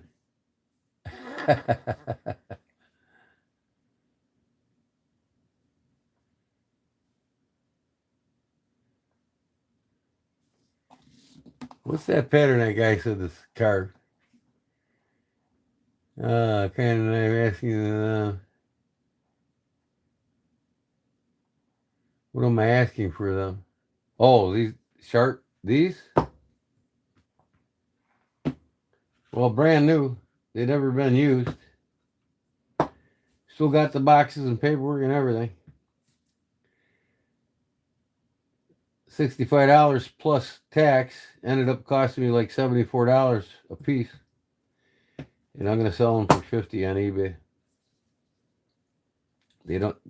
When I bought them new, they didn't come with lanyards either. Now this one's going to have a carb spacer on it. So it'll be one of a kind.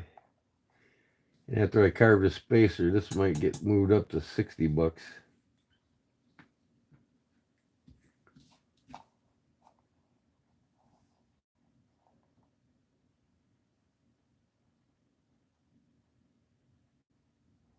You can't sharpen cheap knife. No factory really sharpens a knife good. Case only 300 grit. That's it.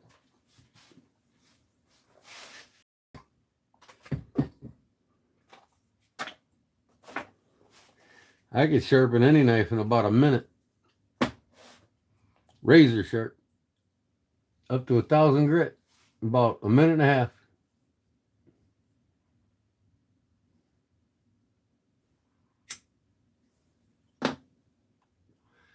I don't waste my time on them whetstones. When I can put an edge Magna cut blade in less than 2 minutes with a 2-inch grinder.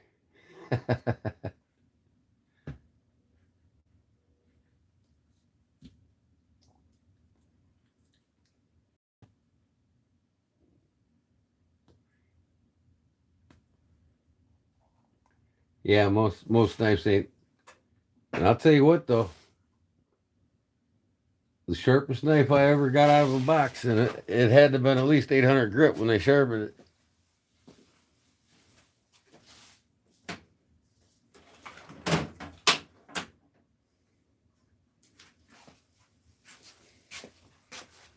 right here. I've used it a lot since I got it. But this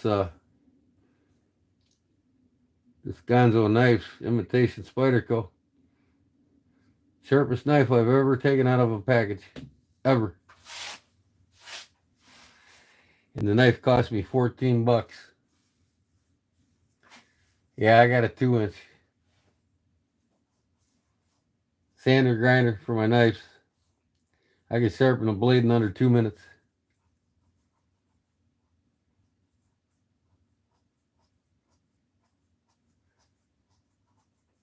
And again, you're talking to a bladesmith here, so I know how to sharpen a knife. And I can do it on any of my whetstones. I got Japanese whetstones up to 20,000 grit. If I want to mess around and polish a blade, perfectly get it perfect cutting edge, perfectly polished, I'll go up to 20,000 clay whetstone. But I can get 1,000 grit sharpened knife, almost polished, under 2 minutes. Boy, you can see I used the hell out of this already.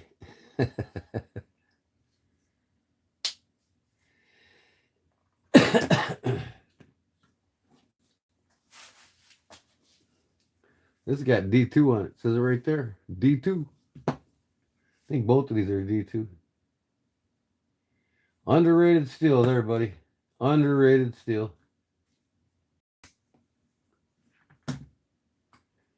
Oh, but it's not stainless. Oh, take care of your damn knives. You don't have to worry about it. Everybody wants that knife. They don't have to do shit to it, right? And then when they go to sharpen it, it takes them forever to sharpen it. Get you that magnet cut. Sharpen it by hand. It'll take you about a half an hour.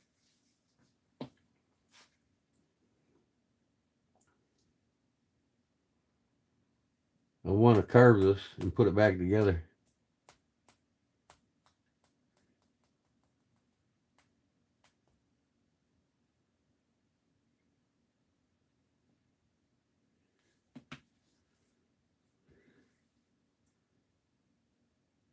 This will be pretty cool though, because it'll show up big time.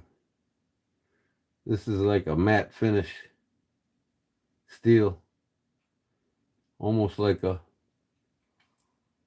acid wash finish. And I carve on it, it's gonna start popping.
I think I'll just do the vine pattern.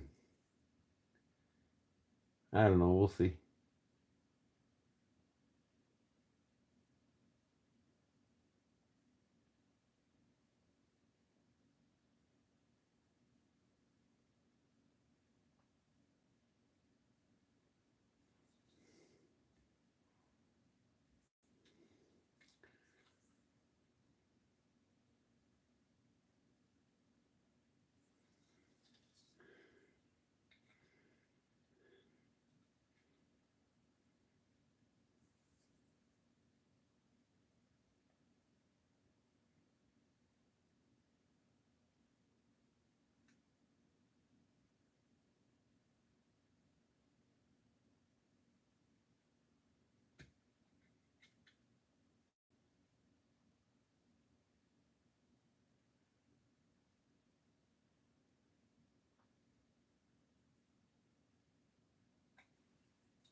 man.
You too, Sharp. Thanks for stopping in, bud.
Ooh.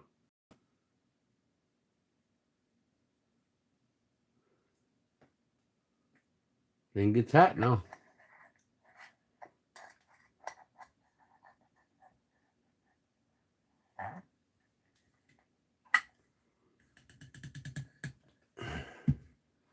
Got one side done. Not completely done, but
The chamfer.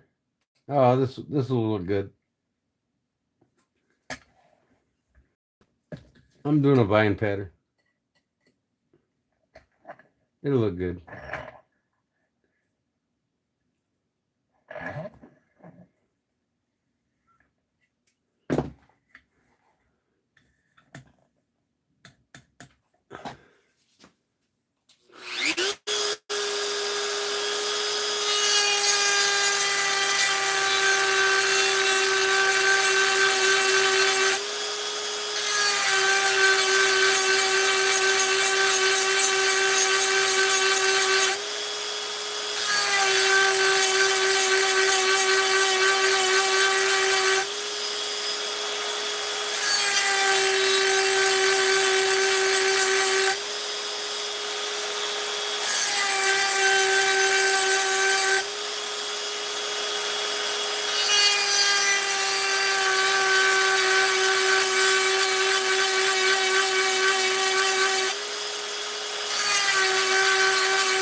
Cool down, damn it. You know what I should do? I should heat blue this.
That's it.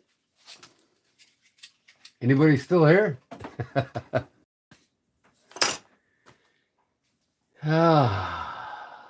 Ready to go back on the knife.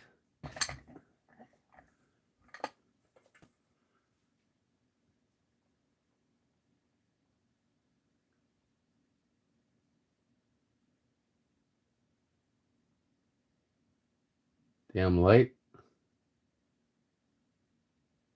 Looks pretty nice.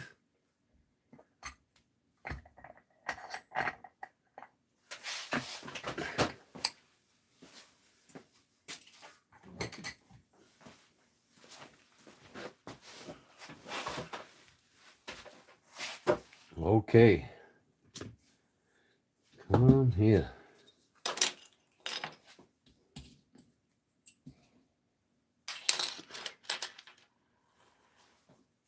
Anybody still with me? Brown sugar's still here, I'm sure.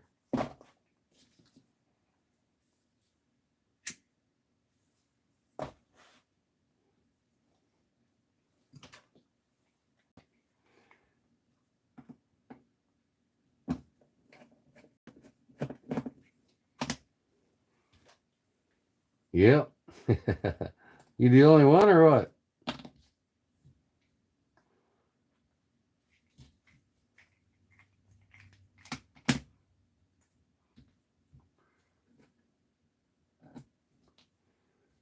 I know it probably got boring there for a while.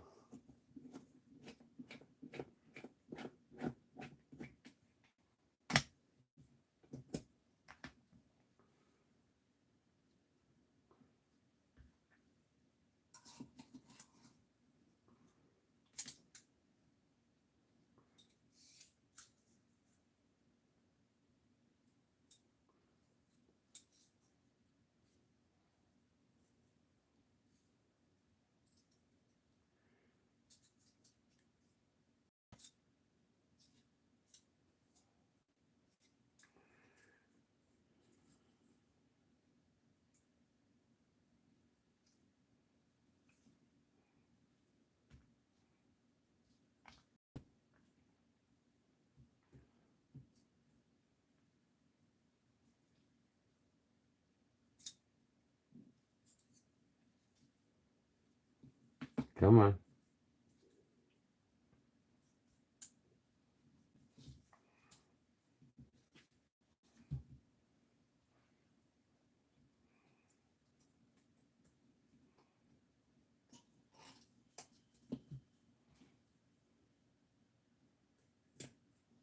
Come on, stay.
Damn it.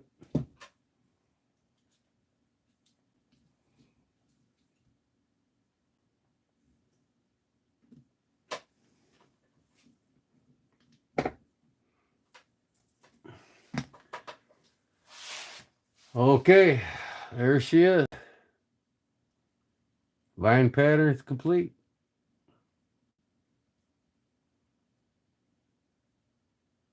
Can you see that okay? Let me see.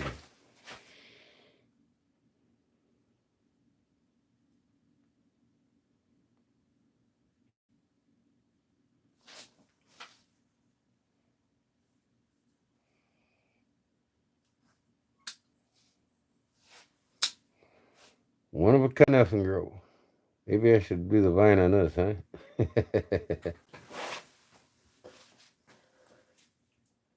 Looks pretty good, huh?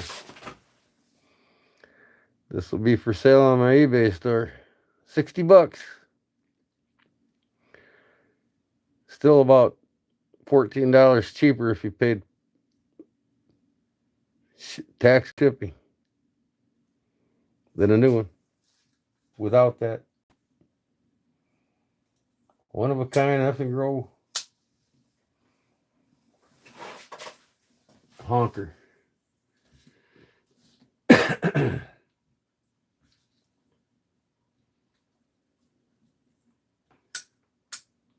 Nobody else is answering. You must be the only one here.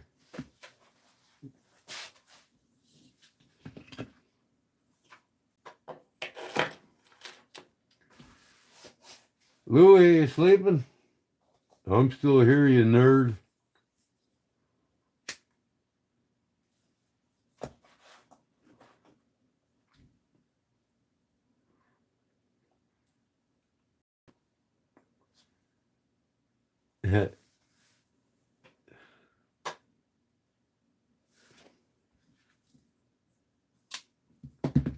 This one don't have a spacer, see? I could put one in it.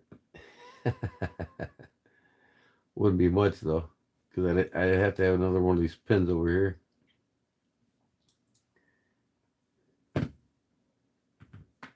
Yeah, it don't need a spacer.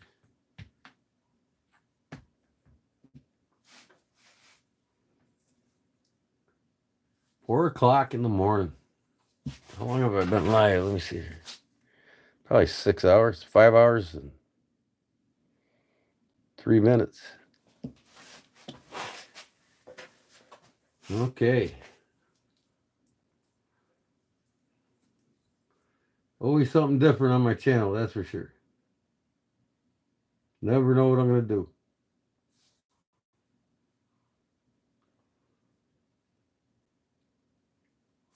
I could take it off and round this a little more. Not tonight, though.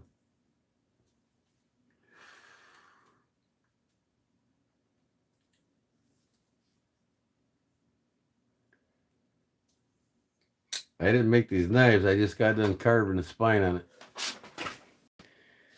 The spacer. I put a vine pattern on it. But I'm selling them on my eBay store.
I'm looking to see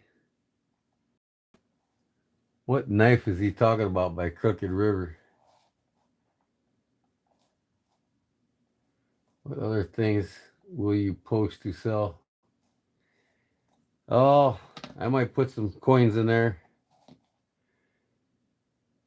I got some silver coins I want to get rid of. I don't know. Watches. I've got some watches in there now.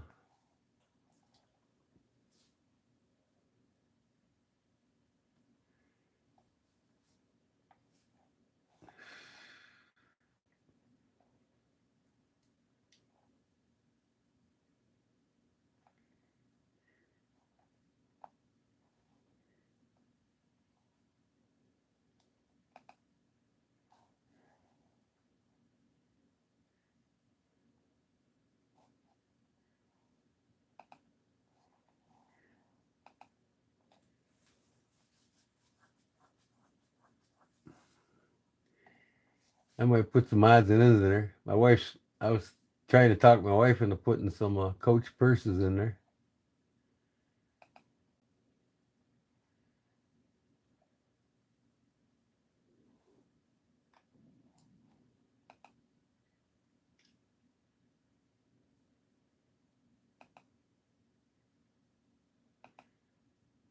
I don't really like that chamfer. That Crooked River chamfer. I don't really like it. This is prettier.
Oh, shoot.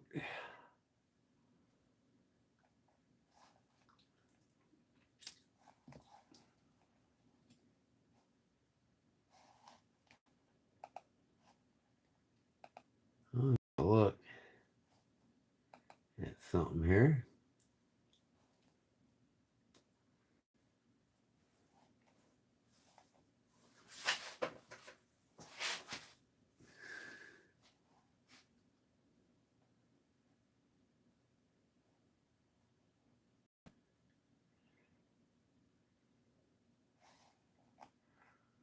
It's not posted yet.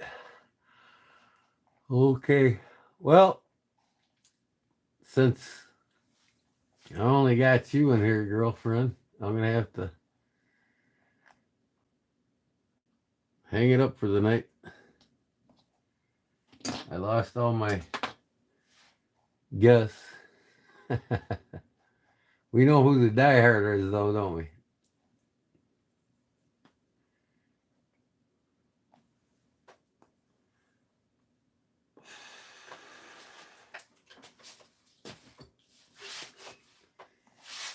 All right, brown sugar.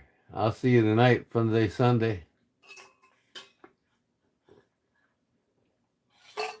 Hopefully you can win something off me. But check into my eBay store.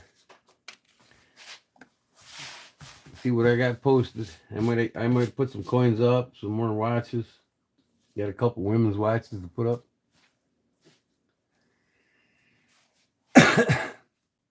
Anything else I decide to put in there? Yep. All right, girl. We'll talk to you later. Thanks, man. I appreciate your support, and I will see you tonight. Peace.